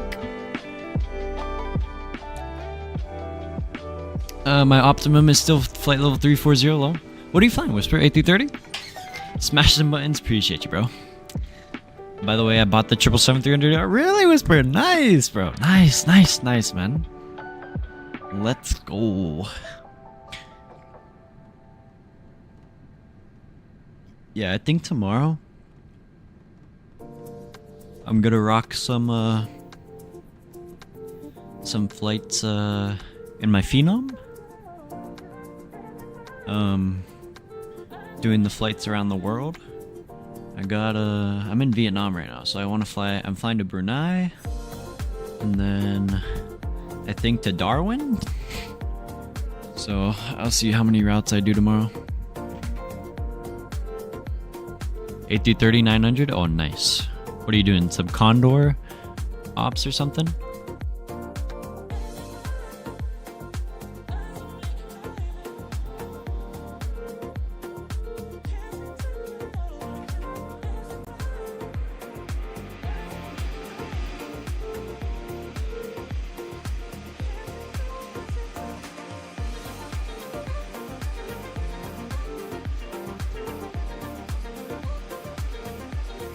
Air Canada? Oh, nice.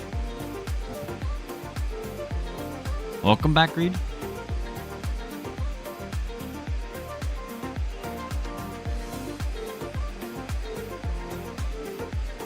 Reed, do you want to do an ultra long haul tonight?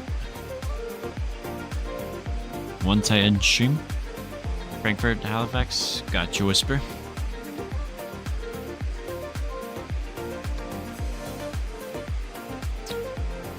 What time? Right after stream.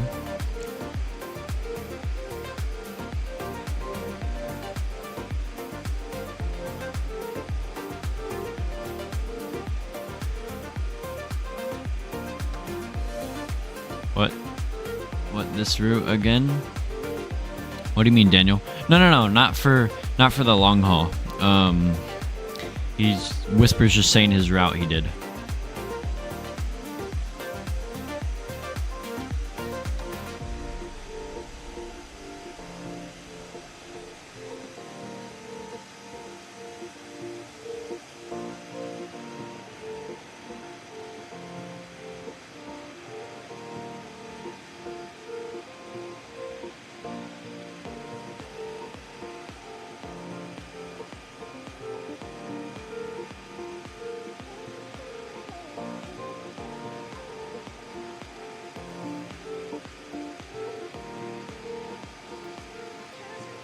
Oh, I heard after stream, so I thought you were gonna do it no, absolutely not.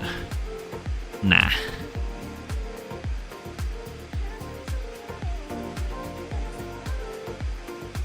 Finally, I made my own route on SkyVector. Nice. Wait, did SimBrief not give it to you? No way. Hold up, I'm gonna try and generate one.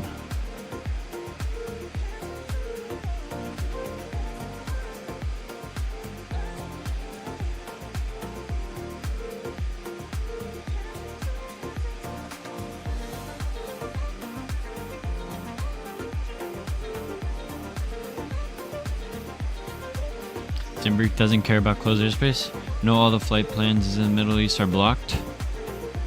Really? Here, wait, let's try and see this. Let's see. Let's go. We'll go new flight. UAE. We'll just do one whiskey. OMDB. KMCO. Alternate, we'll do Miami. Boeing 777-300ER. Now, you can put restrictions in your airspace. You know that, right? Oh yeah, taking us right through Iran. So you gotta go... Where do we go here? It was airspace. There's a way you could do it. I forgot where. Is it here? Here we go. Avoid. How do I put in avoid on Iran airspace? Welcome back, Crashing Calvin. I use SkyVector for a decade already. It's my best rerouting tool. I paste my routes and SimBrief from it. Nice. Did you see the flying Doritos went to work? What do you mean? Oh, the B2s, yeah.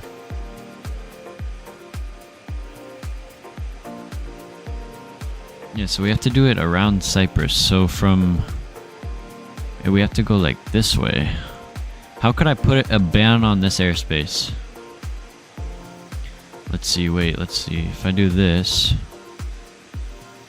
You see, that takes me around Iraq, but straight through Iran. We don't want to do that. Oh, here you go. Here you go, Posirate. This is the route you would do.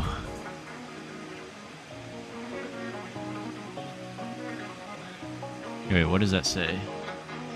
I can't read what that green says. But this is the route you would do. SimBrief Premium, I can't. I don't have SimBrief Premium.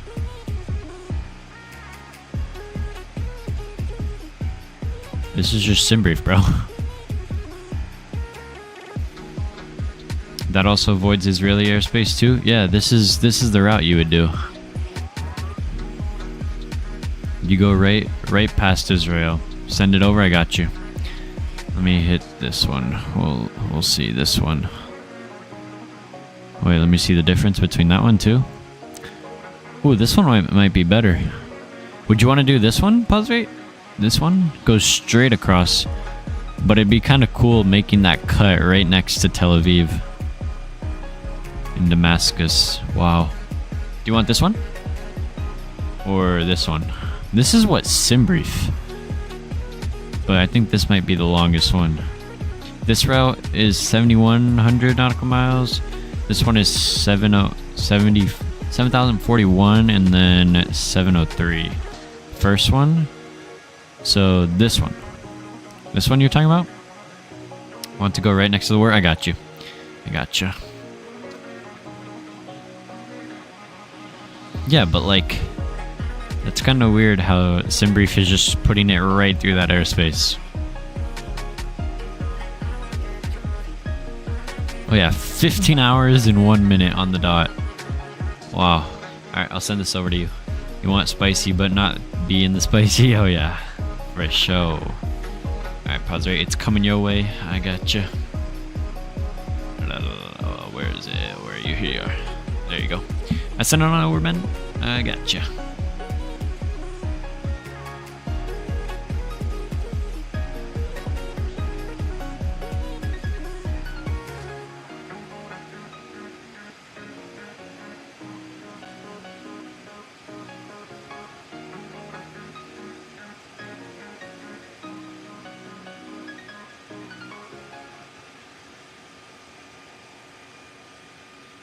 I had a huge argument about those airspaces with one guy I know who is so small that I can be his father.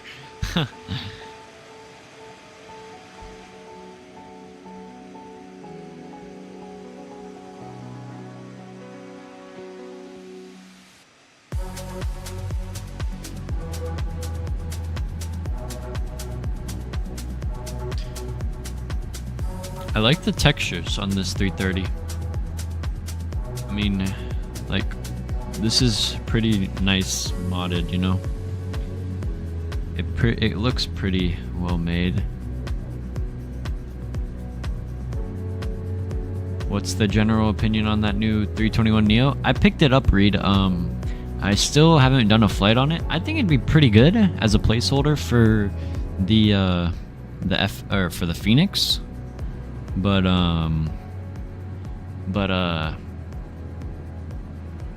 one big thing is I just need to know how to set it up first before I actually fly it and stuff. So I need to do some learning on it because their EFB is way different from like the Phoenix. It's not just like plug in and go, you know. It's a lot more involving. So just meh. No, I think it'd be pretty. I think it's pretty good. Like Bossman and Fred fly it a lot.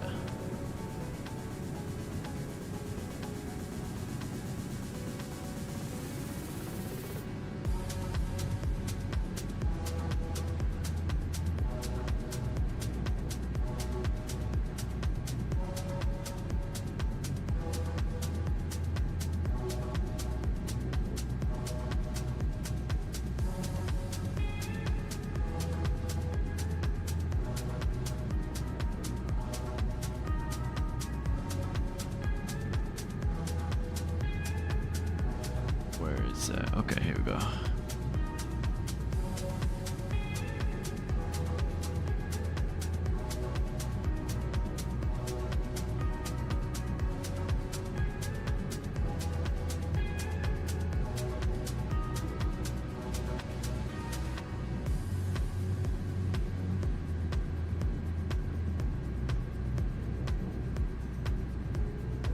And guys, if you haven't already, exclamation point butter to get yourself entered into the second giveaway.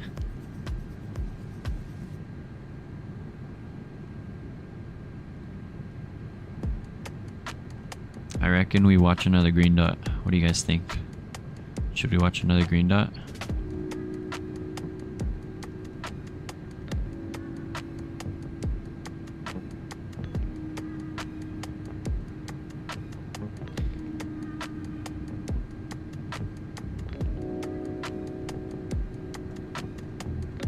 Yeah, more green dot? Okay, I gotcha. Alright. Let me go pause the music here. Let's see. We watched it in business class, so we haven't watched it in economy yet. Let's go watch in economy. Oh, we're in the toilet. Hey, one thing I realized is... Oh, wait, I can't go inside of it. Is inibuilds actually modeled a toilet?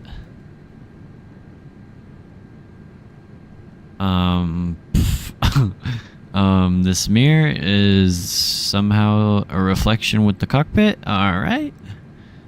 Way to go, inibuilds. You're doing great. Although the doors don't open. Tell me to lock in. I can't focus doing MCDU.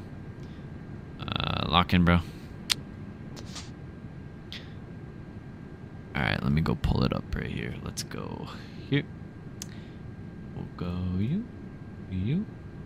Shabang. Let me just resize it.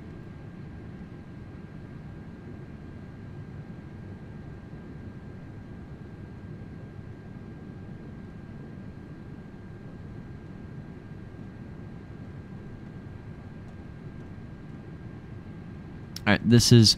They didn't stand a chance. Boja Flight 213. So sit back, relax, and enjoy. We demand all the green dots law. Nice. Cattle class. Oh yeah. A Boeing 737 filled with 127 people begins falling from the sky in the middle of a thunderstorm. As the passengers scream, the pilots struggle desperately to control their jet. How have they gotten into this life and death situation? And will they be able to get out of it? This is the story of Boja Air Flight 213. Boja Air.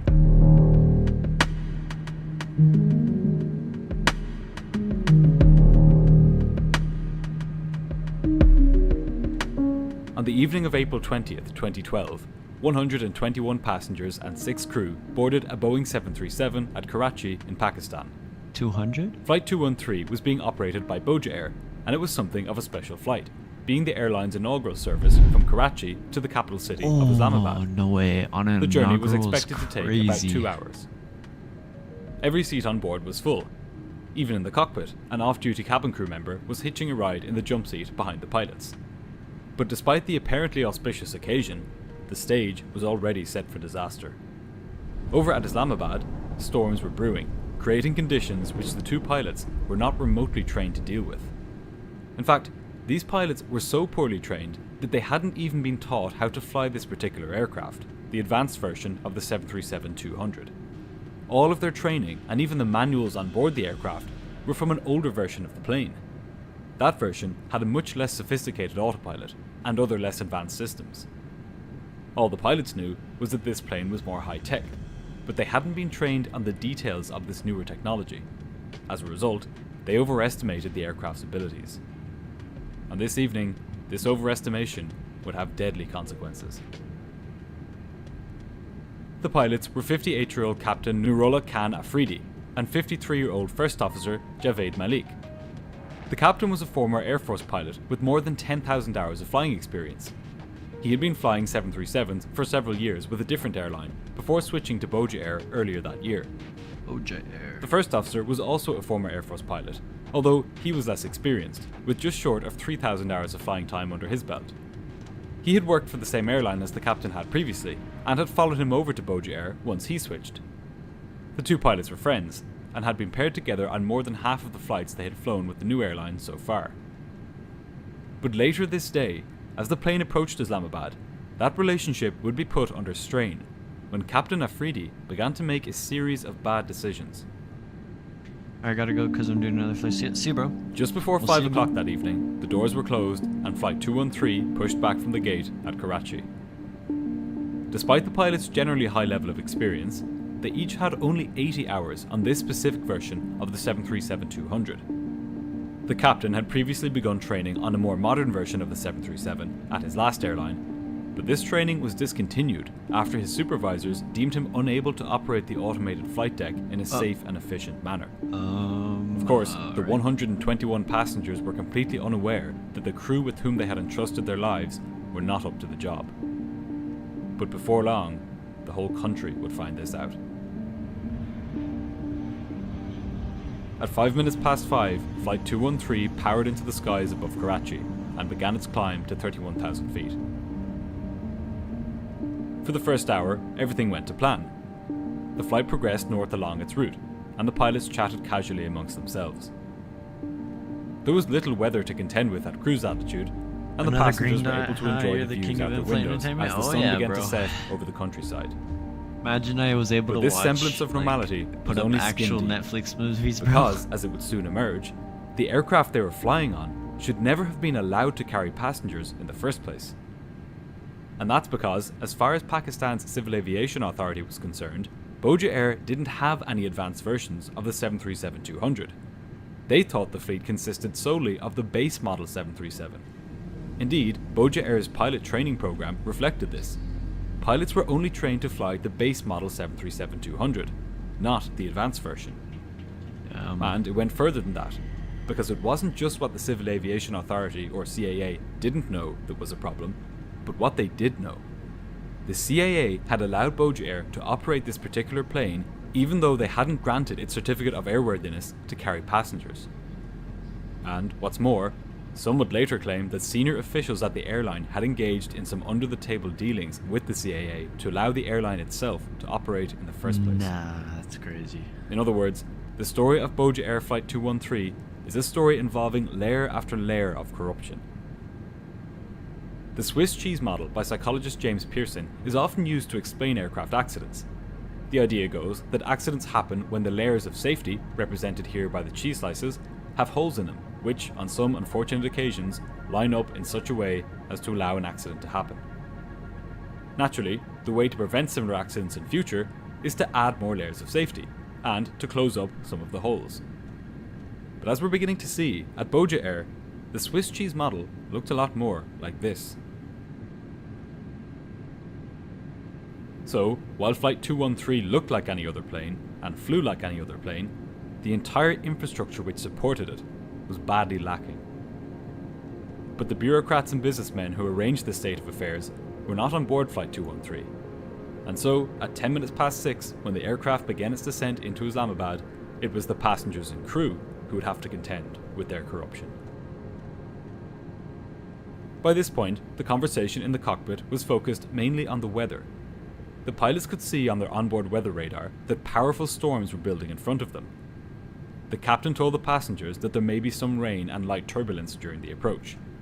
However, he was more direct with the flight attendants, telling them to expect a lot of bumps. Despite the weather, the atmosphere in the cockpit was laid back, with the captain singing songs and the first officer mocking his singing ability. But it could reasonably be asked whether this laid-back attitude was verging on the cavalier. The storms at Islamabad were significant. There was thunder and lightning, heavy rain, and strong winds. As the pilots got closer, they could see just how intense these storms were on their weather radar. It was beginning to look like they might need to go to one of their alternate airports. Since the weather in the first of their alternate airports, Lahore, was bad, the first officer suggested that they check the weather in their second alternate airport of Peshawar. But the captain dismissed this idea, saying that God would help them make it into Islamabad. Even at Boja Air, pilots were trained to trust their instruments, and not fate or faith. But the first officer was not about to question his friend, a man he looked up to, and with whom he had a mentor-mentee relationship. So, apparently with the grace of God, Flight 213 continued descending into the murky weather surrounding Islamabad. Ahead of the plane, the pilots could see what is known as a squall line, a series of storms stretching across a long distance. On the other side of the squall line lay the airport. The first officer pointed out the line of storms to the captain, who began thinking out loud about whether it might be better to go around the storm and to try and approach the airport from another direction. He told the air traffic controller at Islamabad that he couldn't see any gap in the line of storms, and asked whether he could try to approach the airport from the west instead. He was hoping that the controller's radar might be showing a gap in the weather that he couldn't see from his current position. But the controller told him that while there was no gap to the west of the airport, there was one to the southwest. However, it was narrow. In fact, it was too narrow. The pilots had been taught not to fly within 5 miles of a thunderstorm, and yet this gap in the storm was much smaller than this, and it was closing in.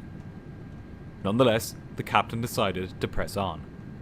This was the small airline's first flight from Karachi to Islamabad, and he was feeling the pressure of making sure that it all went off without a hitch.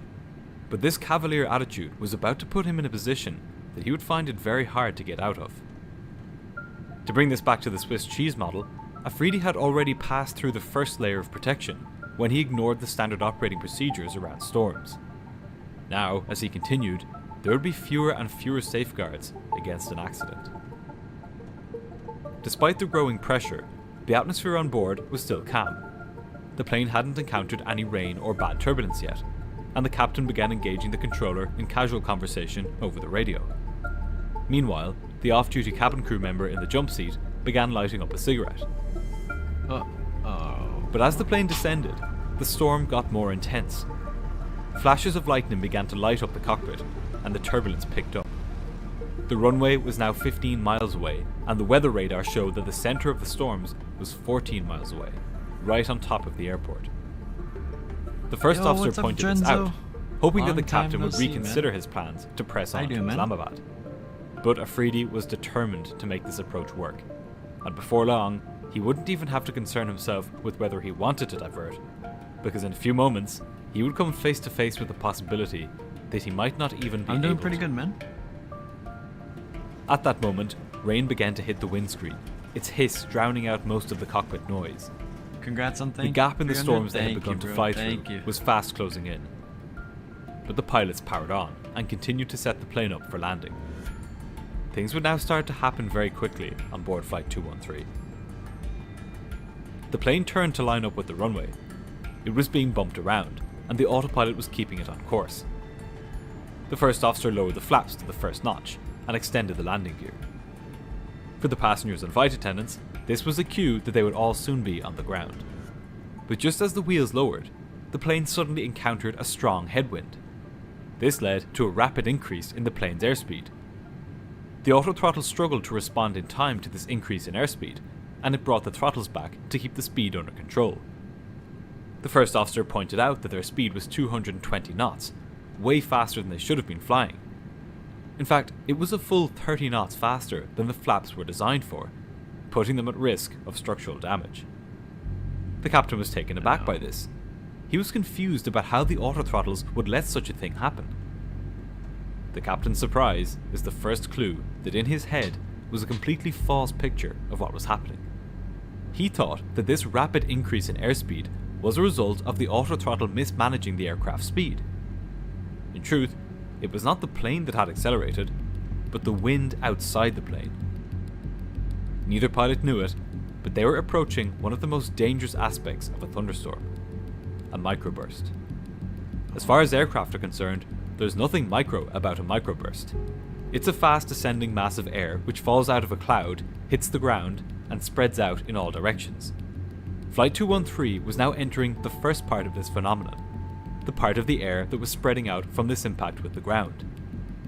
This sudden headwind caused a substantial increase in the plane's airspeed, in this case from about 190 knots to 220 knots. But from the cockpit, it was hard for the pilots to see that the wind had caused this. They were surrounded by dark clouds, and their only sense of what their plane was doing was given by their instruments. And their instruments couldn't tell them that they were entering a microburst. All they could tell them was that they were now moving much faster through the air. Naturally, the pilots, or in this case the autothrottle, responded to this increase in airspeed by reducing the power on the engines. The pilots had set a target speed of 170 knots on the autopilot, and that's the speed that the autothrottle was trying to reach. After a few moments, the plane reached this airspeed, and normality again resumed. But the pilot's troubles were only just beginning, because microbursts contain not just one rapid change in wind direction, but three. And the latter two are far more dangerous than the first. The two pilots were clueless about what was in store for them next. And what's worse, they had not even been trained to escape the grip of this weather phenomenon. Moments after the flight passed through the headwind part of the microburst, it encountered a much more terrifying component: the downdraft. The pilots were taken by surprise, as the fast downward moving column of air suddenly pulled the plane towards the ground. Oh man. The autopilot pitched the nose up, trying to prevent the plane from losing too much altitude. But it was no good. The force of the air was too strong. In a matter of seconds, the plane had dropped 1,000 feet.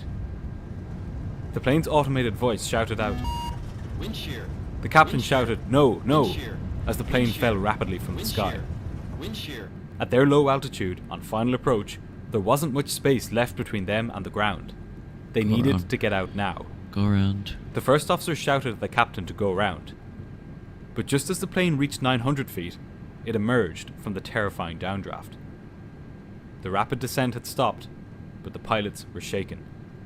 The aircraft was now below the glide slope, and it had drifted off to the left of the runway centerline. The pilots had flown unwittingly, but deliberately, into the heart of a deadly thunderstorm, and they were now increasingly in a position that they didn't know how to get out of. The autopilot had disconnected, and the captain was now in control of the plane's flight path. However, he lacked control over one crucial part of the plane: the engines. The autothrottle was still connected, and trying to maintain a speed of 170 knots. What the captain didn't know was that this was all the autothrottle could do. It worked the same as cruise control in a car, simply maintaining the speed that had been set for it. It wasn't going to increase his speed when the pilots desperately needed it, or do anything else to save the aircraft from a dire situation. The passengers were terrified by the aircraft's violent movements, but without any clue about what was going on in the cockpit, they had no idea quite how much danger they were in. And that's when the next part of the microburst began to strike, the most deadly component of all: the tailwind.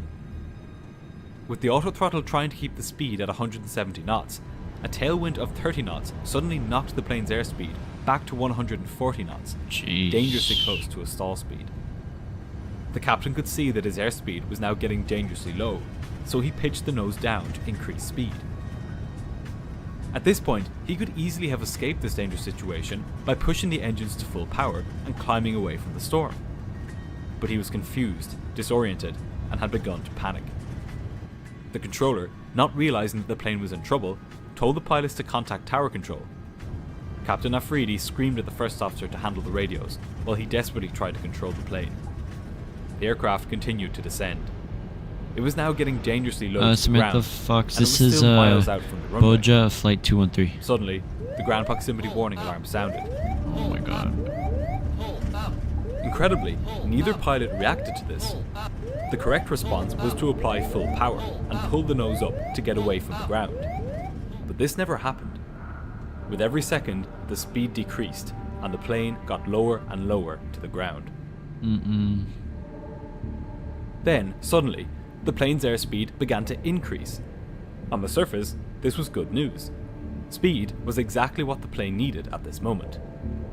But the truth was that this increase in speed happened for the same reason it had happened moments ago. The plane was now entering the headwind phase of its second microburst, and this one was even stronger than the first.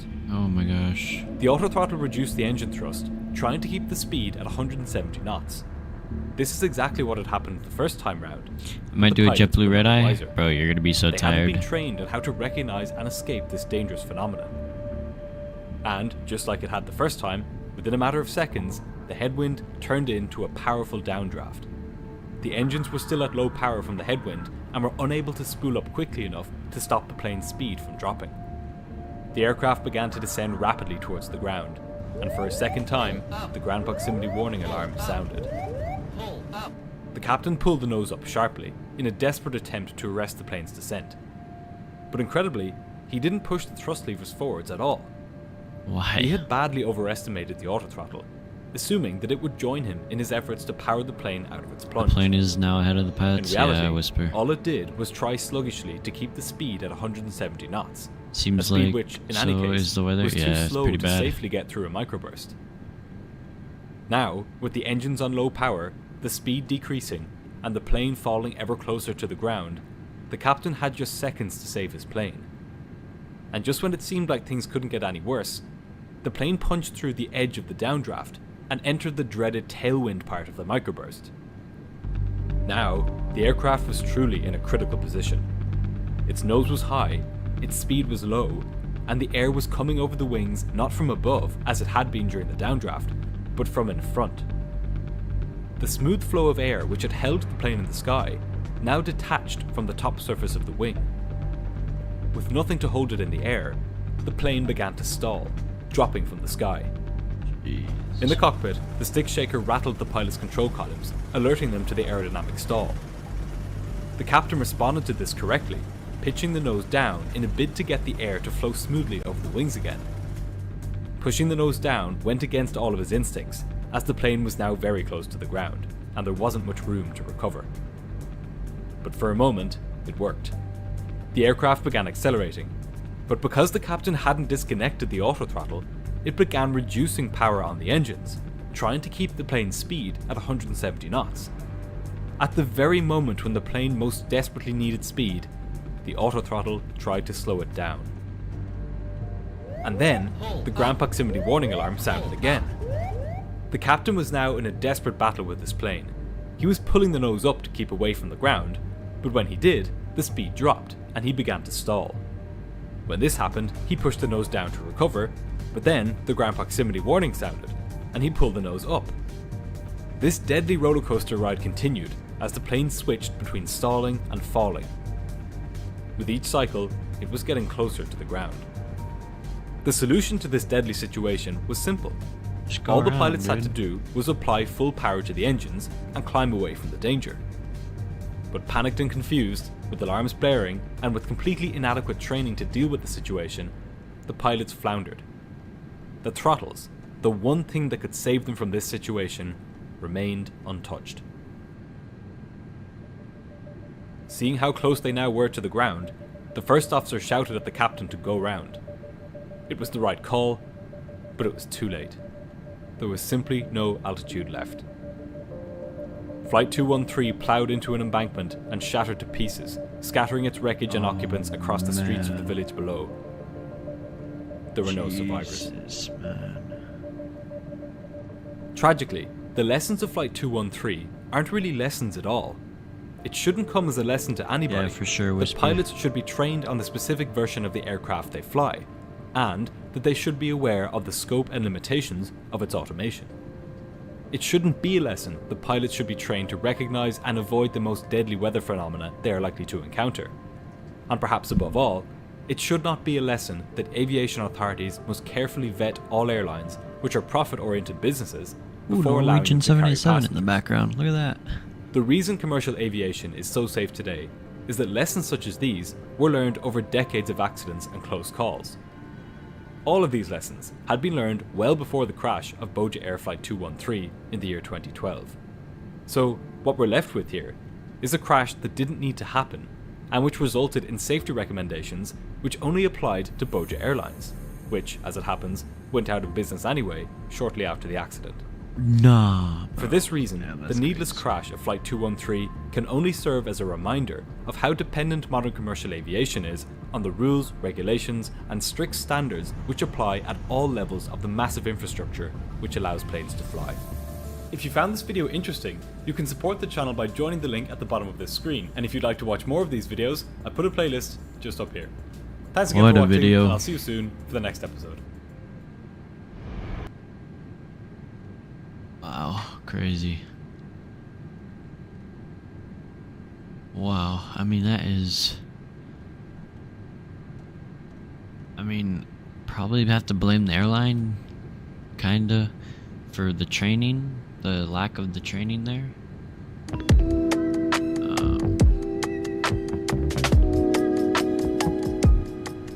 But man, that is crazy.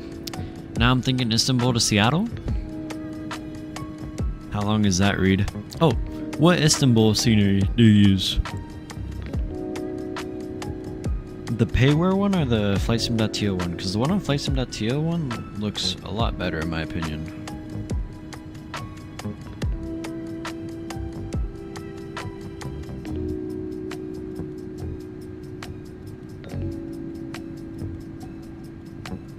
None right now, though. No, but I'm saying, like, which one would you get?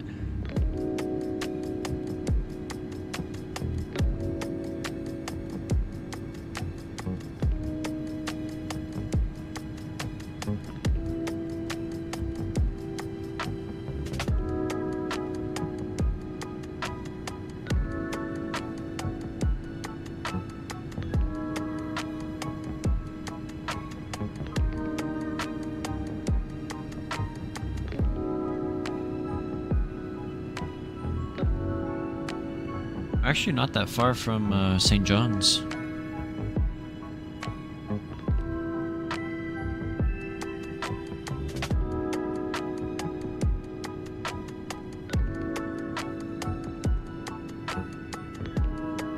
Is the TO really better? That's what I think. I think, in my opinion, it looks better. The flight I'm doing feels very green dot-like. Why pause it, right? Yeah, this was a very interesting one. First, the airline was barely qualified. Then the pilots didn't have the training to deal with this. Then get their itis because of the inaugural. Yeah. I mean, bro was like, in the faith that God, we're gonna make it, you know? The Swiss cheese model was lined up perfectly. Oh yeah, Hazard.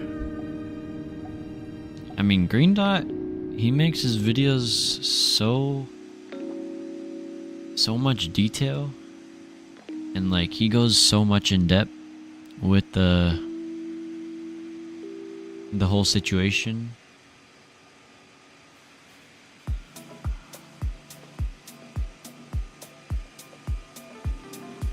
Make V speeds. My V speeds are 162, 169, 174. Sounds about right. To go all the way to Orlando, that sounds about right. But you got plenty of runway at Dubai Airport. You got like 13,000 feet, so you're golden, bro. Nothing to worry about, my friend. Flaps 20 LMAO. Hey, that's good. Either flaps 20 or 15, yeah. Yeah, Reed, you could do a flaps 20 takeoff in the PMDGs, 777s. 777s can do all the way up to flap 20 on their takeoff.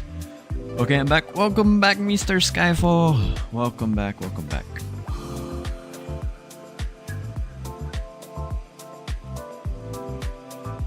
Good lord, I ain't done more than 5. Bro, Reed, I'm telling you, try doing a flaps 15 departure. It's way better than a flap 5. I've been doing only flap 15 departures from now on, and I enjoy it so much. The airplane flies way better. Nope, 25 is not allowed? Yeah.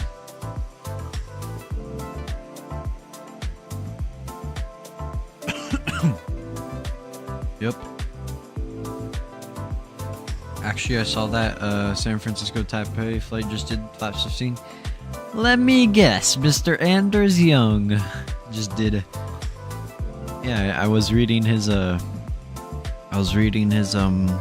load sheets papers, but I'd only do 15 with the heavy load. Yeah, for sure. Like if you're doing like Miami Charlotte or a transcon or something, you could do a flap 5, but flap 15 works the best for me. Flap 25 is kind of need at Seattle slow. Oh yeah, for sure. When will we roll the second giveaway? We could roll it once we get to 49040 west. We're almost there. Just cratered it on 10 left. Oh yeah, bro, we should recreate that flight. What was it, O'Hare to Fort Lauderdale? I'll put that in the title. Just cratered it on 10 left. You have a lower climb rate, but it helps on shorter runways for flap 15. Yeah, but like the airplane feels way better with flap 15. I feel like I get more lift. Yeah, O'Hare Flight. Okay, I got you, Reed. Should we recreate that flight and just title it for the stream? Just cratered it on 10. That'd be hilarious.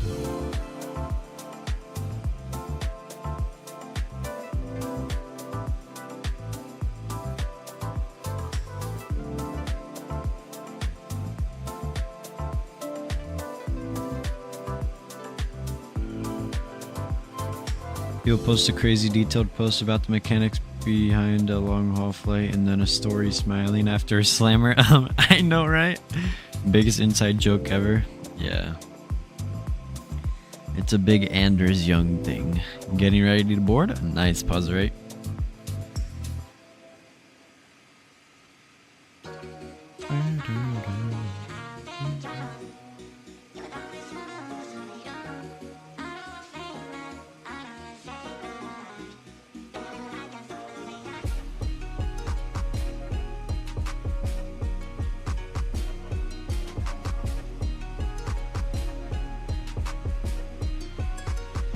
335 people to MCO? Nice.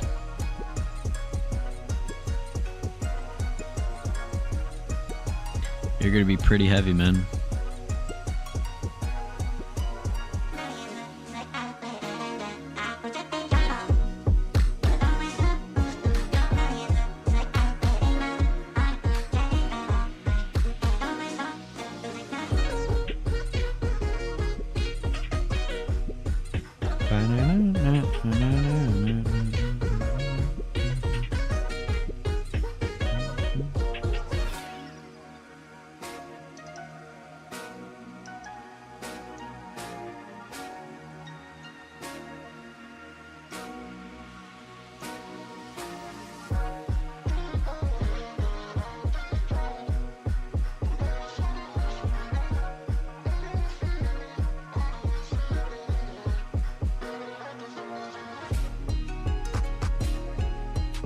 Reed, did you see the new F1 Monster Energy drink? I reckon you get that inside a White Monster.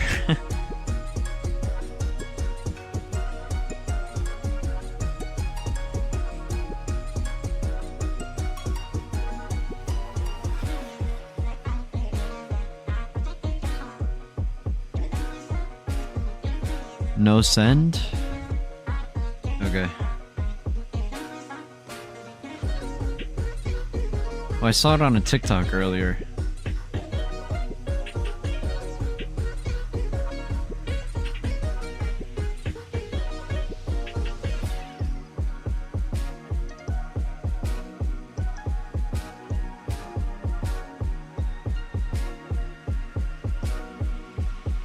Just search it up on TikTok or something. What's up, Aviator Ano 1? What's up, man? How you doing, man? Welcome to the stream. Alright, we are, let's see, I'd say approximately like 40 miles away from that waypoint, so once we hit there, we'll roll the second giveaway.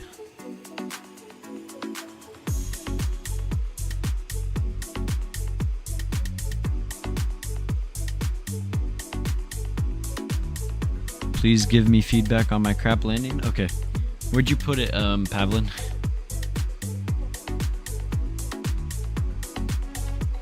Oh, okay, I got it.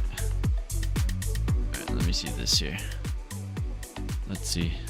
500. 400. You gotta grease the pilot depth livery, bro.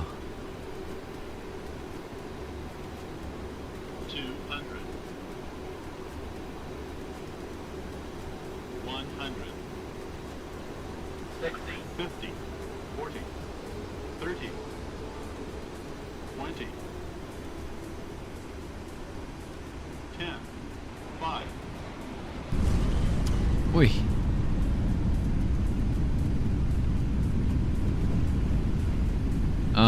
Okay, you're not flaring a lot. 4,000 feet. 5. You need to flare a lot more. You just need to flare, bro. 5. I mean, that's just like you almost landed on all threes. I mean, really firm, but like you just need to flare a lot more.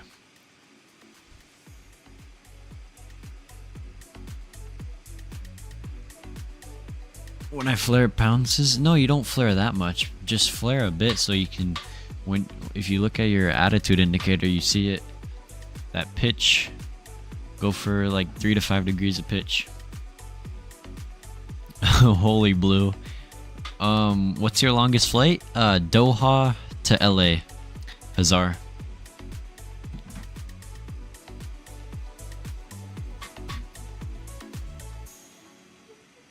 That's a firm one. I've flown P3D in full cockpit sims. It's just the flight model, brother. Yeah, when I flare it bounces. I've flown P3D and it's just a bad flight model. Great sim though. Flare logic in P3D is terrible. Okay, I can share the Hong Kong touchdown and self promo for later. Yeah, go for it, Pavlin.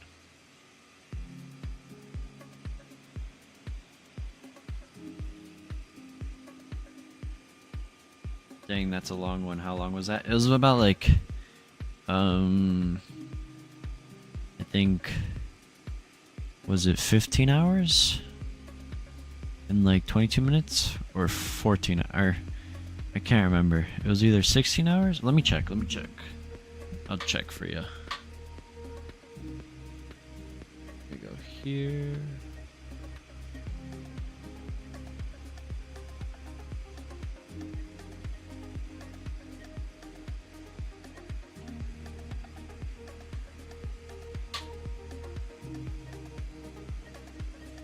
Um, 16 hours and 19 minutes. Gonna grab an OJ for my Emirates pre-departure beverage. Nice, bro. Here. This is the route. So, oh, you see, I pulled a, so like started all the way in Qatar, and then went right through Iran, through Kazakhstan, then right through Russia, flew all the way north. You can't even see it at the top, but then I just flew right over Greenland, then came all the way straight down, right through Canada, right through Washington, or well, Spokane, and then Oregon, then Reno, California, then came right in to 25 left, and then brought her into the ramp, and then I went right back. But the flight back was way shorter. It was 14 hours and 56 minutes. So this was the second route on the return flight, and I had to do a go around because I was unstable. But yeah, those were pretty much my longest flights. Oh my god. Dang, LMAO. Yeah, pretty long, yeah. But I didn't sit in for it. I slept like a lot of it, like at least 2/3 of it. You did the flight back right after you did the flight to LAX? Yeah. So I was flying on Simbit World, A Pilot's Life, and I was with Qatar Airways, and I got that on my schedule, and so I had to do from Doha to LA and back, so that's what I did. No life. Ah, shut up, Skyfall. Hey, you be quiet. You be quiet, okay? You're telling me no life when literally for 2 months straight you flew the A350 non-stop. Every day you'd be doing a long haul. One day he's going to Martinique, one day he's going to Heathrow, one day he's going JFK, one day he's going to LAX, one day he's going Vancouver. I don't want to hear it, bro. Banned. Shush guy. Oh nah, it's coming out, bro. I got you. Nah, one day he's going Dubai, one day he's going Tokyo. Nah. Listen, you're just because you're married couple. No life squad. Nah, I have a life. I'm just saying. I'm doing these long hauls when I have the time. I'm on summer break, so I'm ripping skies right now. Actually, let's see. Let's go back to my logbook. Padub, can't you be a teacher for me? I mean, if you hop on a Discord call after stream, I could help you a little bit. Okay, I'm gonna find, I'm gonna try and remember the flight before summer started.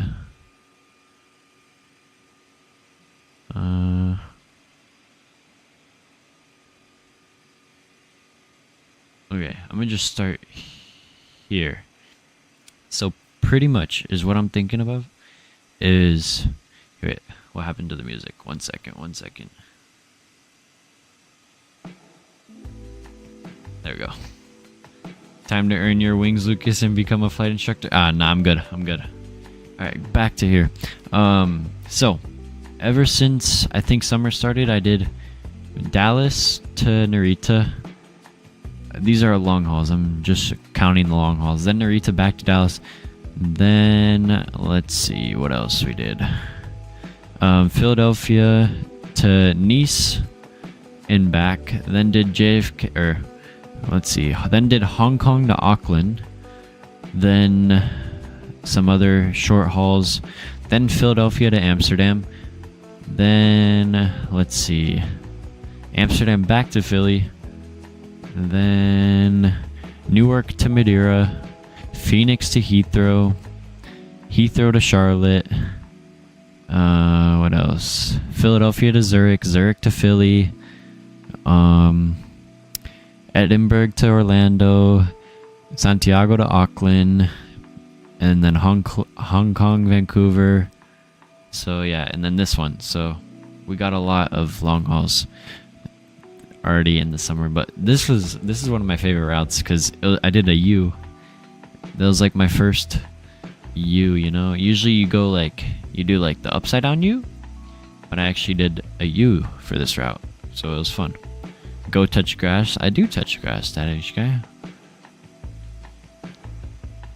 So yeah, that's pretty much, yeah, just don't mind these numbers up here, you know, 2400 hours, almost a million miles. Does that mean I get my million mile token? I better be getting a million mile token. What app is that? The Sim Toolkit Pro, Daniel. Sim Toolkit Pro. I track all my flights through that, and I still use Volanta, but like, as a flight logbook, I use Sim Toolkit Pro. You touch grass in your dreams? Exactly, you know?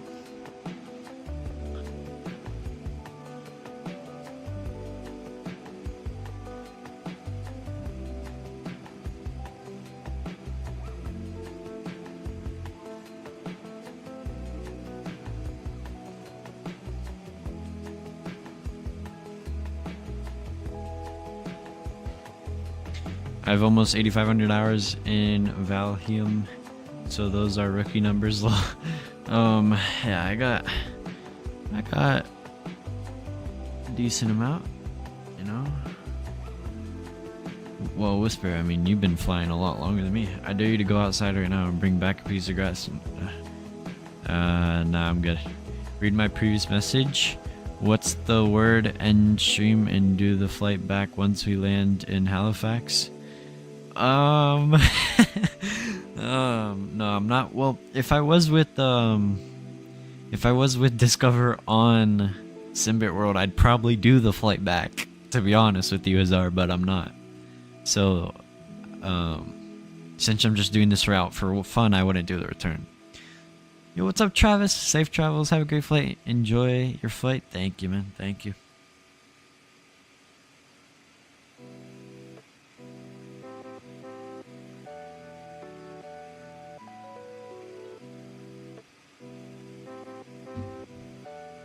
Alright, we're just coming up on the waypoint, so let's go ahead and roll the giveaway. For the second giveaway. Exclamation point butter in the chat if you guys haven't already. Get yourself entered for a chance to win a Sim Market gift card. I already got 8 of you guys. We got SNA Aviation, Captain Zemp, Spawning Salmon, Samantha Fox, Reed Aviation, Whisper, Crashing Calvin, Skyfall. Alright, I'll give you guys 2 minutes to get yourselves entered to win. Or a chance to win. And then we'll roll it, guys. And also, guys, in order to win the giveaway, yo, Skystream, that is crazy, bro. That's crazy. I'm about to just kick you out the I'm gonna just kick you out the giveaway, bro. Bro said I'm home, Pookie. Alright. Alright. Let me just... Is this for scenery? Yeah. It's a Sim Market gift card, bro. But yeah, guys. I would enter, but I don't need more than I am satisfied. Nah, Aviatorano, bro. Go ahead and enter. Go ahead and enter, man. I mean, as long as you guys fly on PC, go ahead and enter. Exclamation point butter. For a $5 Sim Market gift card. And also, make sure you guys are in the Discord, as I will need a Discord confirmation with the screenshot of your YouTube.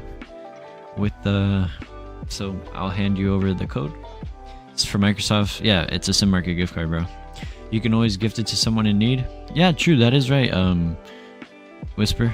So Aviator, if you want, you could always gift it to someone else, man. Alright, 1 more minute, guys, to get yourself entered, and we'll roll in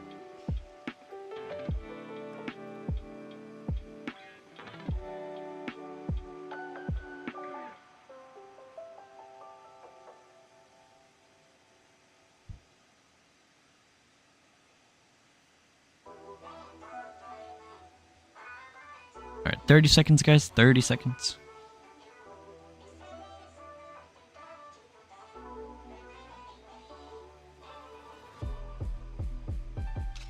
Matty and Evan are begging for them low. Oh, what do you mean? What do you mean, Whisper?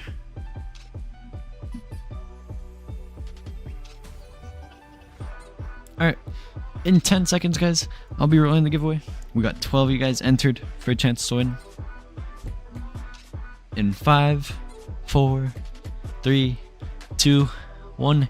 And the winner is, for the second Sim Market gift card, is Mr. Skyfall. You have won yourself a Sim Market $5 gift card. Congratulations, bro. Hit me up on Discord and I'll send over the code for you, man. Congratulations, Brody. Come on, 1 minute to respond, bro. Bro was just in the chat.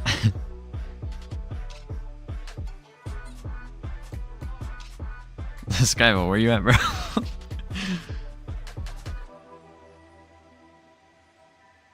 You got 30 seconds, bro.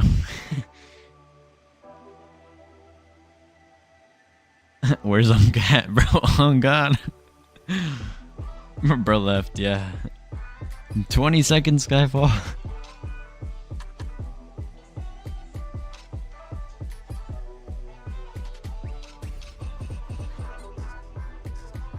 $10 seconds. Oh, we might have to do a reroll. Dude. Bro full on left. Alright, we're doing a reroll. In 5, 4, 3, 2, 1. And the new winner is Mr. Spawnin' Salmon. Mr. Spawnin', are you in the chat, my friend? Congratulations, man. You have won yourself a Sim Market $5 gift card. Bro really left the chat. I tried to summon the Skyfall in Discord, but no luck. Really? Let's see, is Mr. Spawning? I mean, I can tag him. Let's see if he's here. We'll give him a minute.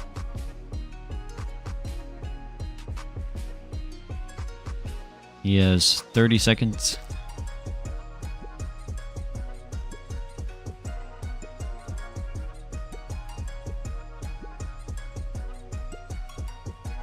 Daniel, what route did you take? I'm just looking at your route right now, man.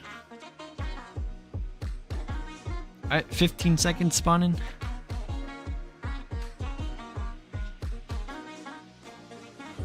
Just roll it already, he is not here. Yeah, we'll re-roll it in 5, 4, 3, 2, 1. Mr. Skystream Aviation, congratulations, bro. You have won yourself a Sim Market $5 gift card. Congratulations, bro. Oh, he's not here? Alright. Reroll, reroll, reroll. Reroll. We'll hit him with the reroll in 5, 4, 3, 2, 1. Imagine. I'm joking. I see you. Just hit me up on Discord and I will send you over your code, man. Congrats, bro. Congrats. Let me go reset the giveaway as well.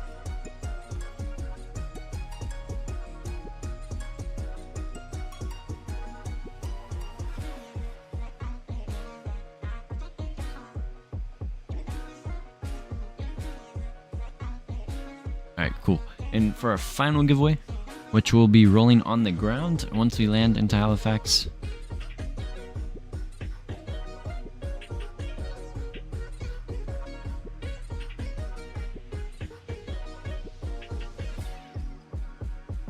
And Skystream, you fly on PC, right? An explanation point.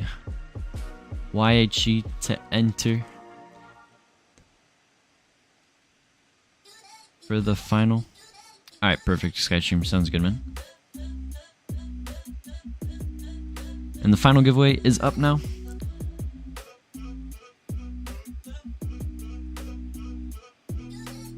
You should start the giveaway closer to when you're gonna do it so people could be here. My bad, Hazard. You know, if they're not here, oh well. That's on them, you know. Okay, Mr. Pilot will be annoying and ask you to give me feedback on some landing at Bosman when I spawn. Yeah, I could. Yeah, sure. No problem, yeah. But where's the fun in that? Yeah, for real. Nah, y'all have to be in the stream for when I roll it, you know? If they're not in here, oh well. They missed out.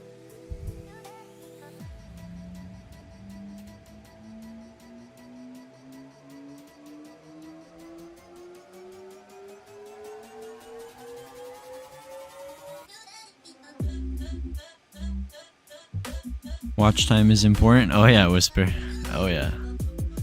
Pushing now, oh my god. Nice, bro. Getting exciting? Nice. Bro, you're not gonna land till like 3 PM your time, bro. I DM'd you. I'll see it after streaming. Are you going to FlightSim Expo? I am. I sure am, man. I'm so excited for Expo, bro.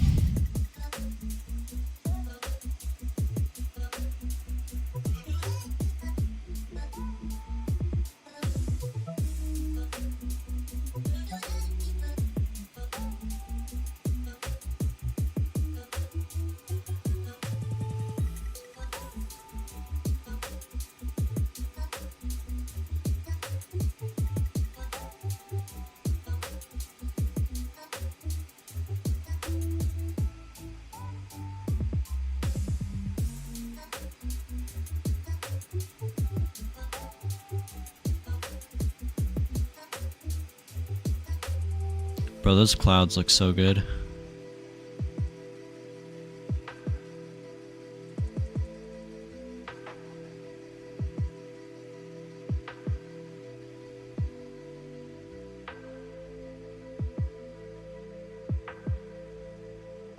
I'm back, welcome back.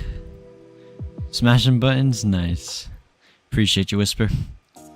Yeah, Skystream, I will. I'll answer after stream, bro. I'll send over after stream. Landed in Houston? Oh, nice. Where'd you depart from?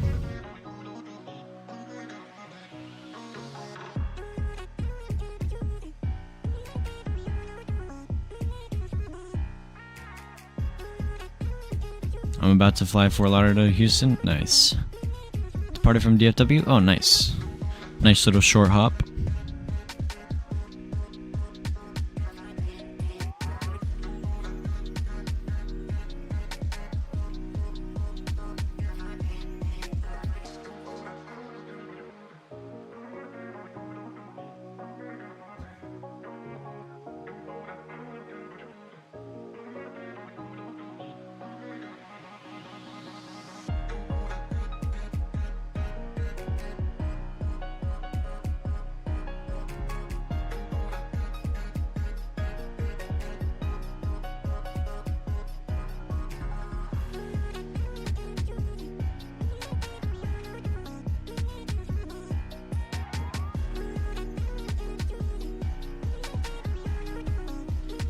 I think we got about 2 hours left.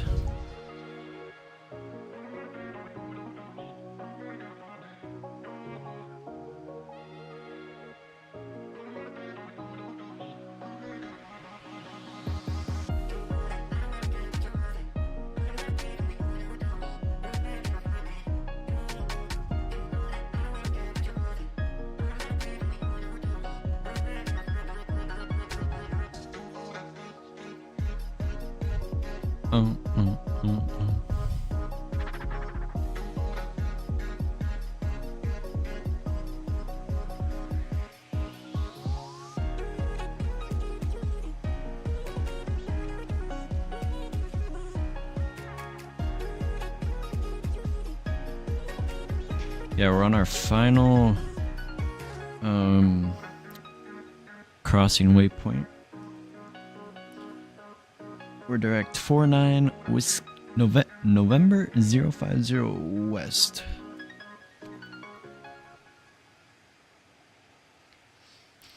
You know Ludix? I do. I fly with them. He is my CFI, man. You might have possibly, you know, just if you recently watched, you know, his latest video where a 16-year-old pilot soloed, That's your boy. Hard flex. Reed, did I tell you that the right wing has a fuel leak?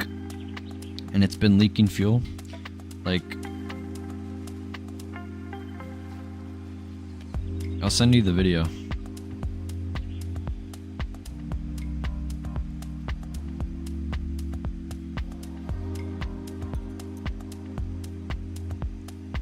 Oh, come on, 74 mic off. I know, dude. It's actually so annoying, dude. But it's still flying. So... I don't know.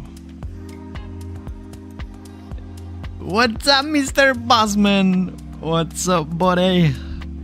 Man, see you again. Bomba clat, yo. What's up, Bossman? Bossman, we're almost at St. John's. You should load up St. John's to Halifax. Just join us. Is your Wi-Fi back, Bomba clat? Imagine if I win again. Nah. Don't, unfortunately, that's not how this works. You only get one giveaway. So if you win again, unfortunately, we have to re-roll because you already won one. Did you see what I was doing? No, what'd you do? What were you doing, Bossman? I'll send you a screenshot. Okay. Congrats, bro. I looked at your short and I was like, yeah, you look familiar. I appreciate it, man. Appreciate it, man.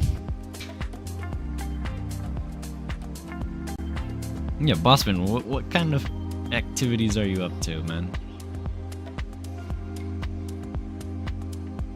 What you bomba clat doing, man?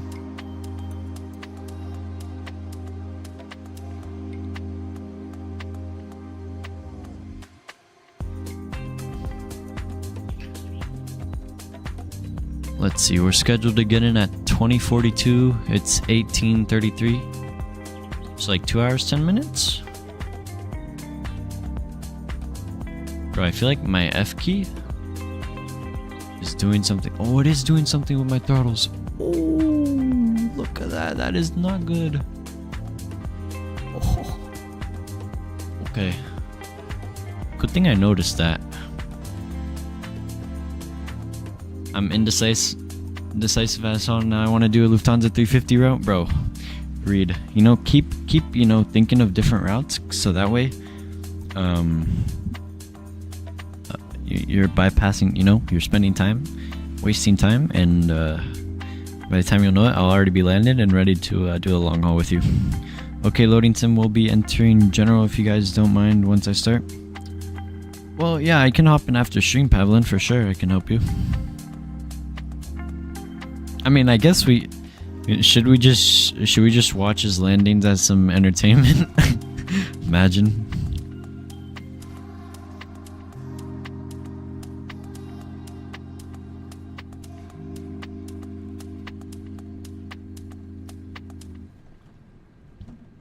No.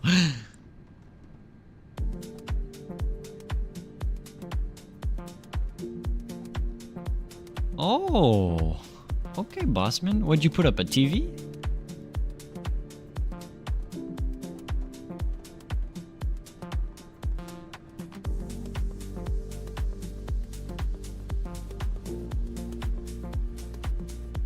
Is that what you put up, Bossman? A new TV? Up in your corner? No entertainment, you'll laugh at me? I won't laugh at you, Pavlin, bro. I mean, I can't stop what everybody's watching, you know? Like, I don't know what they're gonna say, but I won't laugh, don't worry.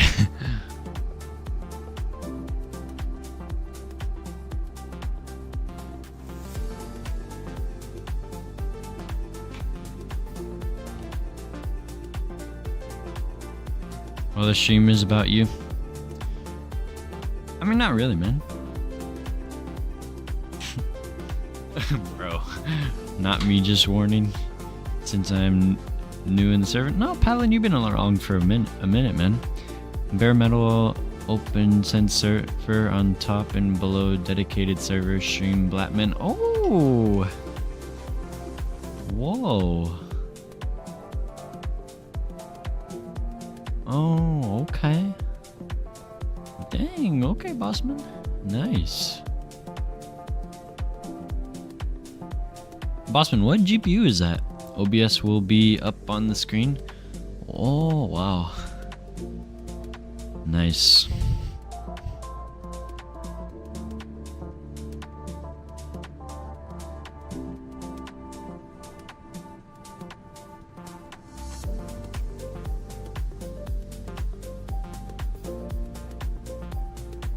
So then, Bossman, when do you plan on streaming? Like, when will be the earliest?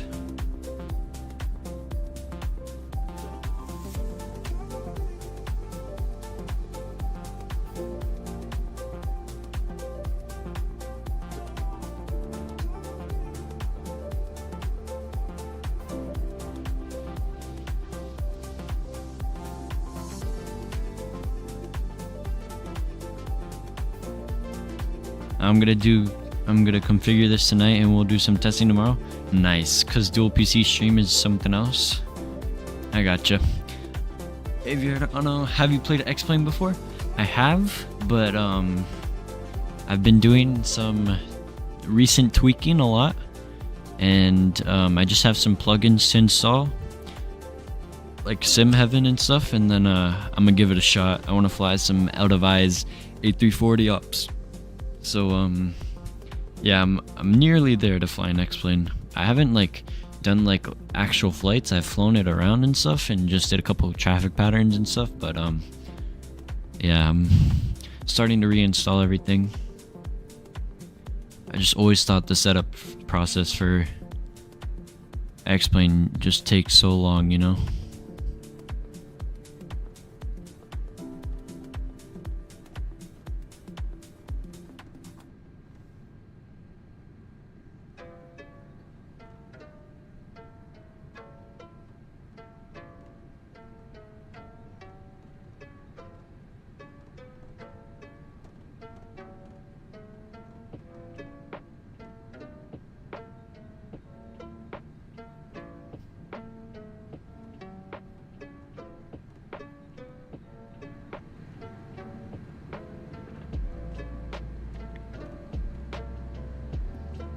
Yeah, true. What do you think feels more realistic, X-Plane or Microsoft?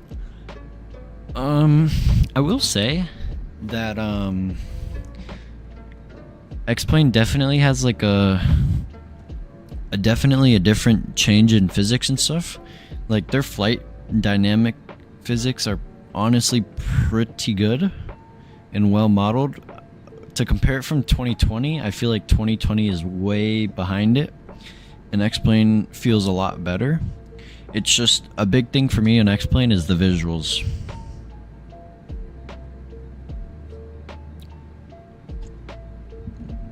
Here, wait, Aviator Ano. I'm gonna try and find this screenshot for you. Taxiing out? Nice, pause rate. Nice, bro.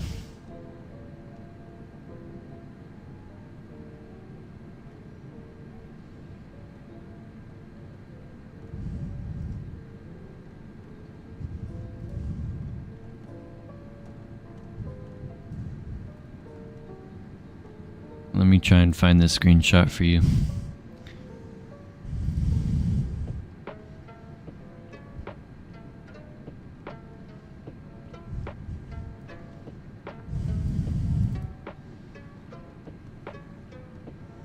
There you go. This is like, I just took this screenshot for fun in X-Plane. I mean, it looks pretty good. And I didn't even adjust my settings or nothing. Default scenery too. I just need to have some faith with this Xworks mod for the A340-300, but I mean, it feels good.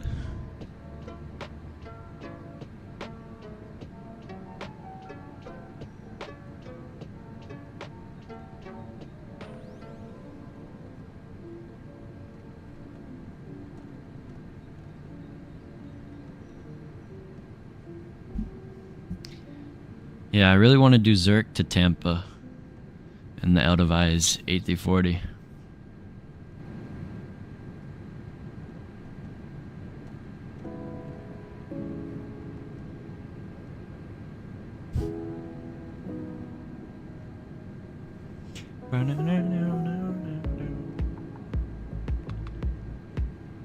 Bro, I wish this cloud layer wasn't here.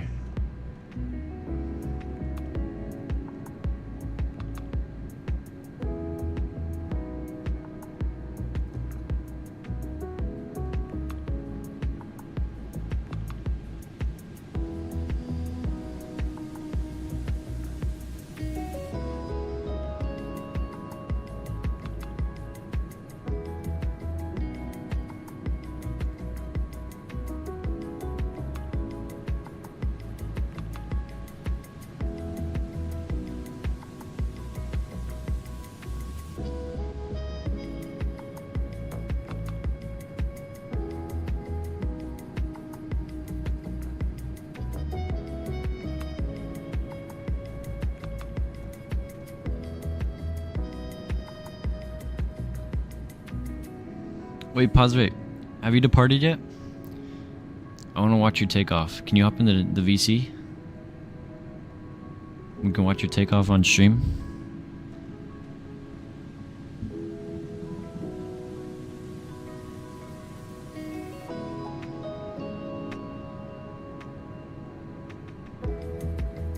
I'll stream it. Cool. Legend. Alright, cool. Let me go get a wing view or seat back entertainment real quick. Go here. Go. Pop out. You. You. I gotta watch this departure.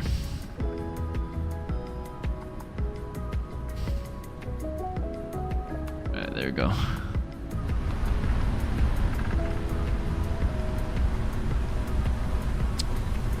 Short approach legend. Oh yeah. Oh man. In Orlando Tower, 74 by golf. Can we get a short approach? Short approach approved. Legend. No, it's always great when they give us a short approach. Bro, I love short approaches. I don't gotta do a long final. I just bring her on in.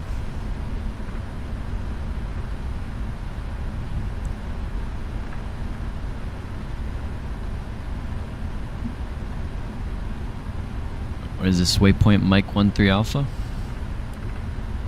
Oh, here he goes.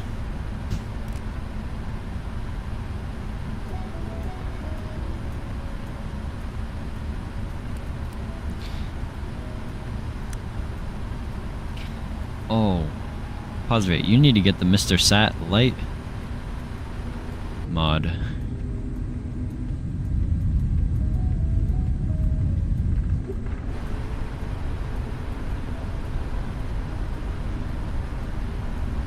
Ooh, they're departing 10s.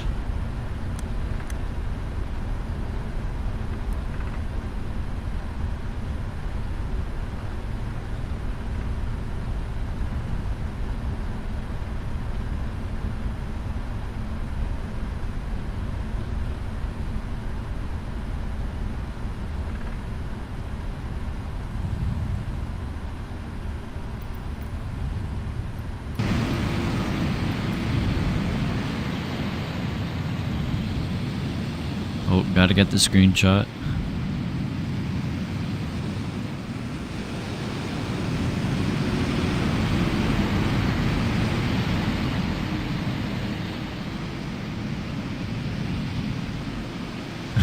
All about those screenshots.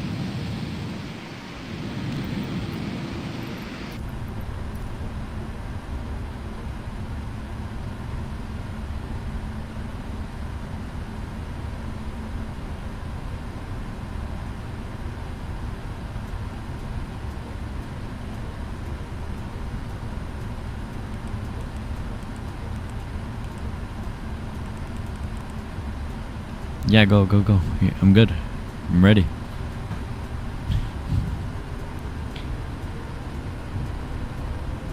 Alright, spool her up.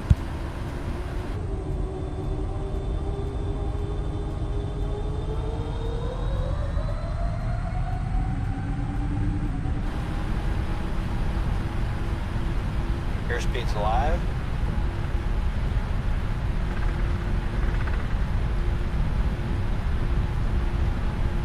Oh, bro. You're going full toga.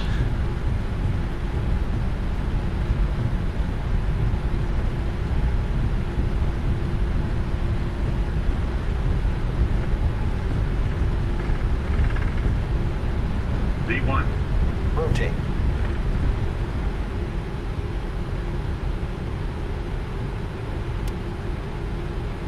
Positive rate of climb.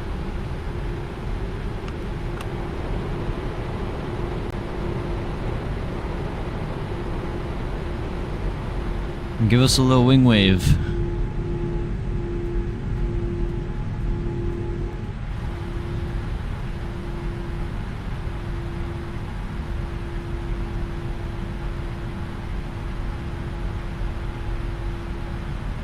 Dang, bro's heavy.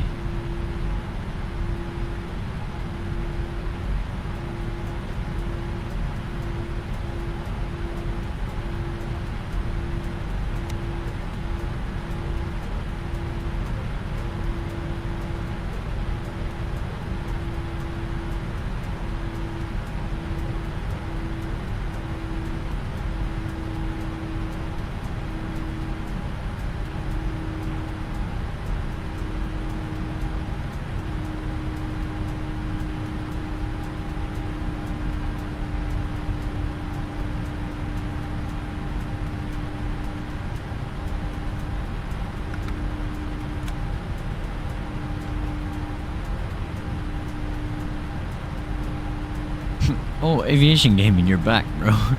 Yo, Aviation Gaming, you won the first giveaway, bro, but you didn't respond, so we had to do a reroll.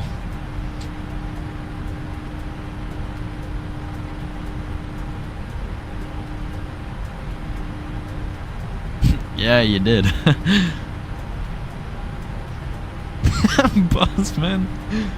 Yeah, Bossman, you bumbleclay. Answer, get in the giveaway, man. Now you feel my pain.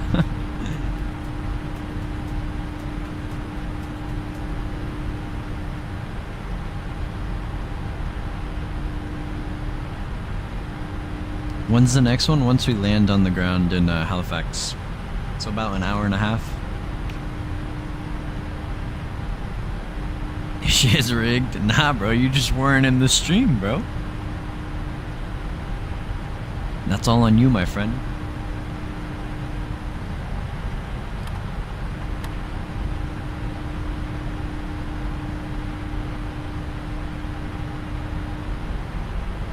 Beautiful departure.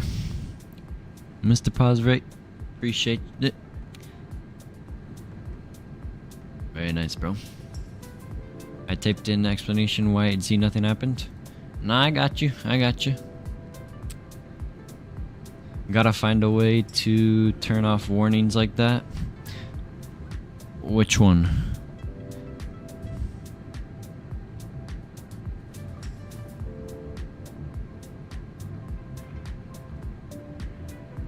CSS 735 rigged us. I just started my replay, but it said you overstressed the aircraft. Oh. Yeah, go. Okay, so do what you want to do is go into your settings, go into, I think it's assistance, and you'll see like controls, and you'll see like realistic and like damage and stuff. You want to turn that off. What's the giveaway? A $5 Sim Market gift card, Mr. Bossman. Holy hell, was heavy, bro. Oh yeah. Gonna do 260 under 10,000. Damn. Holy. When was the first giveaway and what was it?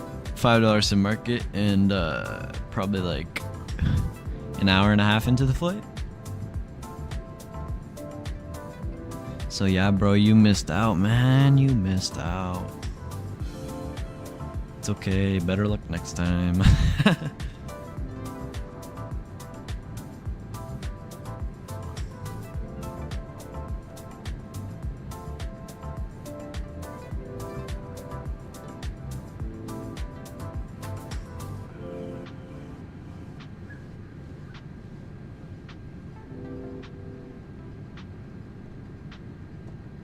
So I missed $5. Yep.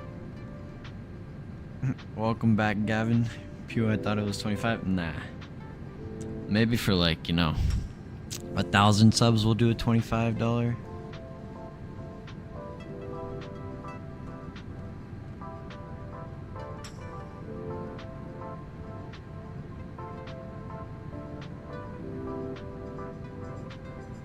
I still feel bad, but not as much, you know? I gotcha.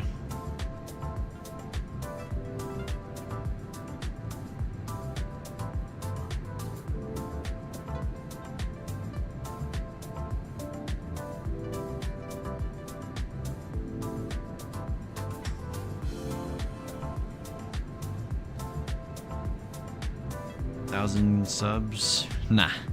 $1,000 giveaway, bro, would be crazy.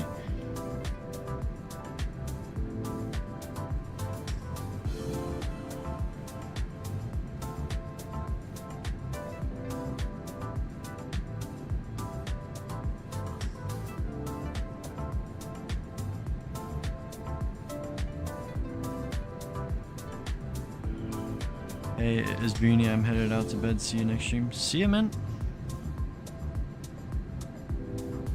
Watch me win it, but not be in chat. Well, your fault, my friend.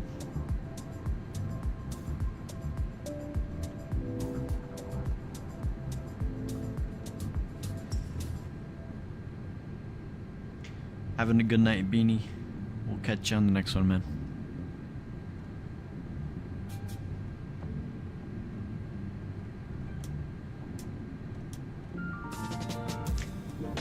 I will win the next one. I don't know, that English guy. We'll see, man.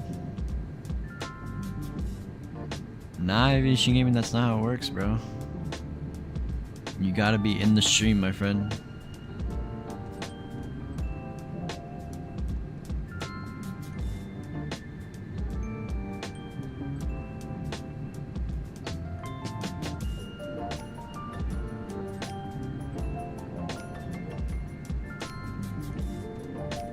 I'll ping you.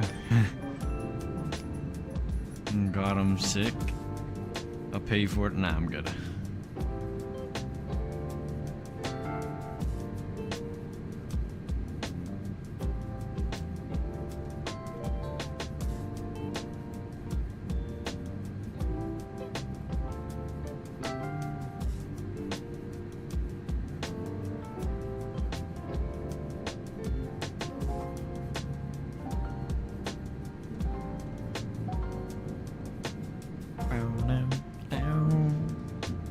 Well, my Discord, otherwise I'm not gonna pay attention. But he's not that hard, just like, you know, lurk in the stream, my friend.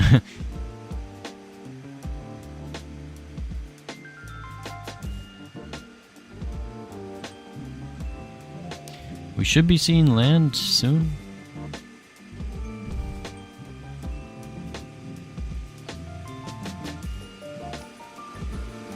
Okay, took off starting. Nice, Pavlin.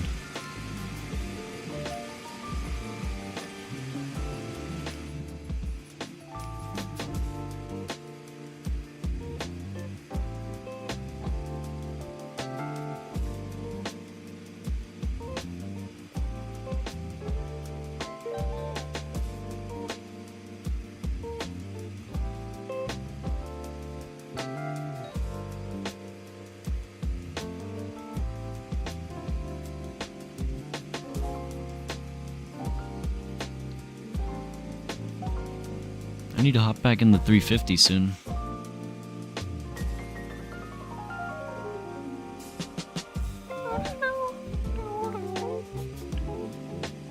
Let's see. Whisper, did you reconnect on VATSIM? Let me check the radar. I know, so here's me. Here's Skyfall right here.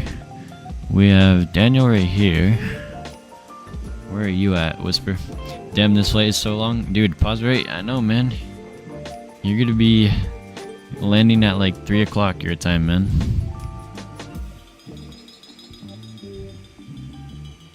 I forgot. Give me a second. All right, sounds good.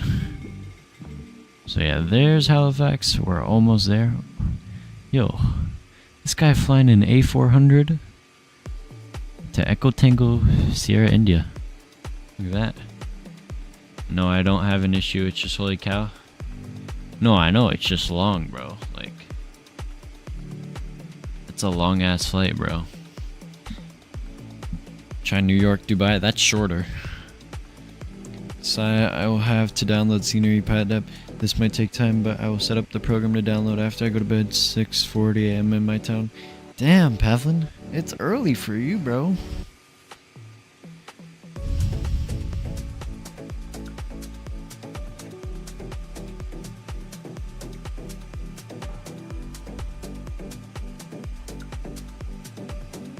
Oh, okay, I got you. 12 hours awake. That's not that bad, but are you just a night owl? It sounds like you're a night owl, bro. If it's already like 6 a.m. your time. Early, you mean very late? Nah, it's morning time for you guys now. 6 a.m. So where are we flying after this? I don't know. I'll have to see.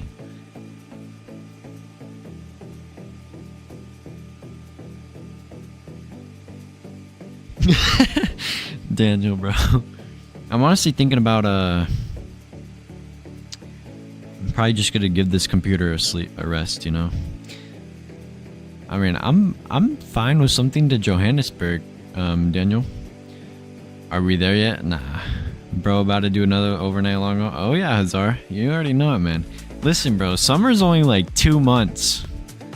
The amount of long hauls I gotta rip, man, like, I think every week I like rip like at least 4 to 6 crossings of the Atlantic or Pacific.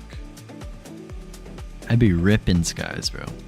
It's like 3 months? Nah, not for me, man.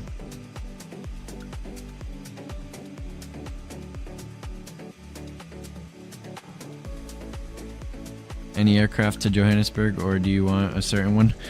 I'm still trying to think what to fly, man. I do a bunch of 3-hour legs back to back. Yeah, we know Prosrate. So Prosrate, are you on summer now? Stuff I can't do on a school night? Yeah. Well, that's more than me, and people say I do a lot of sim flying in Ilmeo. Well, I mean, I just want to max out my summertime, you know? Like, if I have the time, obviously, and I'm not like doing stuff with my friends and stuff, then I'll do flights, you know? Like next week, this computer's gonna take a nice little break when I'm at Expo. Like Winnipeg to Calgary, Calgary, Winnipeg, or Toronto, MCO, and back. China Eastern to start, Shanghai, Auckland to Buenos. They did just launch that, you're right. No, I'll be on Monday, but it's one easy exam and I don't need to study for it. Oh, nice. So you're technically pretty much on summer now. You're right, Reed. We should all do that tonight. Let me see about that. I saw that on Flying Report today. When is it starting, though? We can't do it till December, man. We'll do the inaugural, though. For sure. We ain't gonna start it yet, man.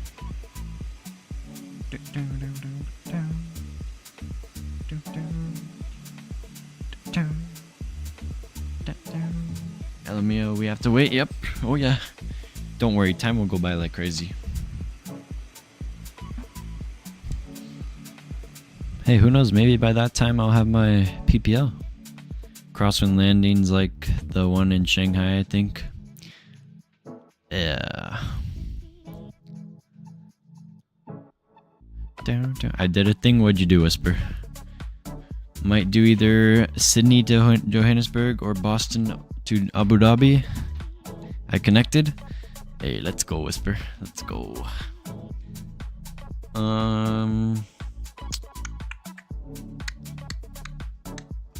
Let's see here. if you want to watch how I expose myself like a noob, now's the time. Go watch his landings.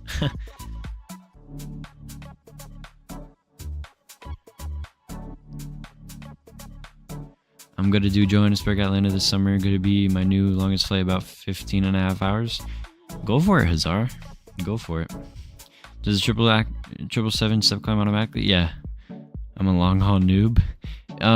So what you're gonna do, go into the options, like the simulation, scroll through those pages until you see auto step climbs and make sure it's on.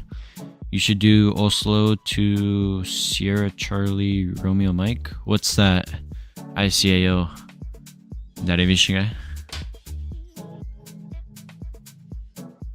Let's all do Singapore JFK. I'm waiting till we get the XLR, the ultra long range, ultra wide body, you know? Ultra long range, you know? That one. Let me see.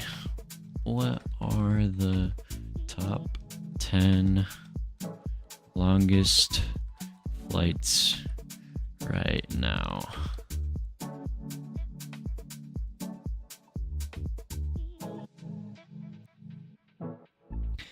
Okay, so number 1 is JFK Singapore, 18 hours 40 minutes.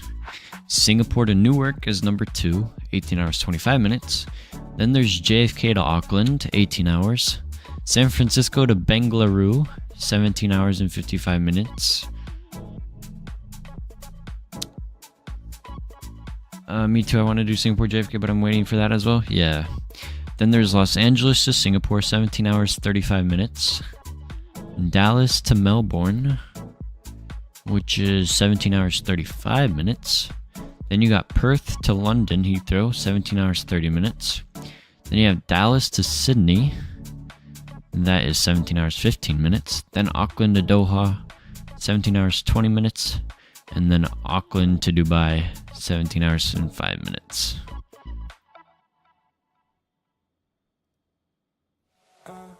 I'll take you anywhere. Just tell me I'll be there. We Even don't need in a a plan, plan, I I like think it you're unprepared. Whatever comes our way, we'll stay there for the day. So dream away.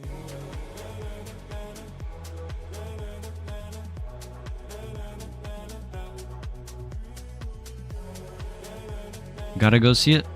Have a good night, SNA Aviation. Thank you for tuning into the stream. Have a good night, and we'll see you on the next one. Clear up my vision. I want colors to find. Turned up from black and white. So right now we're about 67 nautical miles.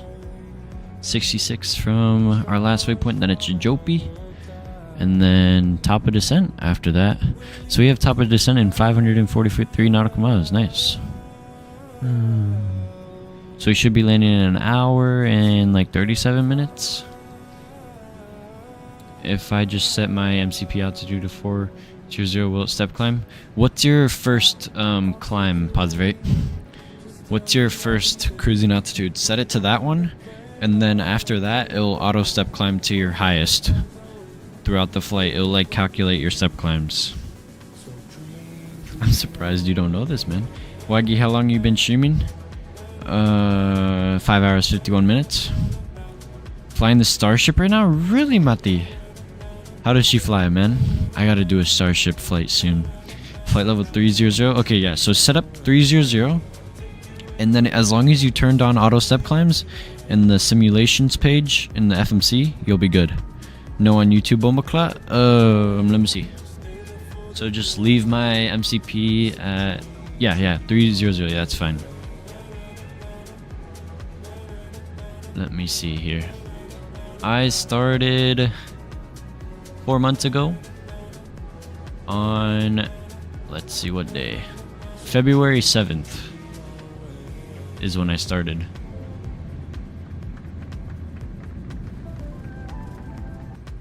Better from here.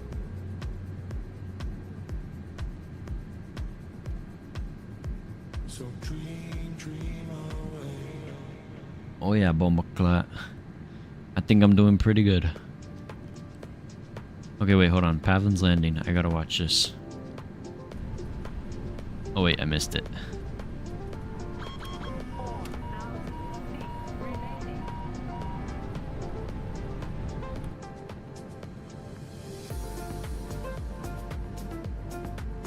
Alright. Oh my. Bro's actually flying the Starship. Look at that. Are you caught up on the YVR Gopher vids? I might be. Wait, go outside. Go outside. I want an external view. Bro, this is a weird airplane. What the heck? Do a flyby. Oh my god. His task bar is actually so... Oh. Altimeter setting. Bro, look at that. Whoa. That's so weird not seeing an empennage. Wait, there's like an upside down one, bro.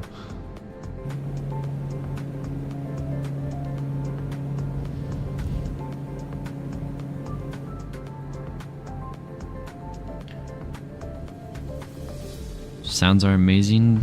Sounds good, bro. Bro, that wing is crazy. Nah, pause rate. This is a brand new airplane by Just Flight, I think it was, who made it. And it's a really nice airplane. V1 just did a stream on it a couple days ago. But it's really tricky to fly. Black Square. You're right, that's who it is. Black Square. Bro, that looks so good. Man, the FMC. So weird. Really?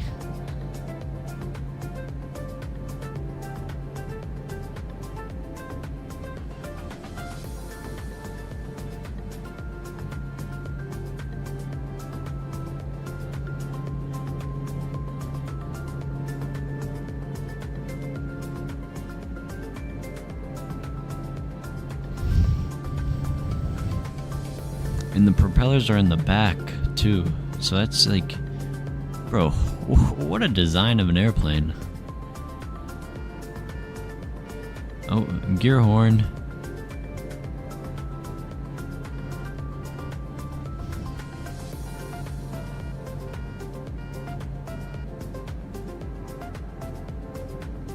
Yeah, I know, you were power idle, so the gear horn sounded, I know.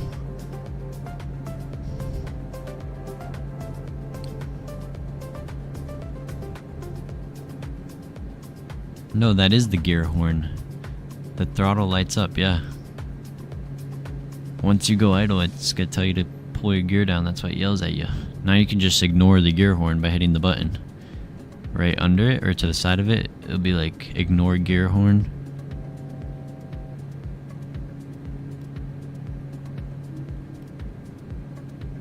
Okay, first touchdown look. This looks better than mine. Okay, I'll pull it up. Could I pull up two streams at once? Hold up, let me try this. 1 second, Mati.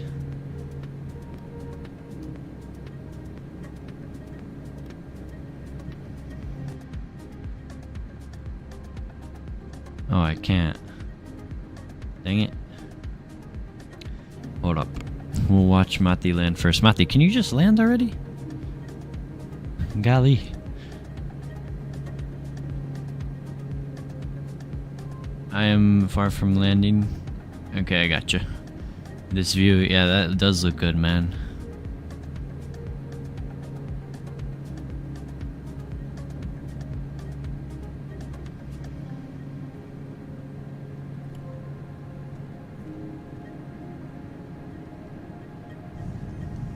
Wow, look at that.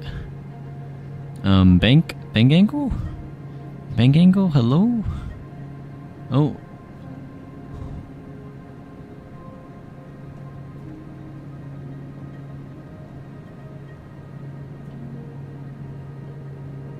Yeah, this view is better than mine. My sim is crap right now because of no scenery. I got you, Pavlin.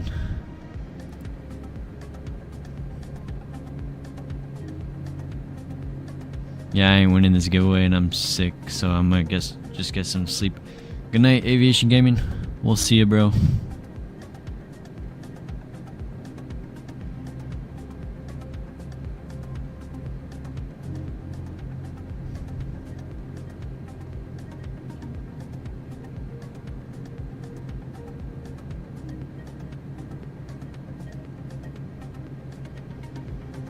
Damn short one, right?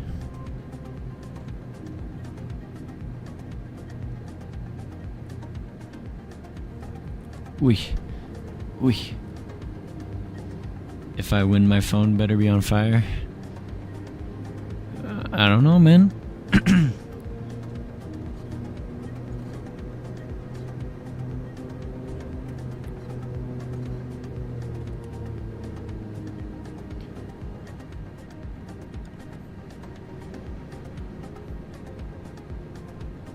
That was something, Matti. That was something. Let me see how far out Mr. Pavlin is from his landing. Oh, I think his sim crashed. Uh-oh.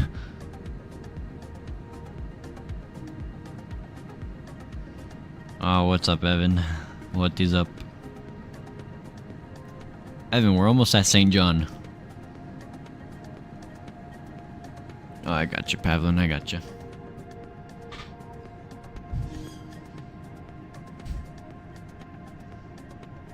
Come on, we're about to make this turn.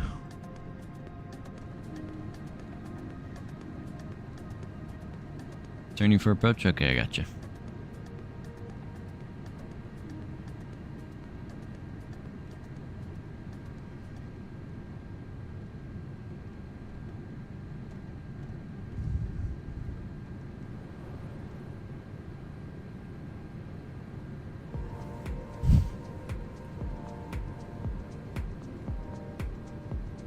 Oh, the clouds are starting to clear up. That's good.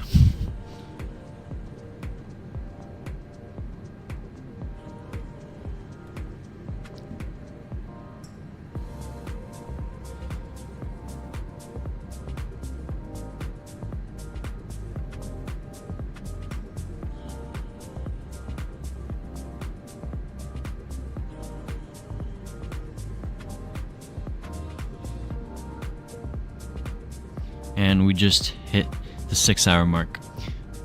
Yo, Milo's the GOAT. Just sub. Thank you, man. Thank you. Welcome to the stream. Hope you're doing well. Mati, I'm watching Pavlin's stream. Level at 330. Catch you in like 10 minutes. No problem. Pause right. Gonna do the return flight. Cool, Mati. I got Pavlin's stream up. I'm watching, waiting for him to turn final.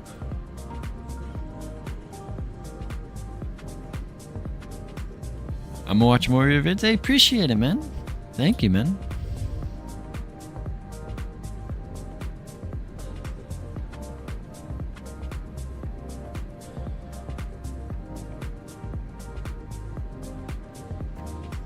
Wow, we're at 37 likes, 318 subs.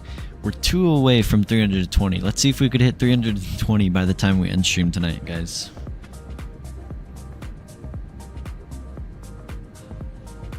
That would be crazy.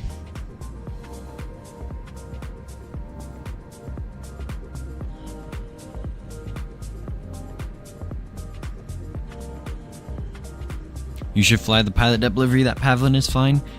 It's for P3D, so I don't have it for Microsoft. So, and in the way he made it, it's in a different software that you make liveries in 2020 and 2024, so I won't be able to fly it. Captain upgrade coming soon enough? Hey, maybe, bro, maybe. Hopefully, man. What's your favorite plane? I have 2 favorite planes, the 757 and the A350, man. How about you, Malos?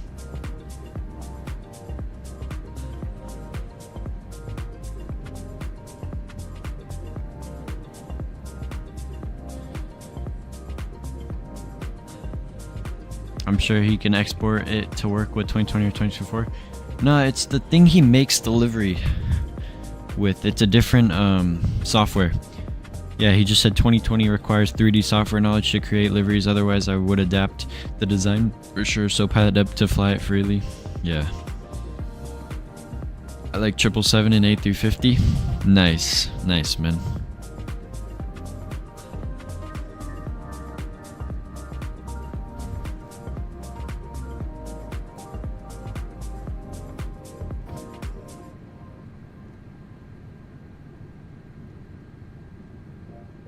Is this the inibuilds A330? It's a W plane and it's free. Yeah, I mean, this is my first like actual flight in it, and honestly, it's flying pretty good, man. If you guys know someone knows Blender, Maya, or any other 3D software, I can send them the Photoshop files to adapt them and use them. Maybe, man, maybe.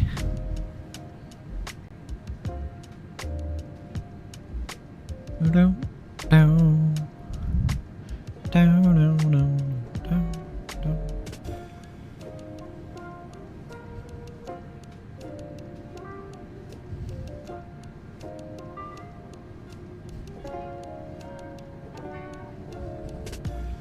Will you try the FS Labs A321? Yeah, Damage Guy. I just picked it up yesterday, so I'm gonna do some more testing with it. Try and, you know, I need to learn how to set up the airplane and stuff, and then we'll do a stream on it for sure, Damage Guy.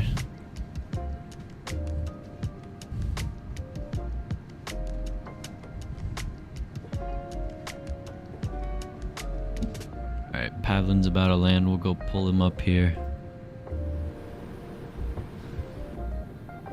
Pavlin, yeah, I know. Yeah, Pavlin, so what you do?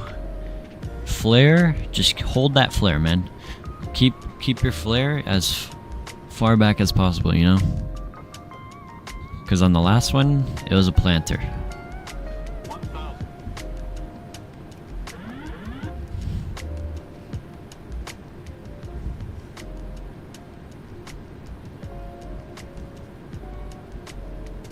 What a livery, though. What a livery. Pavlin, in Photoshop, make the registration November 734 Papa Delta. That's a good registration right there.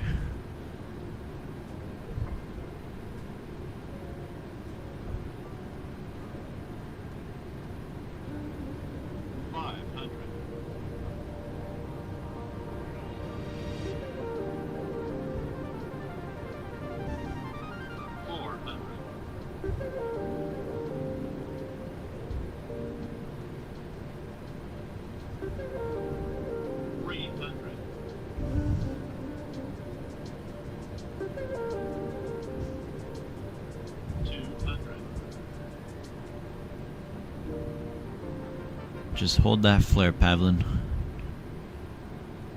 100. 60. 50. Hold it, hold it, hold it. 30. Hold it. Flare, flare, flare. 20. Flare, flare, flare. Hold it. Keep holding it. Keep holding it.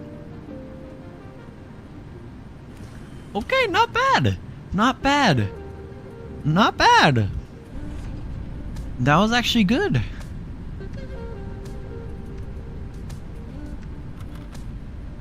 Bro, Pavlin, that was perfect.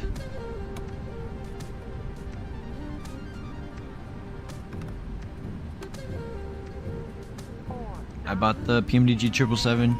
It's a bit overpriced. But still, and also the 350 is a bit overpriced. Yeah, man, I mean, these... A thing about, oh. Is he gonna make it? Oh, yeah, he makes it. He makes it. He should be good. Oh, yeah, he's good. Rotate. But yeah, definitely a thing for oh, come on, Mati. Alright, where is it? Ooh, we have to play some screenshots.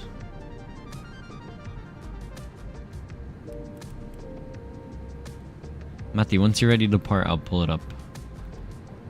Matthew, you need to change your what's it called? your Discord's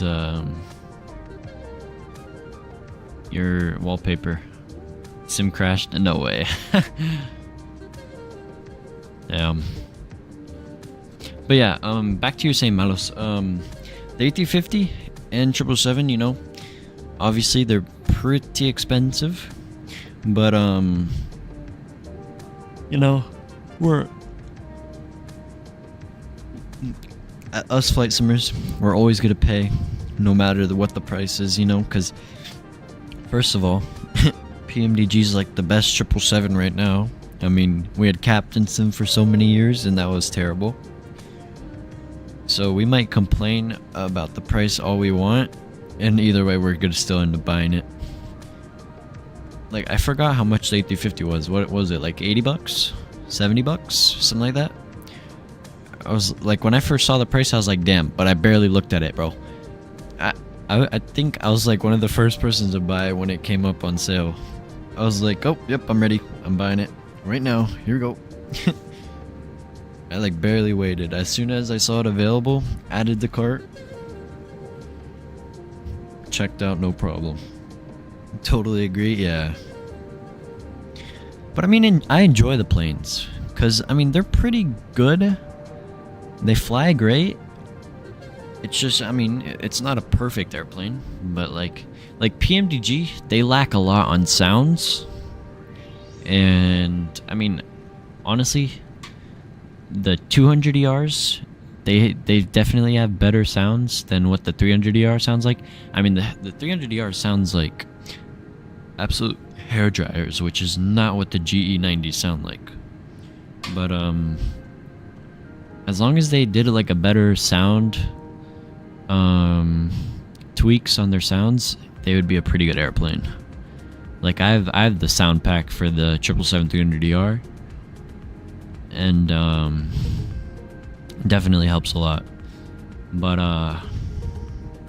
another thing is the lighting. The aircraft's lighting is way too dim for default lighting of just the airplane. In real life, they're way brighter with those beacons and stuff, so that's another thing. And then I mean, they're not really performance heavy. A350 is a little bit performance heavy sometimes, and depends on the airport you're in. But that's also if you're flying with the cabin variant or the no cabin variant, which I mostly fly with the no cabin variant, so I get those better frames. But yeah, PMDG 300ER is $74.99, was $77.73. So yeah, it is on the pricey side. Yeah, I do love to fly the A330. It's a pretty fun plane to fly, probably the best default plane. Yeah, for sure, man. I mean, I think inibuilds did a pretty good job modeling it. I mean, for it being default, I think it flies pretty good. I mean, comparing this to like the Latin VFR A330 or the Aerosoft A330, this one definitely beats those in the park by a long run. And don't even talk about the PMP 330.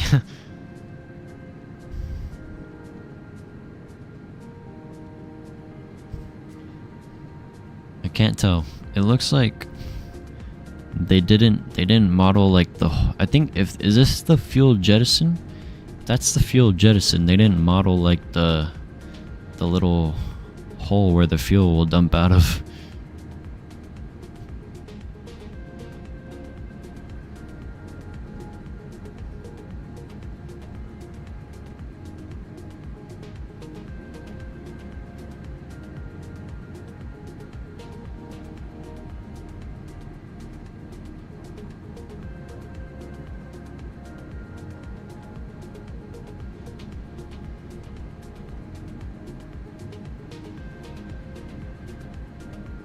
Alright guys, I'm gonna run to the bathroom real quick. I'll be back in a couple minutes.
We still live in what, Dreamliner? I might also do a stream when I reach 500 subs. I have 489 right now. Oh, nice, Malos. Nice, man. Join, I got you.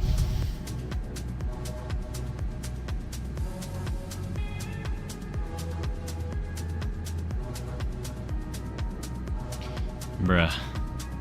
I gotta watch this whole thing. Alright, go.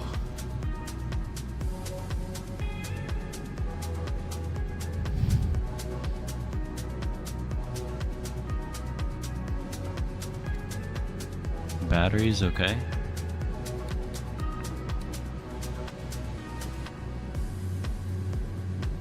Avionics firing up, alright. Yo, that thing's going crazy, alright. Pat W, you might pass me this stream. What are you at, Pavlin? You'll probably be done in 30 seconds. Oh yeah, knowing Mati, bro. The way he flies these planes. Bro, he like already learned it. What the hell?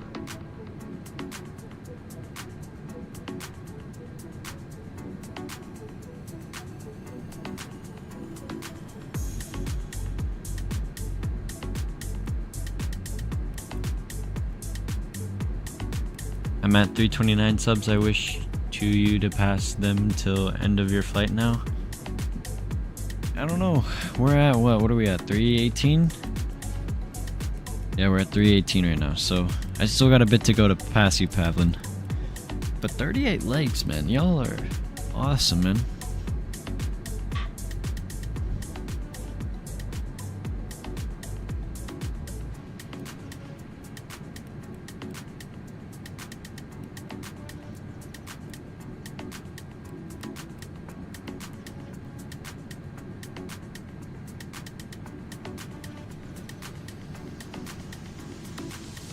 Keep smashing them buttons. Oh yeah, oh yeah. I buttered the 777. It's on my channel. Then shorts.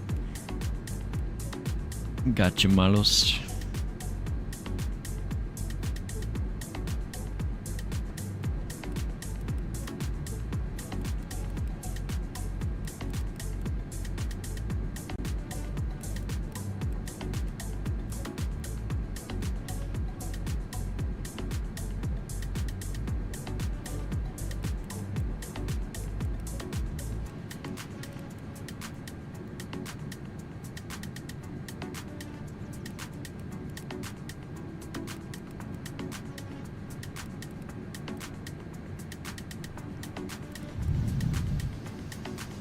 Tango Juliet India Golf.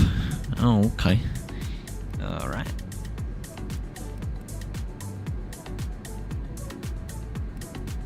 Wow, we're one like away from 40 likes. Wow. Imagine we hit 40 likes this stream, that'd be crazy. And guys, if you just now tuning in, exclamation point YHZ in the chat to get yourself entered for a chance to win a $5 Sim Market gift card. You must be in the Discord as well. I got you, Mati. Volume's going up for you, buddy.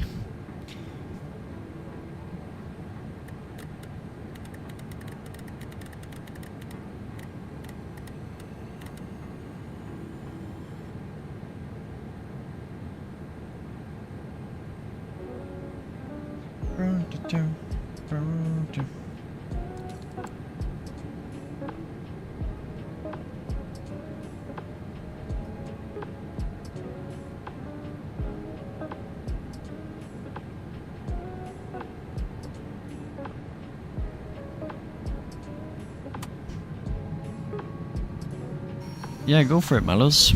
Explanation point YHG to enter, man. Bro, that plane looks so weird without having a damn empennage.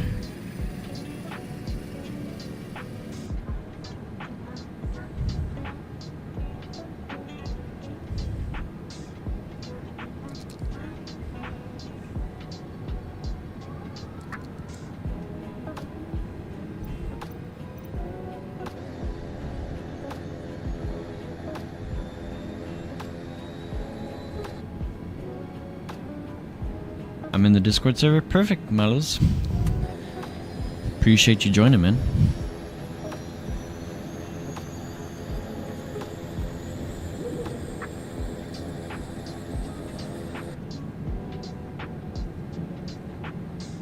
Kind of looks like a P180. Pretty much, yeah. Kind of reminds me of the Piaggio as well, yeah. It's just this plane, you know, the whole empennage just got completely cut off.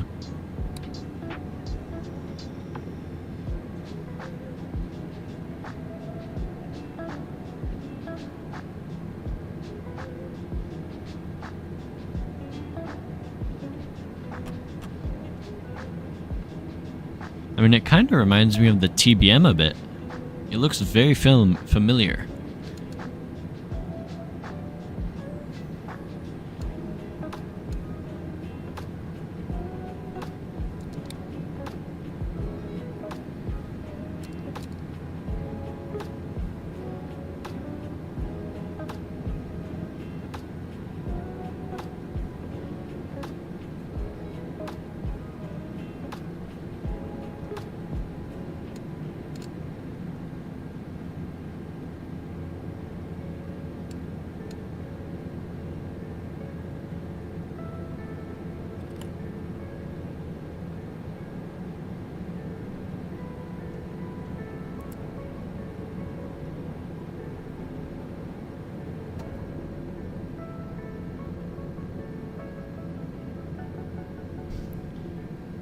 Sorry to stop streaming, I have issues with the replay program, let me fix it. No problem, Pavlin. I don't like this, yep, that's right. To be honest, this channel is underrated. This is like the best Microsoft channel ever. Appreciate it, man. That means a lot, man. I mean, dude, I lost track of what Mati's trying to do. Oh, he has 2 generator in-ops. External power still connected. Bro, damn, Black Square did a good job on this.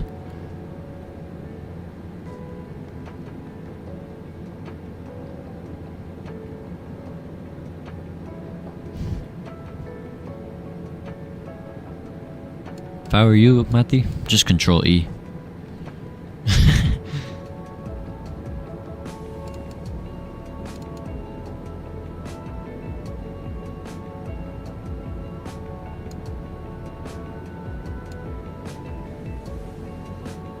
You did? Nothing? Oh.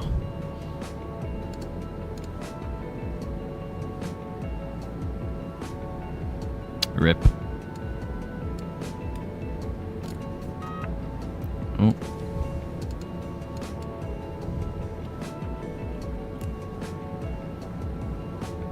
No, go back to like beta mode or something.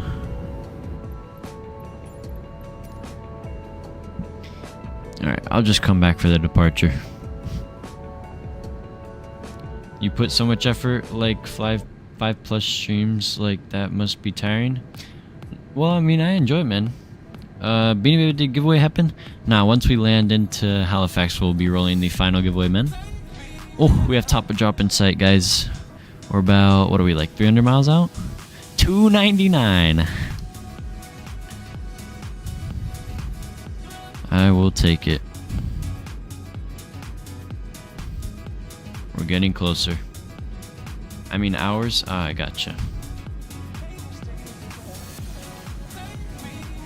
Yeah, I mean, honestly, I should have started streaming a little bit earlier, but it's alright. Game 7 watch party tomorrow? Beanie Baby, I can't, man. I can't stream the game.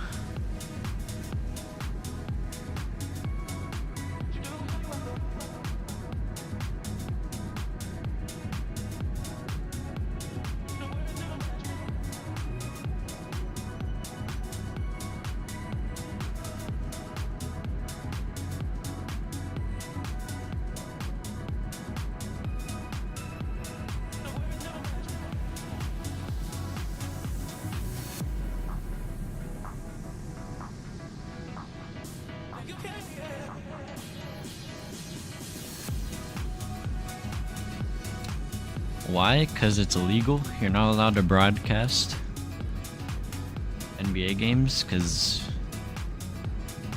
for a live stream especially. Twitch? I don't know. But I know on YouTube I can't. No, but live reactions, all of the people in VC watching the game, and that sounds fun. Maybe. Okay, I have to download Seniors Pilot up. I want to ask what season time you want me to use for the flight OB shown in the video. I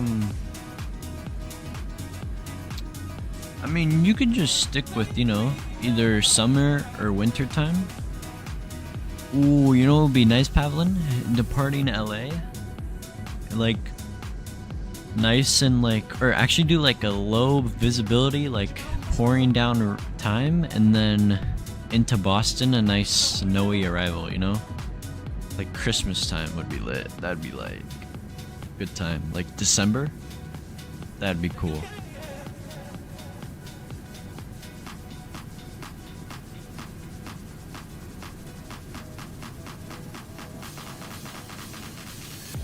Yeah, winter would be good, Pavlin. For sure.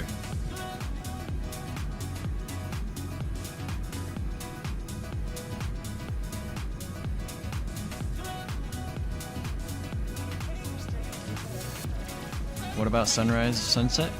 Okay, yeah. But Pavlin, what you should do? Well, the thing is that flight isn't that long. So, I say do a sunrise departure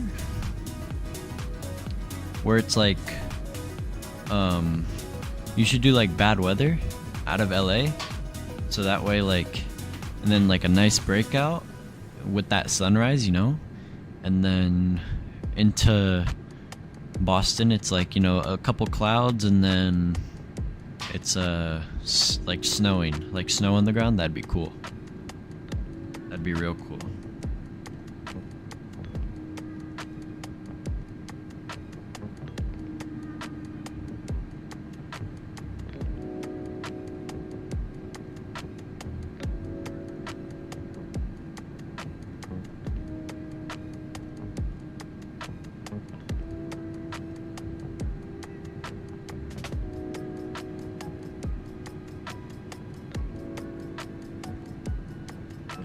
Yeah, dark, then nice above clouds weather, then muddy in Boston, good. Yeah, that's good.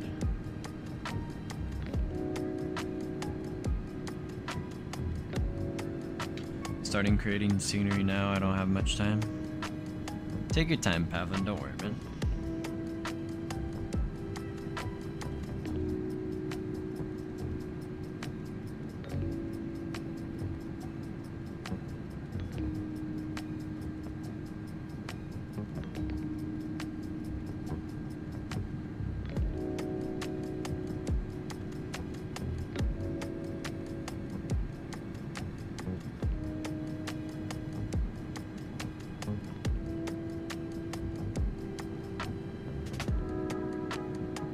Wow, we got land under us now.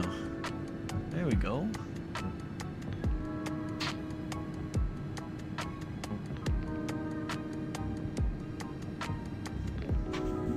So we pretty much completed our crossing over the Atlantic. We're no longer over it now.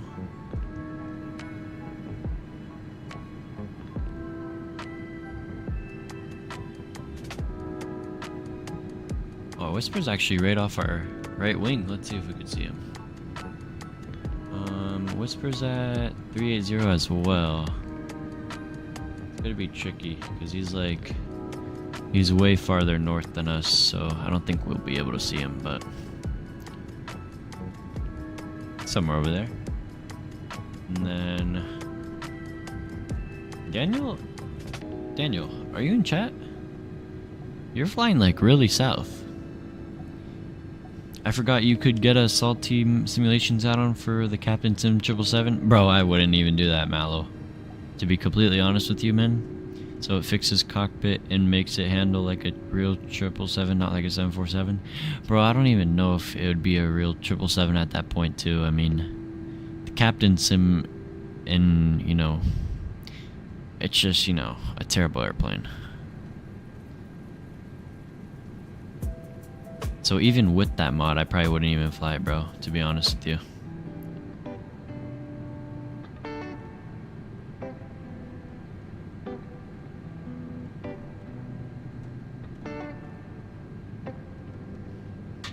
Yeah, but Captain Sim is good at Flight Sim 2006. Bro, yeah, like Captain Sim used to be a really good company, but then right when they came to Microsoft, it was like, nope. Like, they were known for their P3D products and stuff. Well then, who do you want to win? I have a cool edit coming out tomorrow. I want Pacers to win, man. I hope the Pacers can snag that win tomorrow.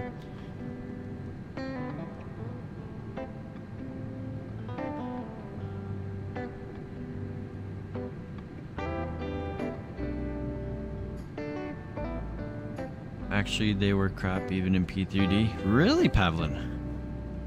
Well, I mean, at least it was a little bit better than what they had in Microsoft.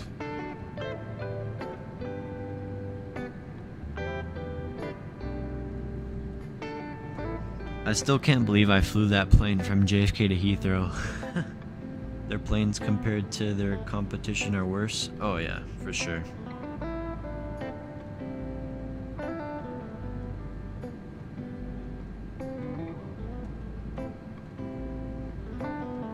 Quality Wings makes better 757, PMDG better 777. Gotcha, Pavlin. Hello, Sparrow. Welcome to the stream, hope you're doing well. Yeah, when I saw the Captain Sim 777 trailer, I was so excited, but when I realized they just stole their 747.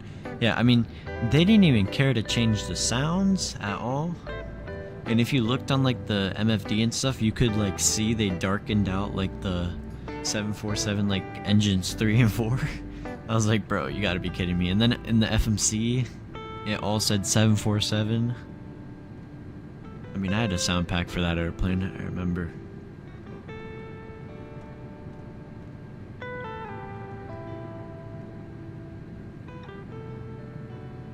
That was probably one of my worst purchases in Flight Sim history.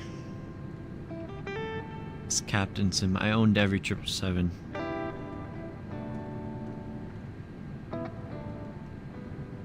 But at least I flew them, so I'm not really complaining.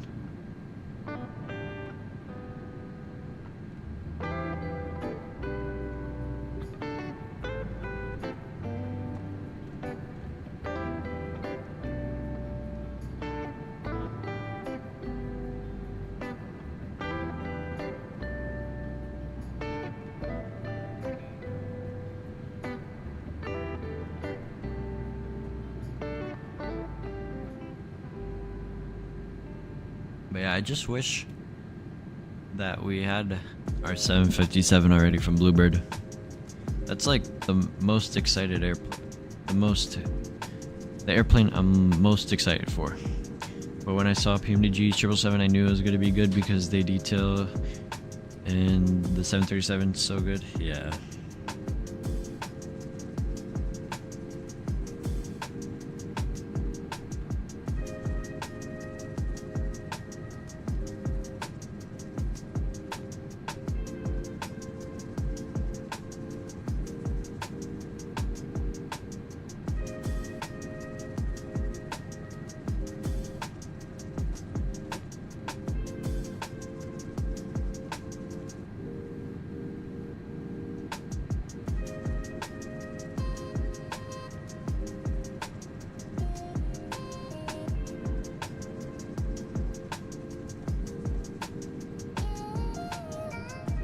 We're about to leave St. John's and then it's into Halifax, guys.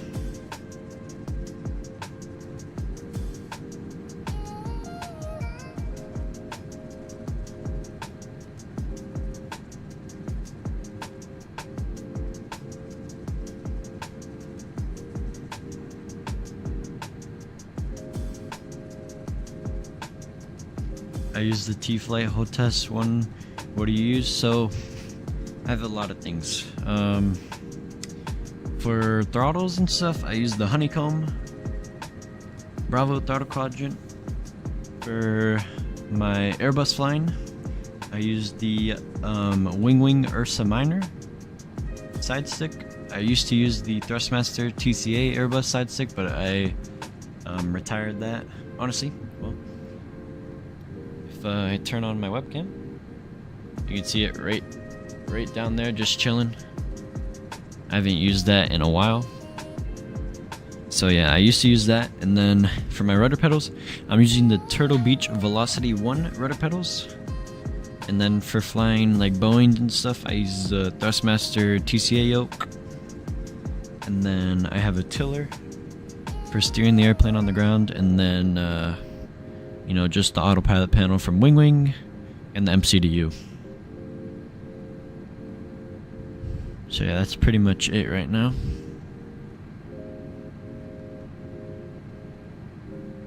But I'm probably gonna go into... I'm probably going to go shopping at FlightSim Expo, to be honest.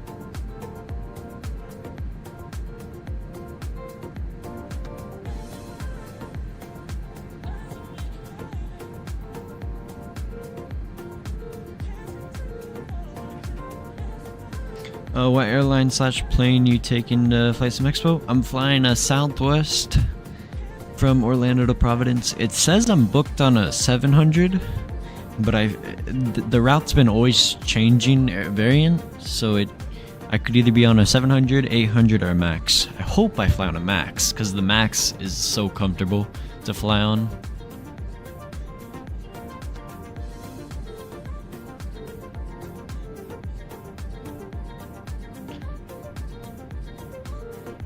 Halifax is just over there. We're making pretty good progress. Let's see. Current time is 19:54. We're scheduled 20:45, so less than an hour, guys. The secret, this is a secret, you will fly on a Max and owls won't. Don't tell my son that. Oh man, dude, you know how hard owls been trying to fly on a Max, bro? Man,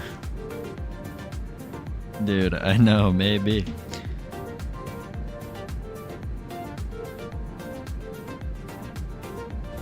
You know, I might just do that. I'll just be like, yo, owls, I hate to rub it into your face, but I just got off of a Max. Damn, I wish I had honeycomb though. The quadrants are fire. Yeah, man, I mean, I used to use the Airbus throttle and the Boeing one for Thrustmaster. And honestly, once I got the honeycomb, it was like a game changer.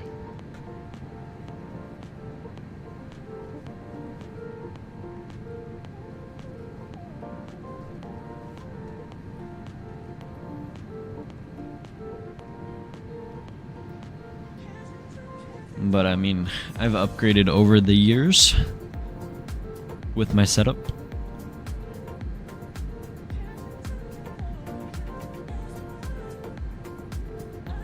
Now, one thing I'm really excited for to see at Expo is that that wing yoke. I wonder how much it's gonna be, man. I hope they announce it on what the price is gonna be at Expo, cause it's probably gonna be really expensive though. Like, I'm expecting somewhere between like $600 to $800. My very first flight on the Max was WestJet Vancouver to Calgary, when the software was not updated yet and before the incident. Really, Bossman? Oh man, you were lucky. But yeah, I flew on a Ryanair Max 200. I've flown on a Southwest Max. I've flown on a United Max 8, Max 9. And I think that's pretty much it. I'm trying to think what else. Yeah, I haven't flown on an American Max, but I've flown on the Max a couple times already, and it's a great airplane. For the wing, yeah, I'm looking for that wing. Yeah, I might have to save up. Wait, do Boeing have damping for the wing? I'm not sure. All I know is it's a really good yoke from Wing. I flew on the Ryanair Max, WestJet Max, and Air Canada Max. Oh, nice, Bossman. Did you see that Ryanair Max that clipped its winglet on the ground in Greece when it was taxiing in?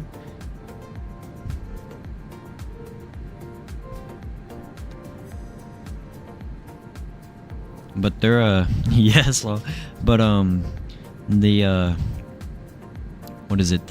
Not the MEL, but there's like another thing. I forgot what it's called. It starts with an A, like missing. Like I forgot what it was called, but it's like a list of like stuff that's like broken or stuff on the airplane, and all they have to do is cut off the other winglet on the other side, and it's free to fly. And it flew the day later, so it's fine now. They just need to get a new winglet on order for it, but it can fly without it, no problem.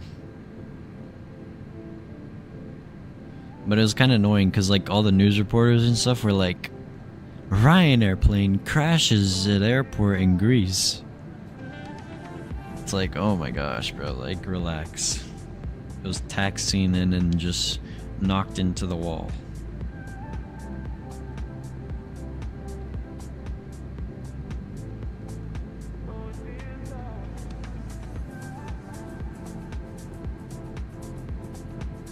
The first time I flew the Max was not a while like ago. It was Malaysia to Bangkok with Batik Air. It smashed the runway, but it was comfy. I used to hate the Max till I flew it.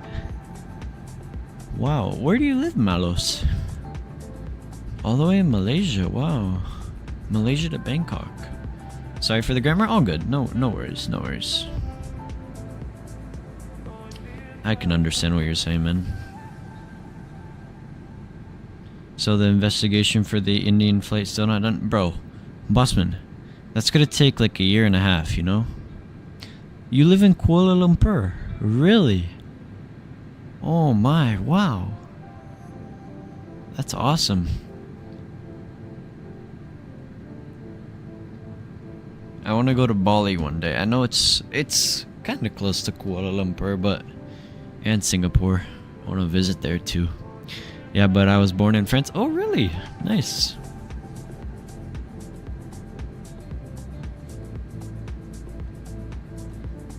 Wait, avoir is French, right? That's like the only French word I know. Do you know how to speak French? Bossman knows how to speak a little bit of French, I'm pretty sure. Oh, nice.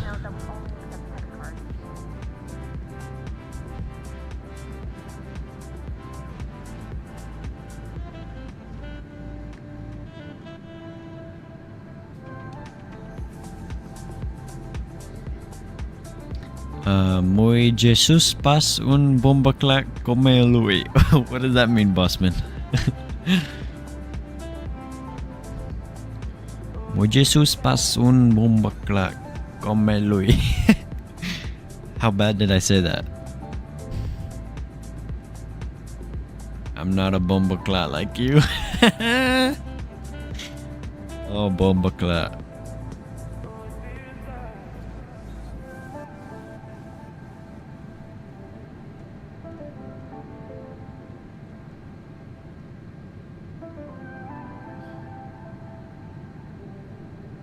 But not too much, because after I was born we came to Malaysia, so I spoke English. Wow, how long have you lived in Malaysia for, man?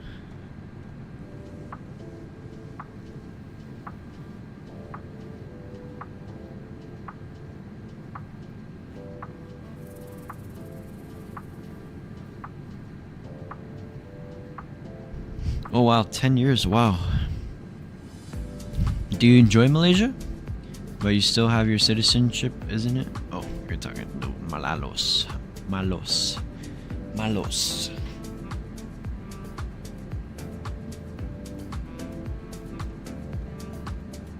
Alright, let's see how far are we now? 139 nautical miles. We're getting there, guys. We are getting there.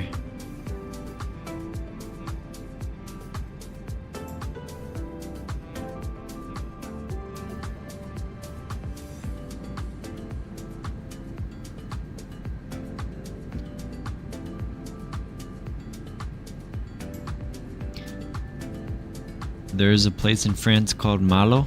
Ah. Saint Malo. Pretty popular place. Is that where your name came from?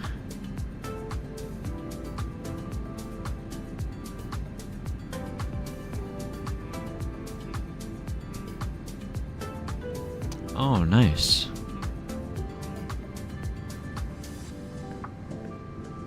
Malo is the goat. Nice. I was saying Malos. I thought it was Malos is the goat. Hey, back to watch the stream. Welcome back, Henry. How you doing, man? Henry, get yourself in the giveaway, man. Explanation point YHG, bro. For show.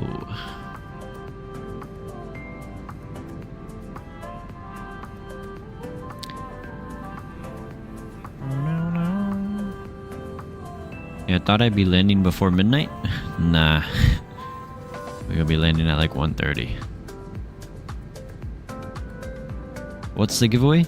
Oh, we're giving away a Sim Market $5 gift card, man.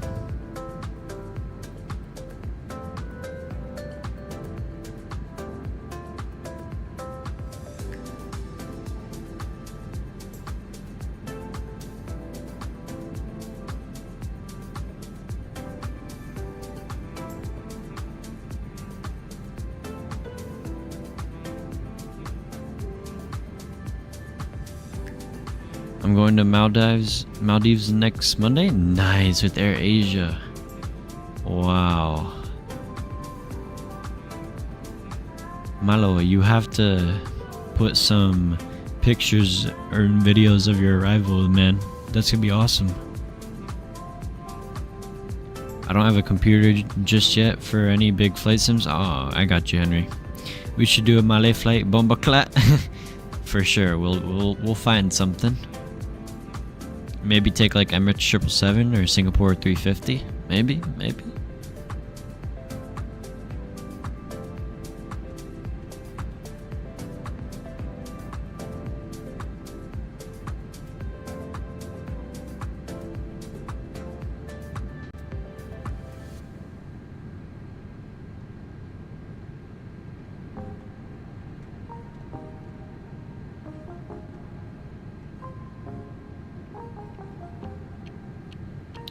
Malaysia and Maldives are going to be in my world trip. I even made scenery for Malaysia, but I lost it. Oh, nice, Pavlin. Nice.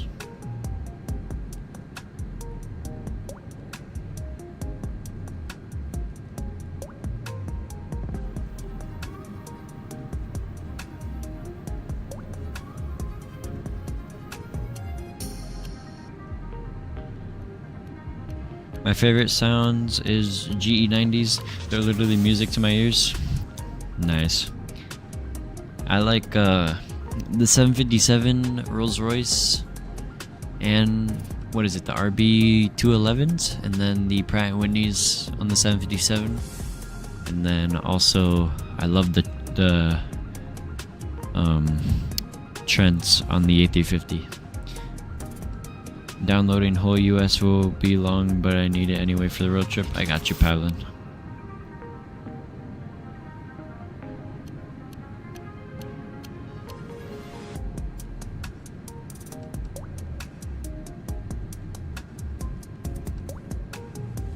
Alright, let's see. Are we 80 miles out yet? We are 106. We're so close, but still so far. When is TP? You mean top of drop? Like last year, I was going back to France. I took Qatar 777. The plane was bigger than I thought. Wow. Where'd you fly from? Maldives? Did you fly? Oh, you did you fly Doha to France? So I'm assuming you connected through Doha is what I'm guessing.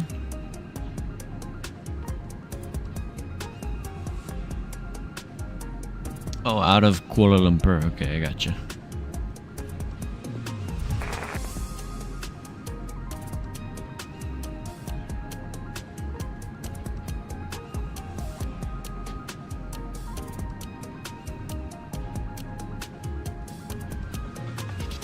Did you enjoy those flights, Malo? I can just make out your right nav light now, FOPod. Nice, Whisper. Yeah, you're somewhere on our right side.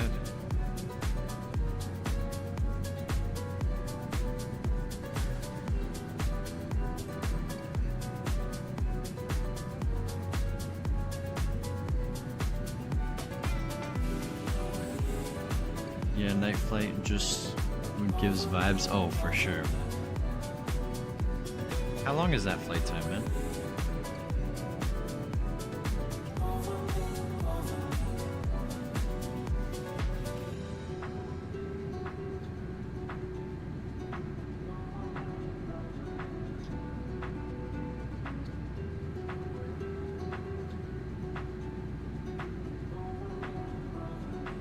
$7 hours? Oh, that's not that bad.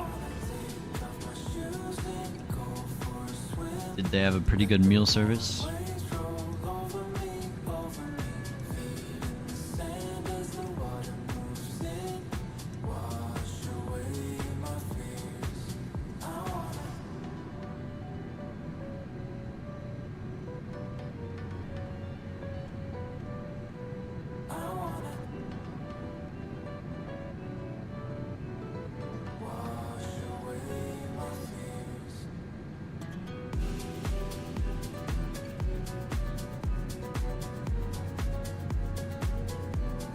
That's good.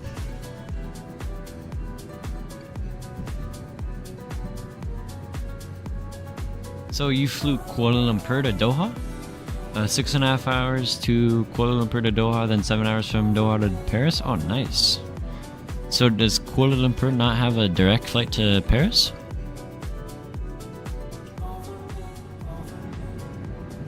Alright, we're gonna do some planning for our arrival into Halifax.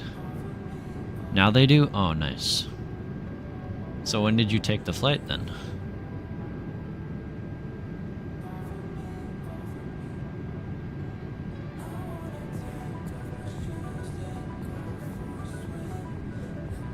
Oh, with the A350, wow.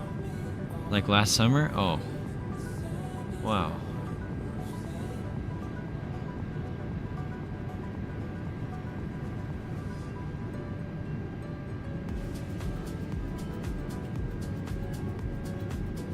Okay, so wait, right now the winds are favoring for 2-3.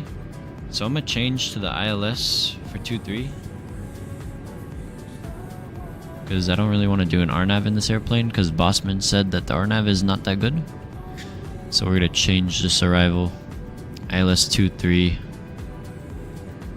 Cabo 5 from Kaylee. Cool. Alright, recalculated descent for us. ILS 2-3. Cool.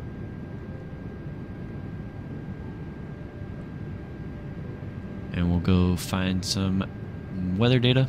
Alright, I'm heading out for good night. Have fun on the landing, by the way. When I wake up, we better be back in Frankfurt. I got you, Hazar. The crew's gonna the crew that's staying in Halifax right now, they're gonna fly us back to Halifax in a couple of hours, bro. Don't worry, Hazar. But appreciate you tuning in, man. Have a good night. Oh yeah, we're almost here, man. Long stream. Oh yeah, hours. Hey, 300 sub special. I had to.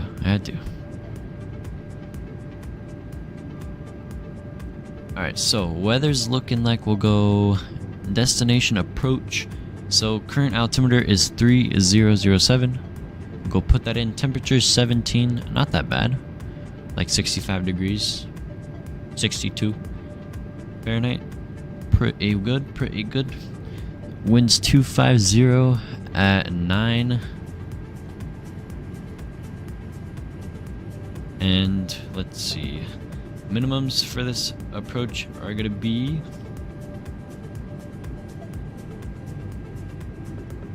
$650. We'll go barrel, put that in. Cool. We are 58 miles from top of descent. We'll go LS push buttons as well, as we are doing an RNAV. And let's see, we can do auto brake low. And we have plenty of runway. Can your next flight be Kuala Lumpur to Paris with the 350 or Kuala Lumpur to Doha? Bro, honestly, it's gonna be a while till I do another long haul on stream, just because of, you know, time management. But I don't know, we'll see. I mean, I definitely could do a Doha or a Kuala Lumpur stream, maybe something shorter. I mean, a 7-hour flight would be crazy after we just did this one, you know. I mean, like, I have no problem doing long hauls, but like just staying up for the entire long haul is crazy, you know. But keep the hard work. I appreciate you, Malo. Thank you, bro. Yeah, we're just about 49 miles out, and let's see, bottom altitude. Alright, so at Liros we want to be 3,000 feet. Pretty much gonna send us right into the approach, bring us straight in for runway 23. I'm gonna get the seatbelt signs on as well for these passengers.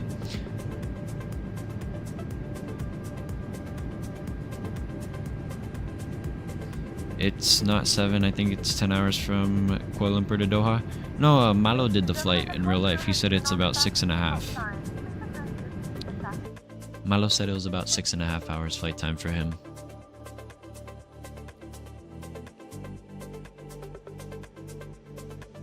Oh look, now the sun's on the other side now.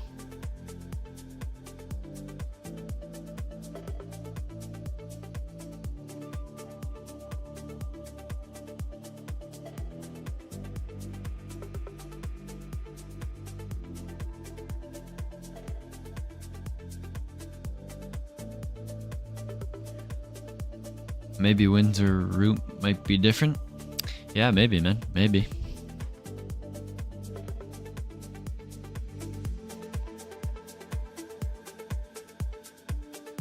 And where are we parking? We are going to gate 27 in Halifax. So let's see, where is that?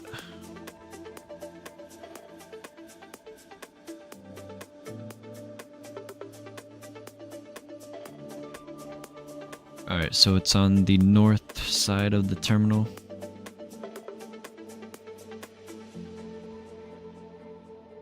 I haven't been to Halifax in a minute, holy. I think last time I was here was across the pond, but eastbound edition.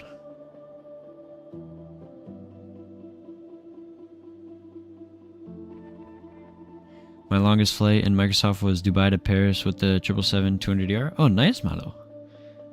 You gotta do a longer one now, though.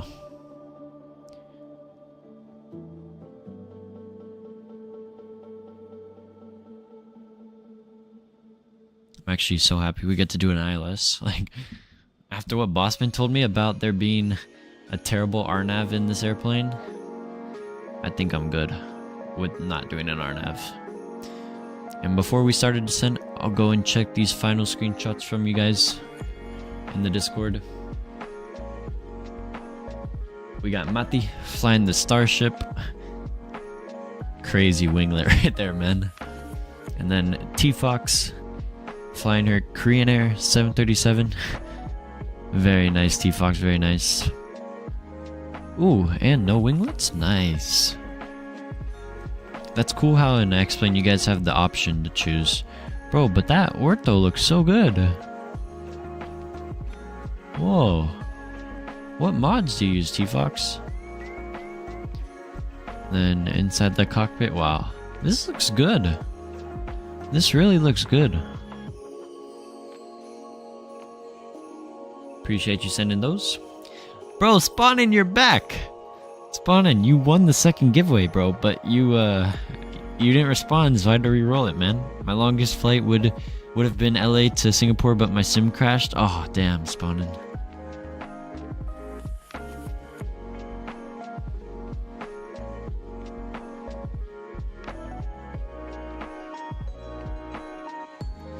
no. It's all good, bro. It's all good. But I was just like waiting for the response and I was like, uh-oh. Bro did not respond. Where do I post videos on Discord? Aviation photography, flight sim screenshots, whatever. Depending if it's like flight sim and stuff, you know, anything aviation photography pretty much works.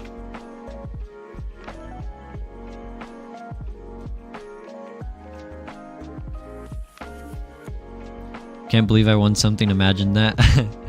Bro, Spawning, you should have been in the stream, man. Or are you busy over at Leo's stream?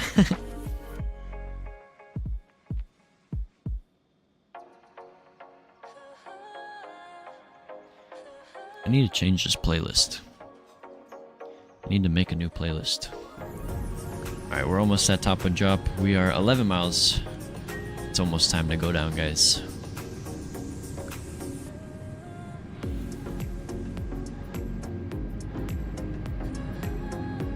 Can you post vids or just photos? You can post whatever, man. Post whatever you want. Anything aviation related, go for it, man.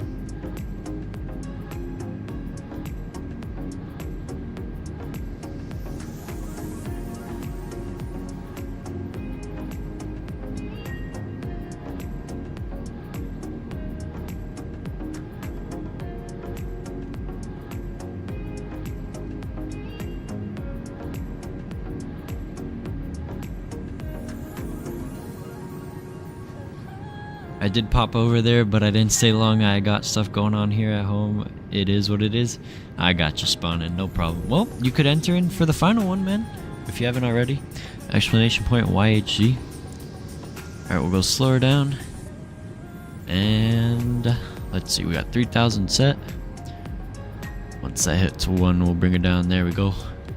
And down we go. Wow. We're on our descent, everybody. We're almost there into Halifax. Let's see, we're scheduled to get in at 2043, 2019 right now. Should be there in a bit. And guys, once we land into Halifax, we'll be rolling our final giveaway. Make sure you guys are in the Discord. Make sure you guys are subscribed and liked on the live to get yourself eligible to be in the giveaway. And then yeah. Wow, we are at 43 likes. 43 likes. That is crazy, guys. I really appreciate it, guys. We were going for a like goal of 30, and we destroyed that. And we're 1 sub away from 320. I just posted the butter landing with the 777 on Discord. I got you, Male. I got you. We have plenty of time. We're on our arrival now, so... Oh, look at that. Start of Halifax. Evan, bro, be quiet.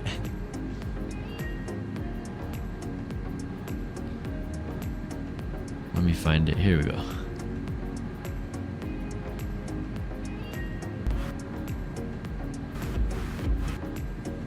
Oh, Malo, is this... Alright. I don't know if that music you have on it is copyright or not, but I got it. Please see it. I want to see how someone else does it. I got you.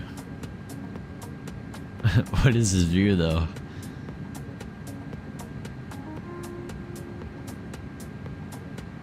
Oh, nice. You greased it, man.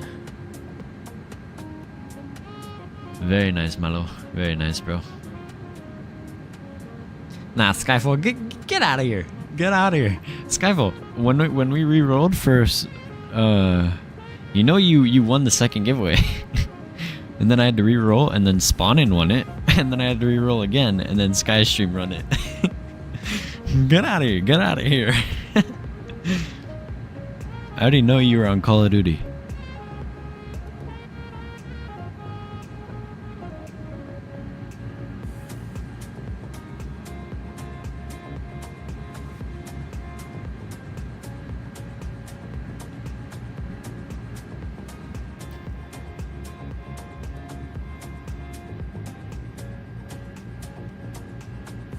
Let's see.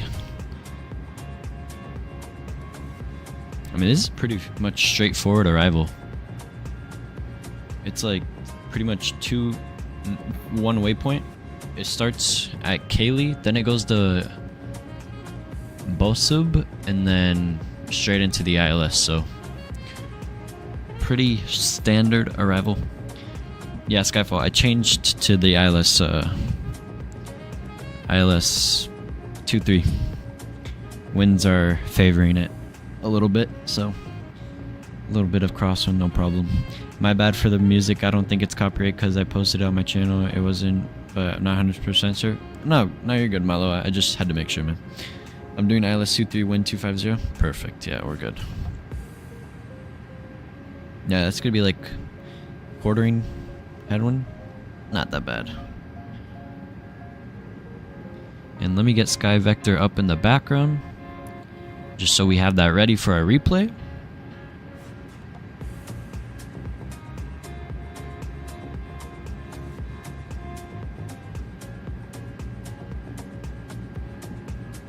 Ooh, turbulence.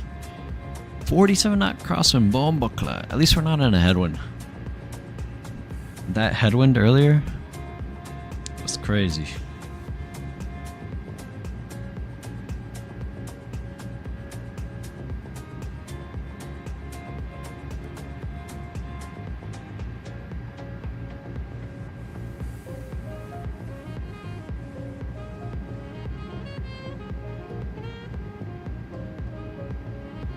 Always checking your MCDU under RadNav if your ILS is in. Sometimes it's not putting in.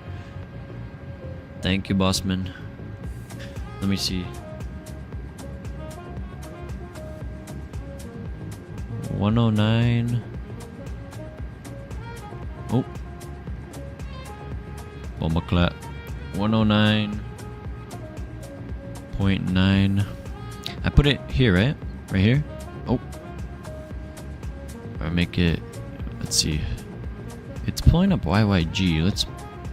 Should I just tune that to Halifax? YHZ. We're gonna do a course of 2 tree. ILS frequency.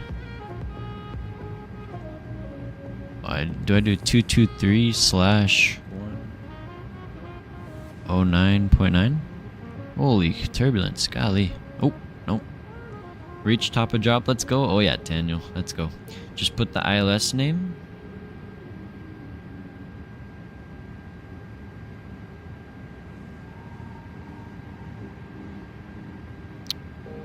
So 109.9.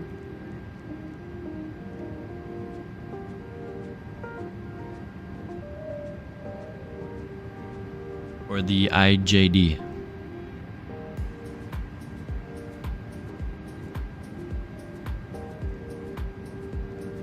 Ah, there we go. There we go. Beautiful. We're looking good.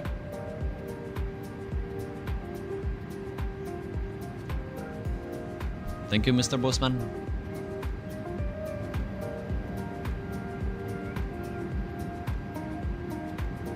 Man, look at that.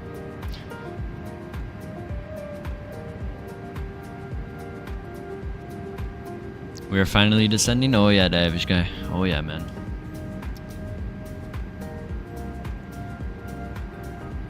Alright, Bossman, I want to see you on the ground at Halifax in an Air Carib A350 or A330. Imagine. Air Carib.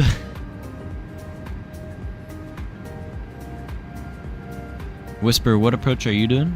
Same with you, Daniel. Bro, Daniel, your route was so weird.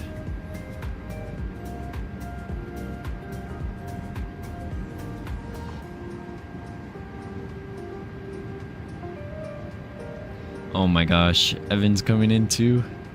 Jesus. Iberia 1-2, nice. Learlove, no, I know, but what approach? Are you doing ILS 2-3?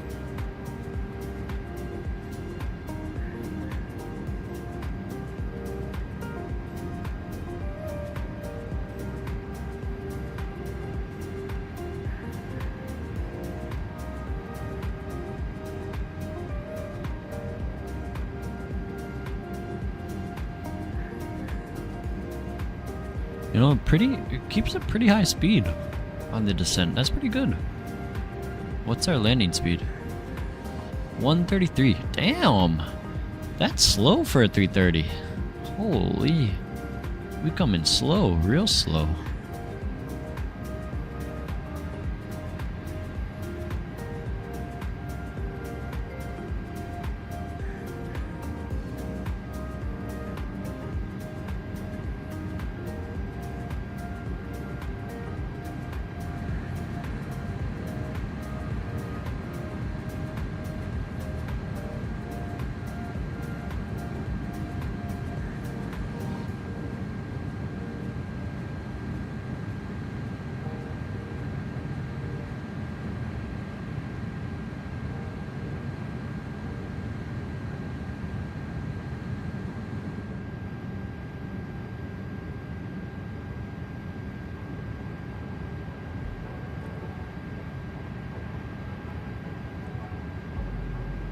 And looks like we just have that speed restriction 200 knots, 3,000 above. We're golden. I tried to send another view, but because it was more than 500 megabytes, it's all good, Malo. It's all good, man. Alright, standard 3007. We'll go on the other side as well. 3007 is set. We got 3007 3 times. We are looking good.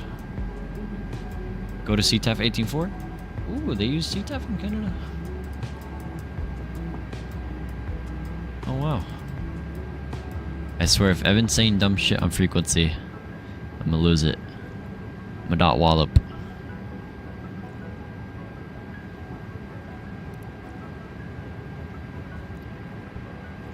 In Halifax traffic, Ocean 74 heavy out of 16,500, descending via the Cabot 5 arrival. We're planning on the ILS 23, Halifax. Halifax traffic, Iberia 12 heavy, currently directing Leros for a straight in approach runway 23, ILS 23, son of a bitch, hello. Wait, how do I send to you? I don't know. Might have to try and crop it, man. Detective Gamer, I got you, man. Here you go. Uploaded at Google to disk. There you go, Detective Gamer.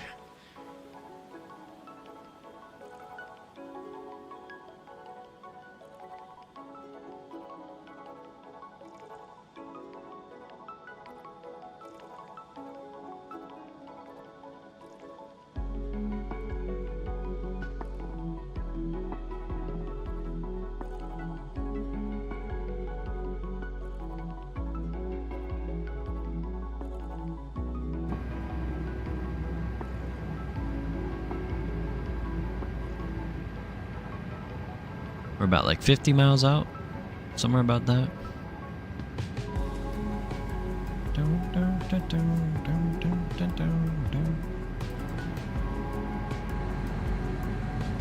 Wow, look at that.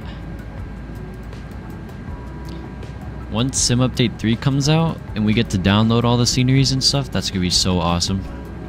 The Sim's gonna look 10 times better.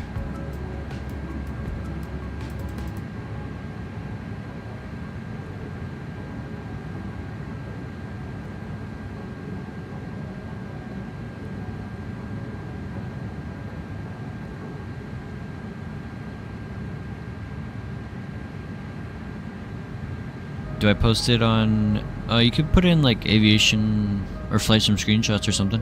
Aviation photography. Just put in flight sim screenshots, honestly. You can put it in there.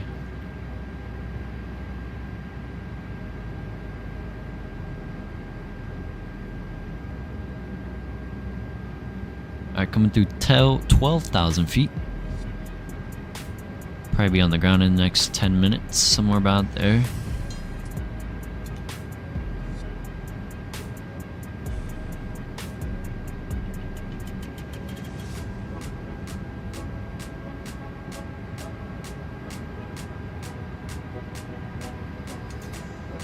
Hey, and we hit 320 subs. Appreciate you guys. Thank you guys. If you guys haven't already, exclamation point YHZ to get yourself entered into the giveaway.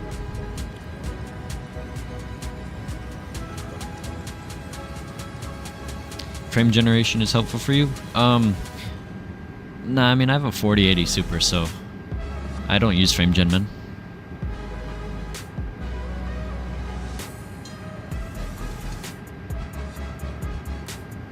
Get a little bit of speed brake as we slow her down.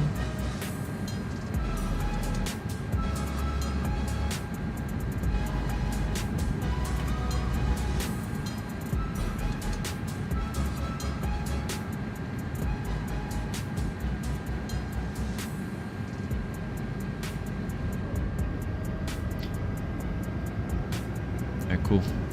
And I'm gonna just go here. I guess you gotta activate it from here. Cool.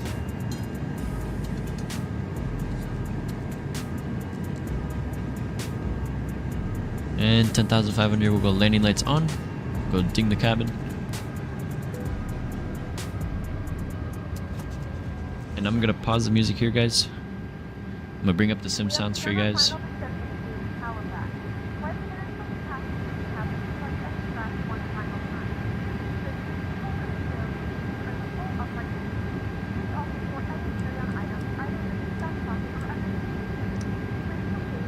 Wait, are you using RTX 4070? Nah, this is an Aero GeForce RTX 4080 Super.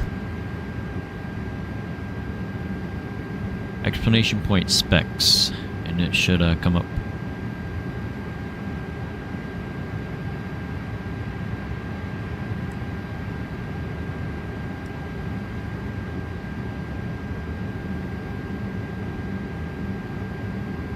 Oh yeah, Malo, it's a great graphics card, man.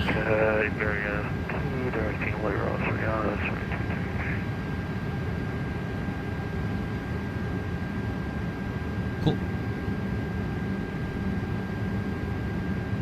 Alright, so we're about 20 miles out from the approach. If there's a emergency landing, so don't worry about it.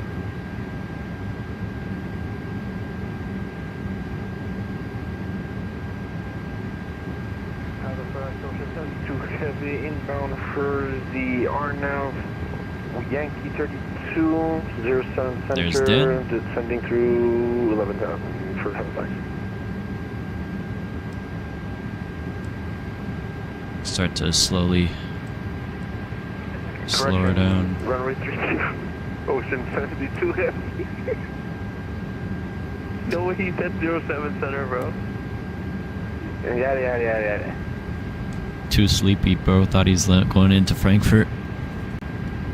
To be honest, Xbox is that bad for the price, like 4K graphics and 120 FPS. Also, are you on VATSIM? Yeah, I'm on VATSIM. Malo. The other people you're hearing, that's Evan, Dan, Skyfall should be coming in, same with the Whisper as well. They've been flying along with us, so appreciate them flying along. Well, Evan just loaded up from St. John's, so that's not that long of a flight, so.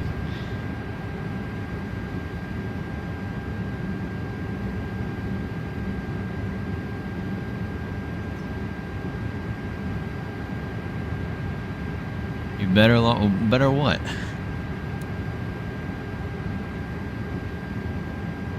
I have nitro, but better that way.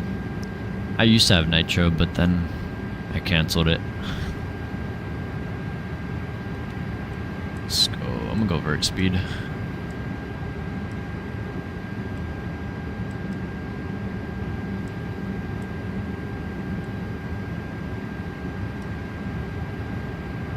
Go speed brakes out. Yeah, 15 very much too heavy. Currently in there was on the localizer from way 2 thing now that's 2-3 for 2 thing by center.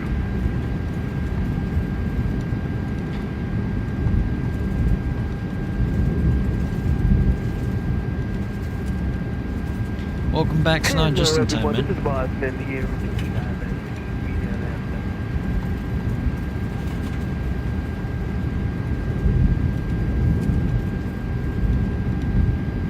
we riding those speed brakes go down. And Halifax traffic, Ocean 74 is 10 miles from Laros for the ILS 23.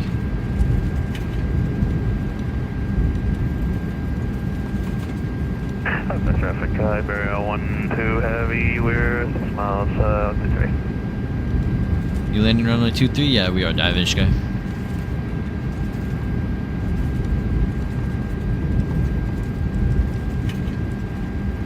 I'll keep like 215 on the speed. Because I know Evan's coming in right now for 23. I'm gonna go arm the localizer as well.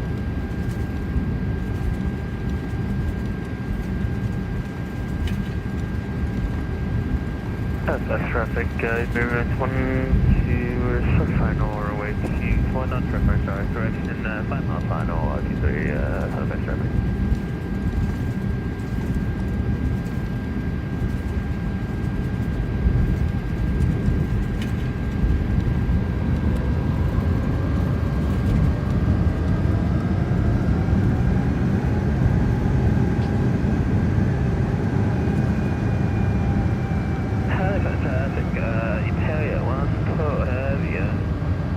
I hate the Microsoft AI ATC, that's why I fly with no ATC, because we don't have VATSIM.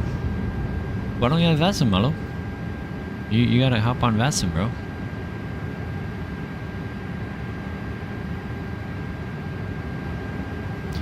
Alright, and I'm gonna start the replay here. Alright, replay is recording. Cool. Looking good.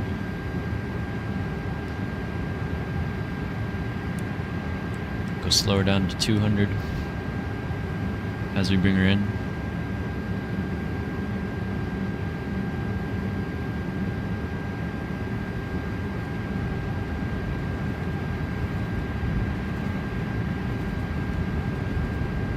And we should be joining the localizer. We'll go flaps 1. Flaps 1 coming up. Oh, look at that. Wow. Alright, Lokestar. Go arm the approach. And Halifax traffic, Ocean 74 heavy. Joining localizer for the ILS 23 will be on a 17 mile final, Halifax.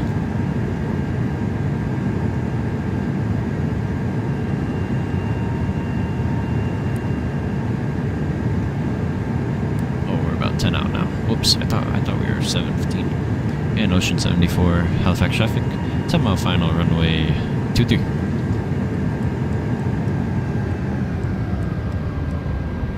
Go start to slow her down here. Bro, Mati, or Milo, don't say that, bro, please.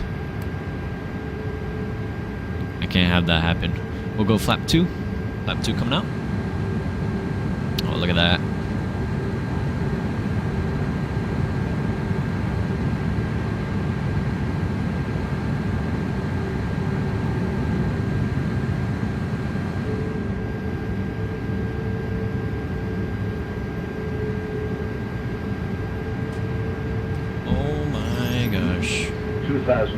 Who is this, bro? Bro, Evan, what are you doing? 22 heavy is 87 nautical miles from Halifax, going for the ILS runway 23.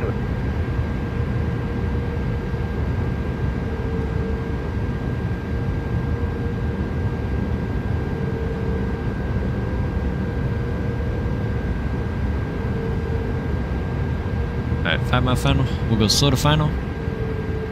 We'll go gear down. Go let her up.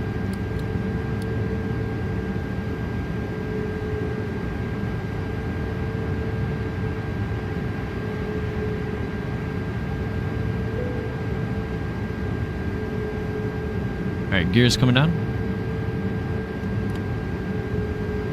Go flaps 3. And flaps 4.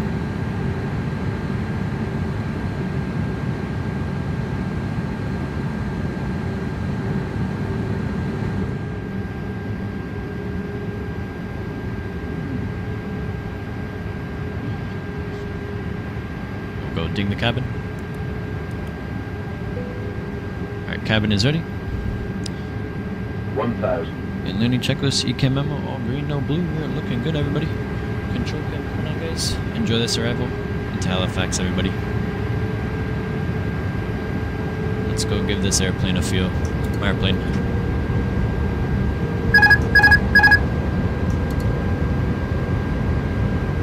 Get your guys' landing rates in the chat. Enjoy this arrival, everybody.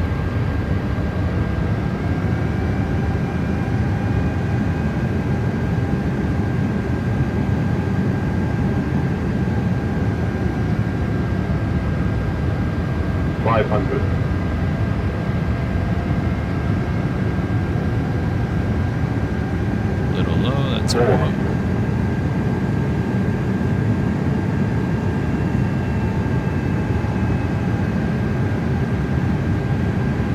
Above 800.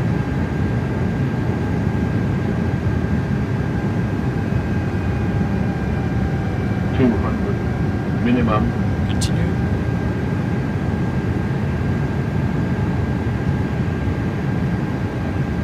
$100.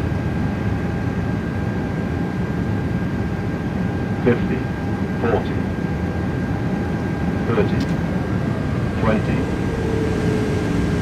10. Oh ho ho ho ho. Oh ho ho ho. Spoilers. Reverser's green. Manual braking. 80 knots, reverser stowed. Oh wow, guys, welcome to Halifax, everybody. That was a greaser. We'll go roller down all the way down to Bravo. Wow, guys, welcome. That was nice.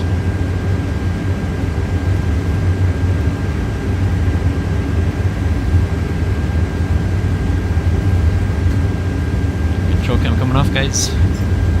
6 hours, 44 minutes. Not bad, not bad.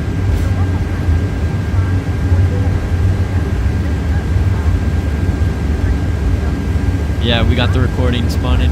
We got it. Wow. That was sweet. We'll go take her off here.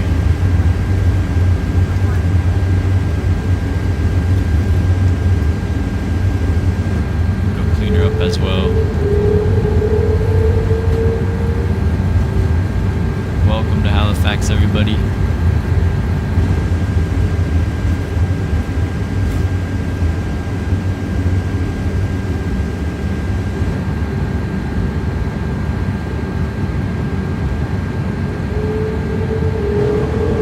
Laps are coming up. We'll go landing lights off. Runway turn off, light off, taxi light off, strobe lights can come off, or taxi light staying on, wing light can come off as well. And let's see where we're going. Just gonna take Alpha into the ramp.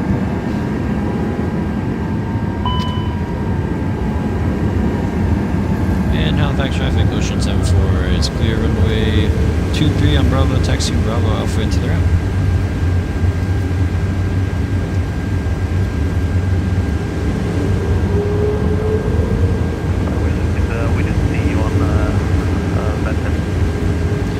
No problem, dot Wallop got it.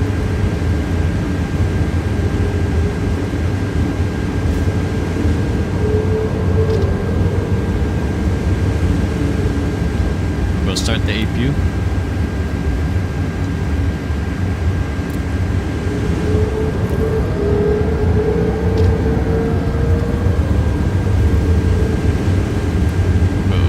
Predicted wind shear can come off.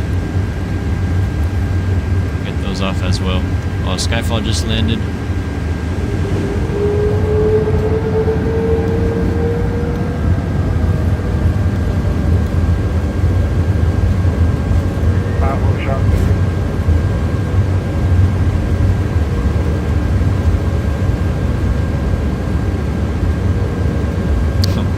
There's Mr. Skyfall and his Air Canada Max.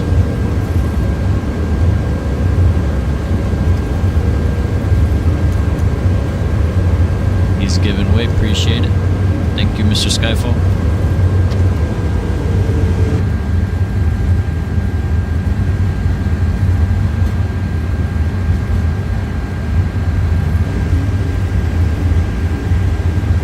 And our gate, we're going to 27.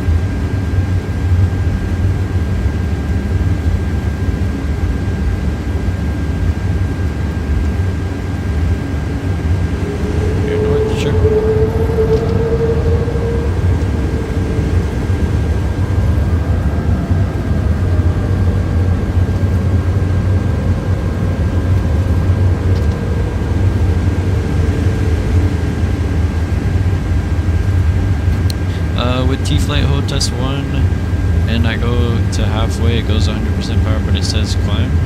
Is that normal? Malo, you have to calibrate your throttles, man. Oh, there's Dan right there. There's Dan.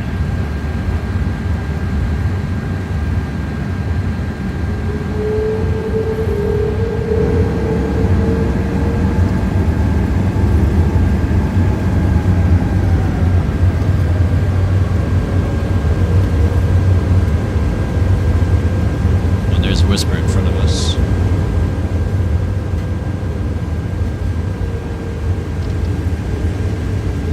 Do a little bit of a fast taxi into the ramp.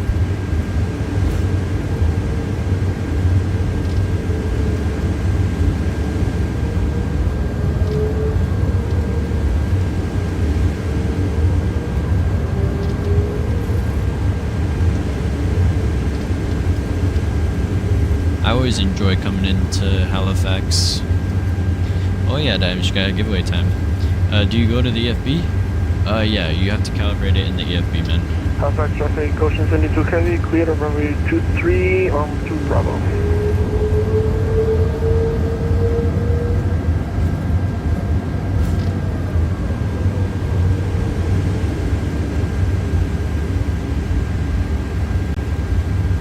So our gate's pretty much down on the end.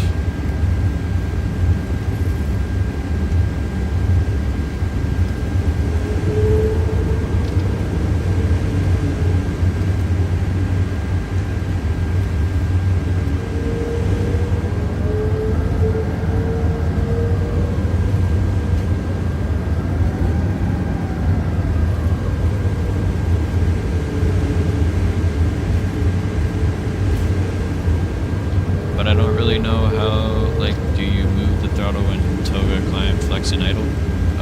You just have to set it, like, in different spots on the thing. Like, you have to calibrate it each individually. Like, you click one, set it where you want it on your throttle, and then set it from there. And then keep going all the way up to toga and stuff. So this is 27 right here.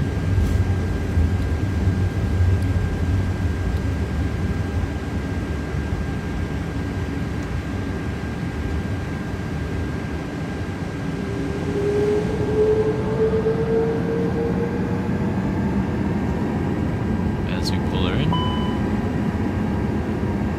So halfway should be climb, right? Yeah, just about.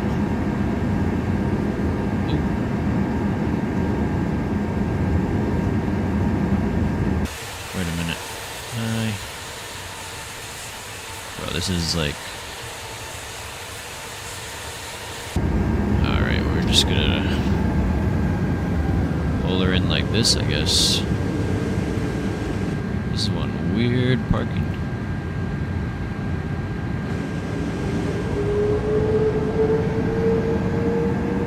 Let's do this. Bring her forward a bit.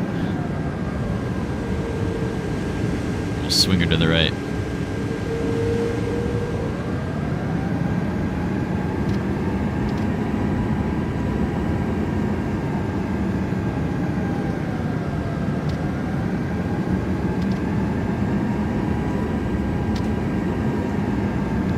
Should be good there. Parking brake set. We'll go shutter down.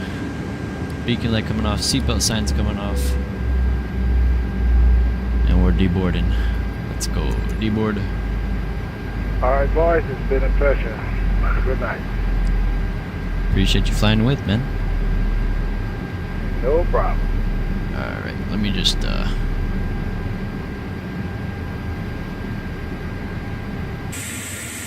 we go. We'll just request deboarding.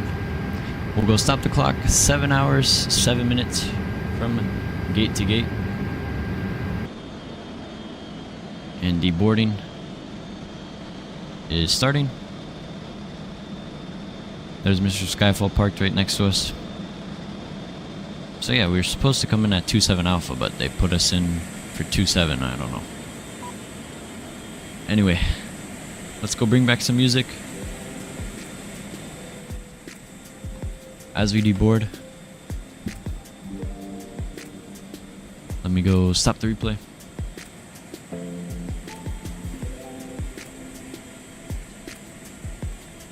We'll go, actually Dan's pulling in as well. Let's go check out some landing rates and then we will roll the giveaway for the Sim Market gift card. We'll go, come over.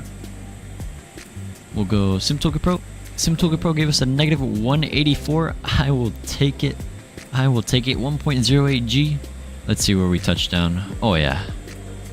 A little bit off to the left a little bit, but I will take it. I will take it. Still legal.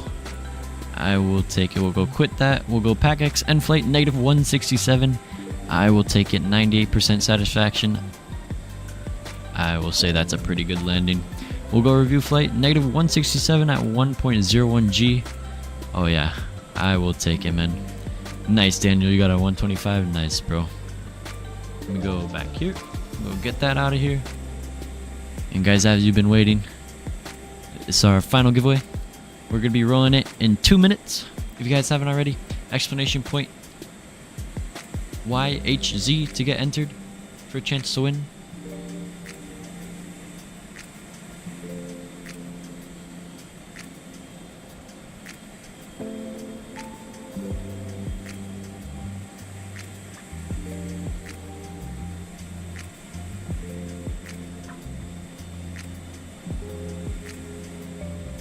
As Mr. Dan pulls into the ramp here.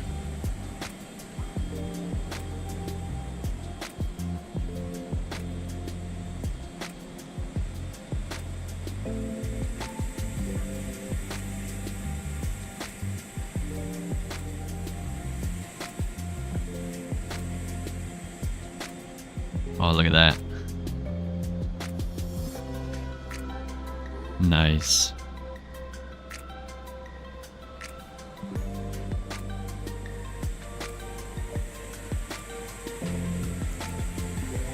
Alright. Oh. Could be rolling it in 10 seconds, guys. And this is for the final Sim Market gift card. So the winner for that. In 5, 4, 3, 2, 1. And the winner is Mr. Skyfall. No way. I think he already left. Skyfall, are you still in here, man? You won it. You got 1 minute, bro. No way, bro. Misses another giveaway. Imagine. Skyfall gone again? No way.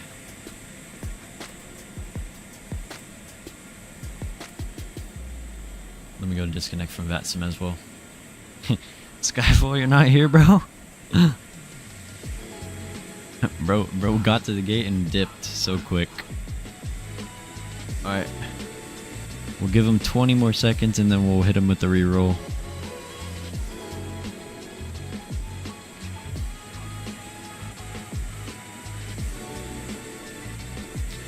Five more seconds, Skyfall. Re-rolling in 3, 2, 1, and the new winner is Mr. Aviation. Oh, he's gone. Re-roll. Dad Aviation guy. You have won. Mr. Dad Aviation guy, you have won yourself a Sim Market $5 gift card. Make sure you are on PC. Congratulations, man. Hey, there you are. Appreciate you, man. Just send me a DM on Discord. I'll get your gift card after stream, or probably tomorrow, because I'm pretty tired. But just send me a Discord, and I'll send it over, man. Congratulations, man. And just to clarify, Dives Guy, you fly on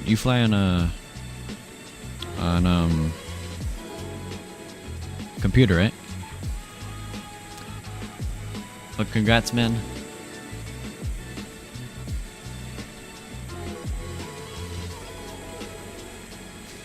The Discord going crazy, really?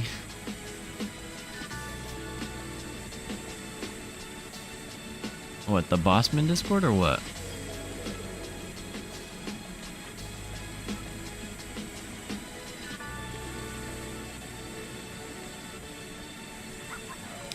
Alright, perfect.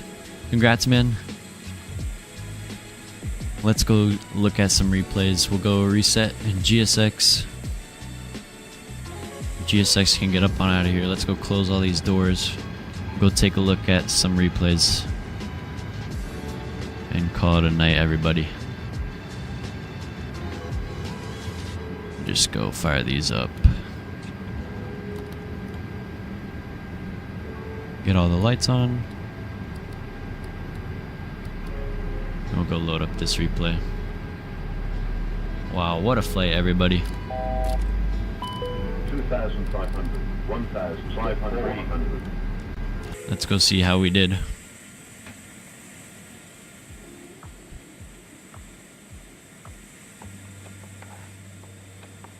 Oh, what's going on with the replay tool?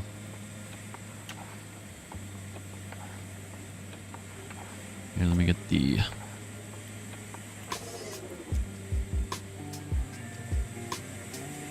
Oh, we held that flare. Oh yeah. We greased it. Sorry, I'm so tired. I'm gonna go. Congratulations, Dives Guy. Have a good night, man. What was the giveaway? It was a Sim Market $5 gift card, man. But appreciate you. Have a good night, man. We'll catch you on the next one, man.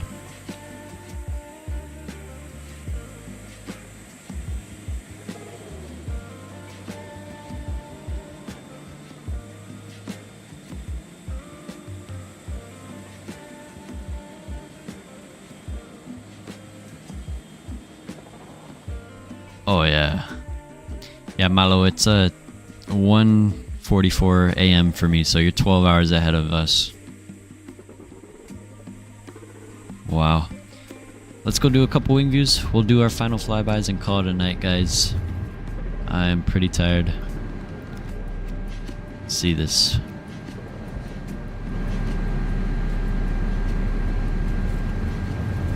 Oh yeah. You better get some rest? Yeah, I will.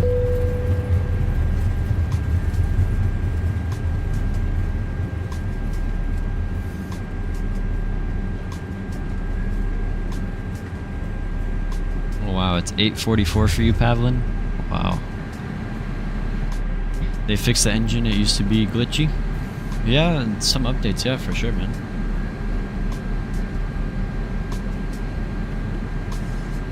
Oh, I will take that landing any day of the week. First landing in the A330, I'll take it.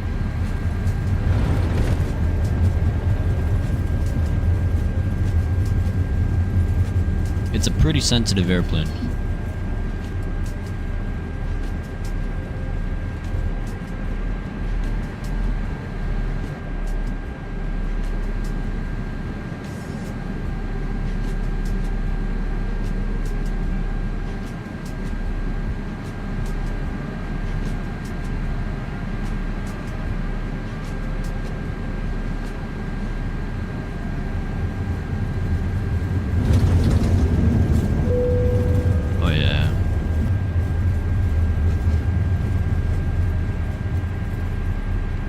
Do see this wing view?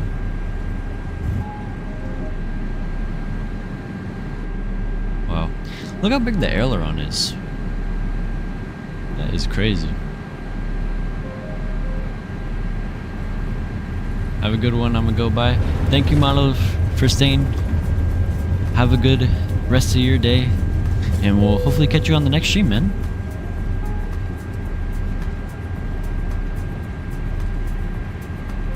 Go outside. We'll go Jagger back. We'll pause it right on our touchdown. Oh.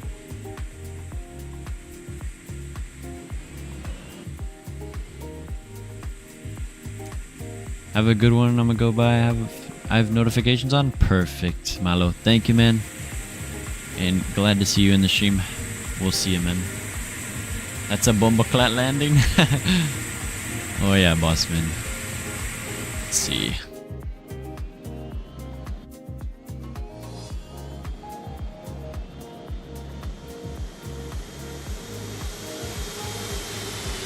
Oh yeah.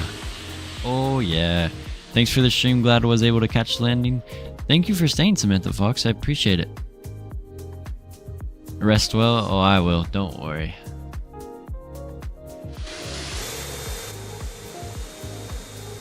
Let's go. We'll go here. Oh. Camera. Hello. We'll go here. Get that touchdown again. There you go. Go this side.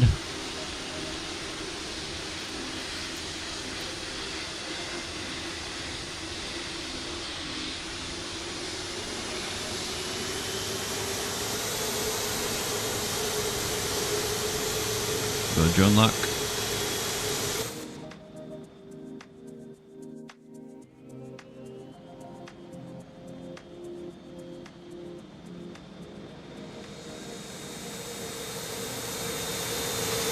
Oh yeah.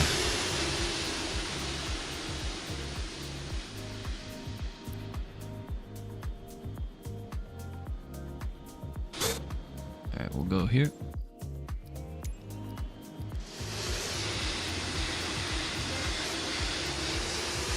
A little bit off to the center line coming in.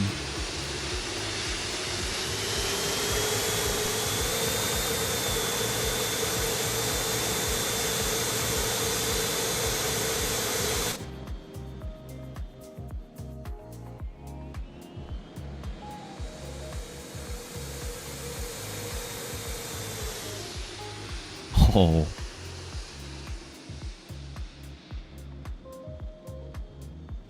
I changed my mind. I'm gonna do a flight on my Xbox. Oh, nice. Nice.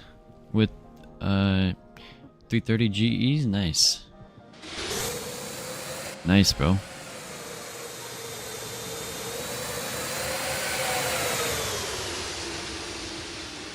Oh yeah, that looks good.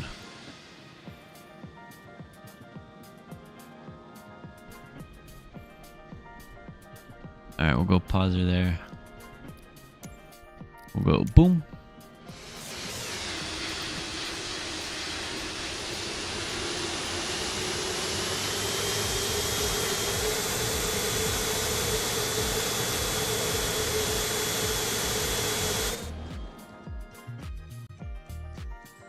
And we'll go here. We'll go you.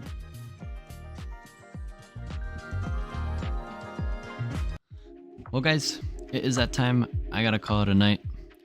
Thank you so much to all you guys tuning into the stream tonight. Really appreciate all you guys. We ended with 44 likes, which is crazy. We were going for 30. We actually blew that out of the park. And we ended with 320 subs. I appreciate all you guys tuning in. We'll be back soon, either Monday or Tuesday. We'll see. And obviously, upcoming for Expo.